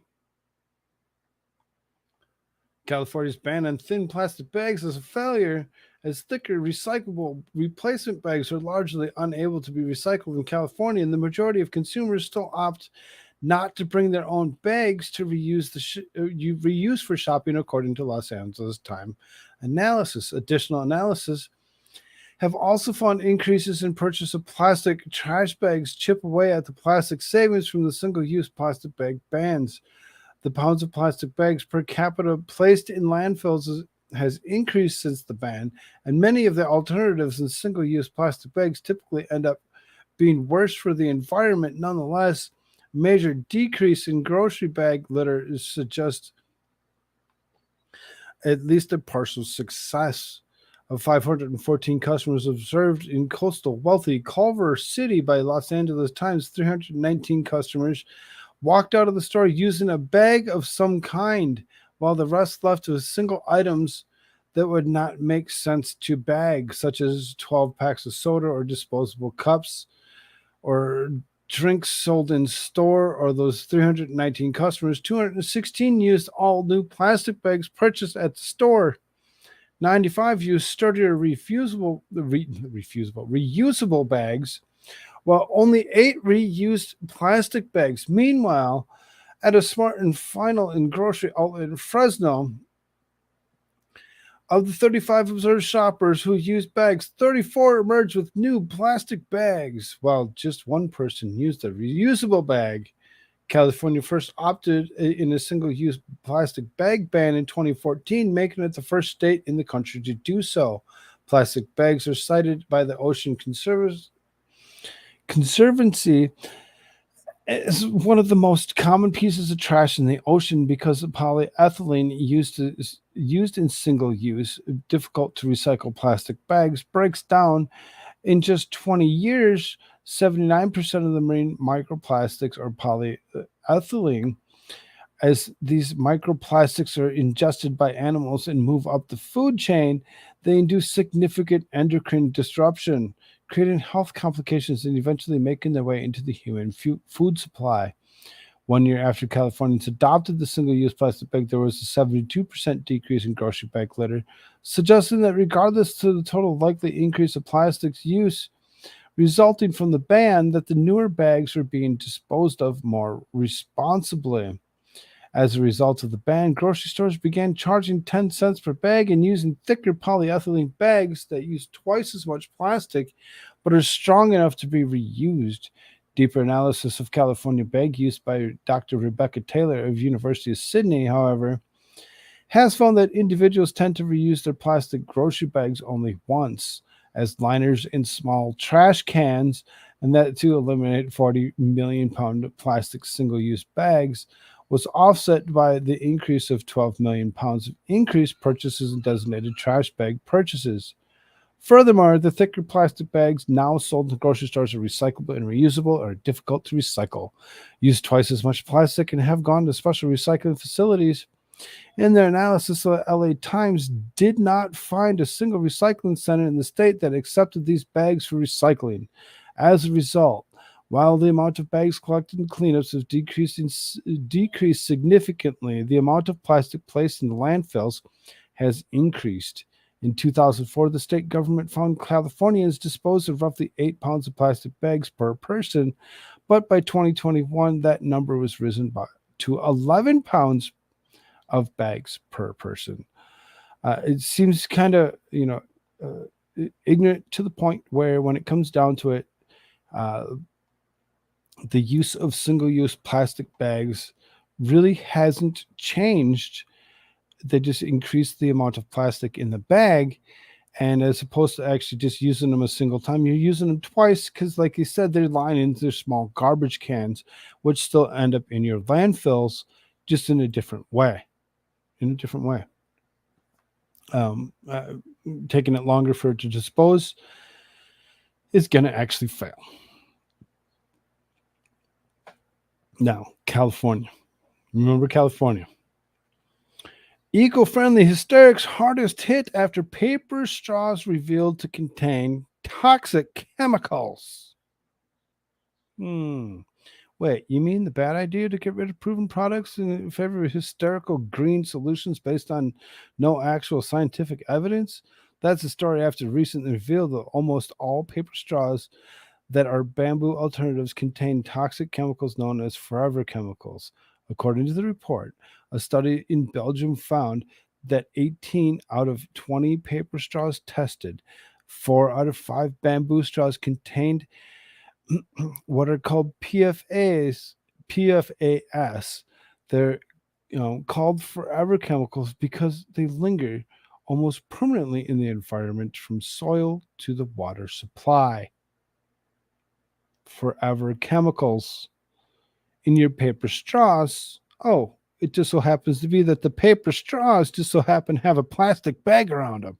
It totally makes absolute sense. If that doesn't make sense to you, I don't know what would. Green shit's not really green. Just like green energy, just like green anything else that you want to call green, it's never actually been green. It's just their term to get you to actually make you believe that you're doing something better for the environment than what he had previously been doing. The green shit is not really green. It's like a tree-hugging idiot shoving their idiocracy down my throat. And now if you're actually in the state of California, you're actually sucking on these things to actually, drink your stuff, your forever chemicals could be dangerous in itself. So just how toxic are these chemicals? According to researchers, they're associated with anything from low birth weight to risks of cancer. I don't think scientists not knowing these levels of exposure are problematic should give anyone comfort. There's typically the kinds of things that should be worked out before putting a product into wide-scale use, as paper straws have been in the last several years, mostly on the behest of Democrat politicians.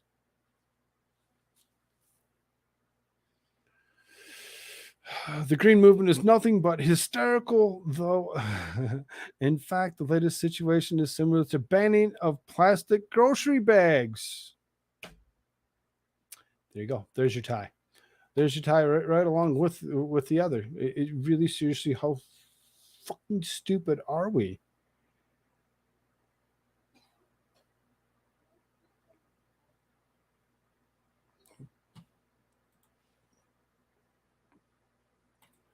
So then,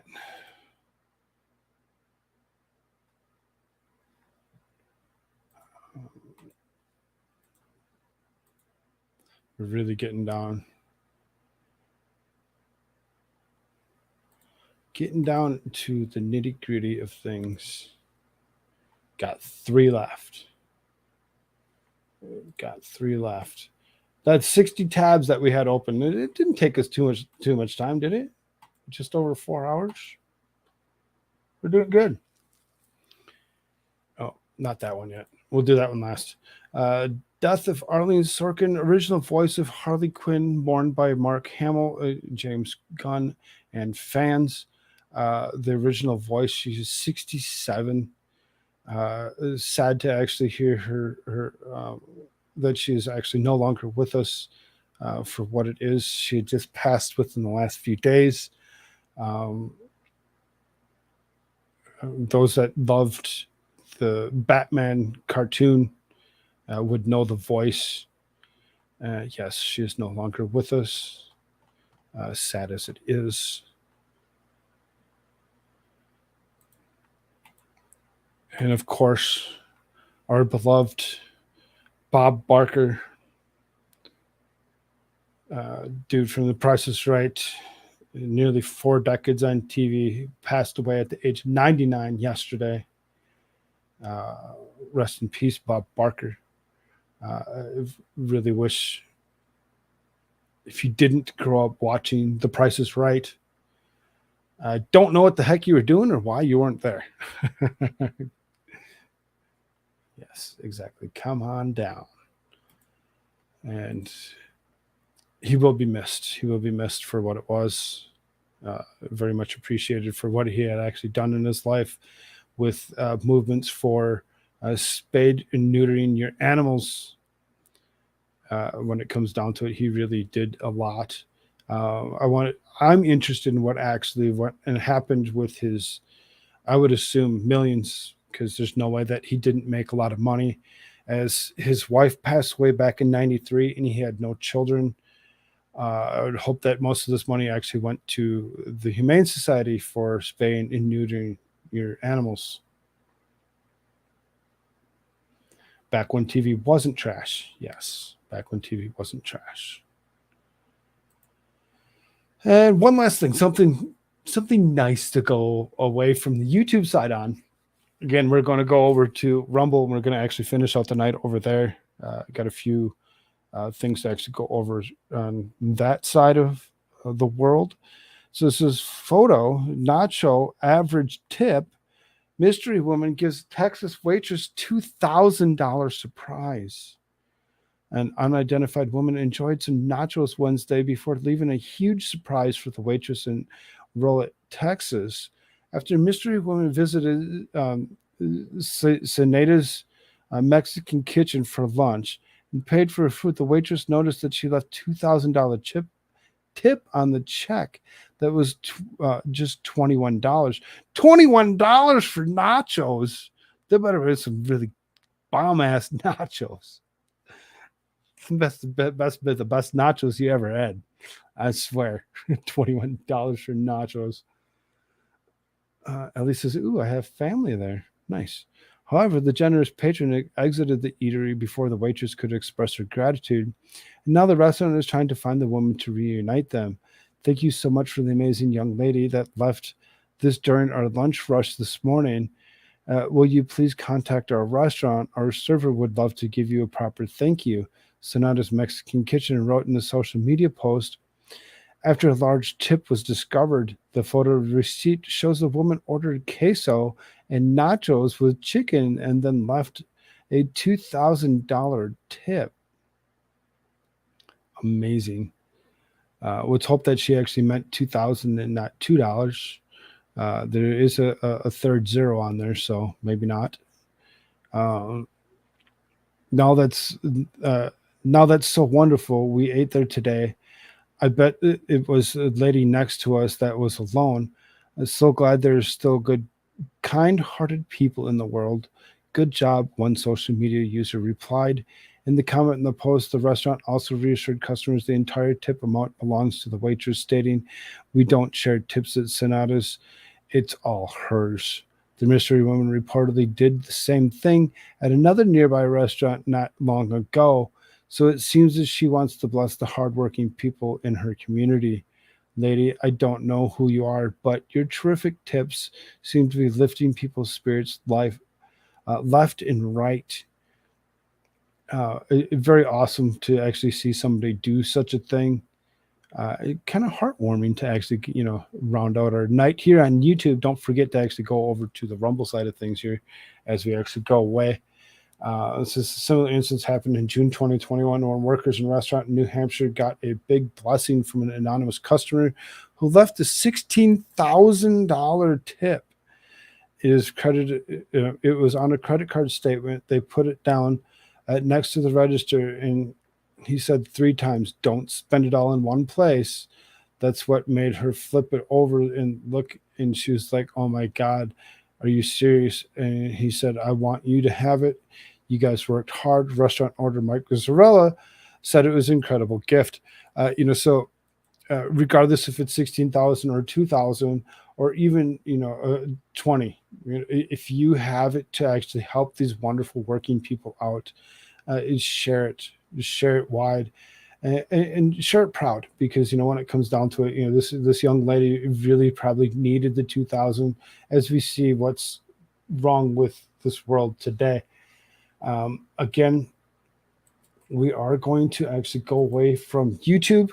I'm going to make it over to Rumble. Here is the Rumble link. Go ahead, click that, bring yourself over there. We are going to talk about Koof. We will talk about things that just can't be talked about here on YouTube. Exactly, Elliot. YouTube is asshole. Yes, we will actually be taken away from here. Why? Because they don't allow us to continue. They don't allow us to continue talking about the things that we wish to talk about. Click that link. Bring yourself over there. I will be there in a short moment. I'm going to actually give you a couple little commercials to actually walk away from here on. And I want to make sure that I get the right ones. Thank you. This concludes our press conference. Please stay seated as the leaders depart, please.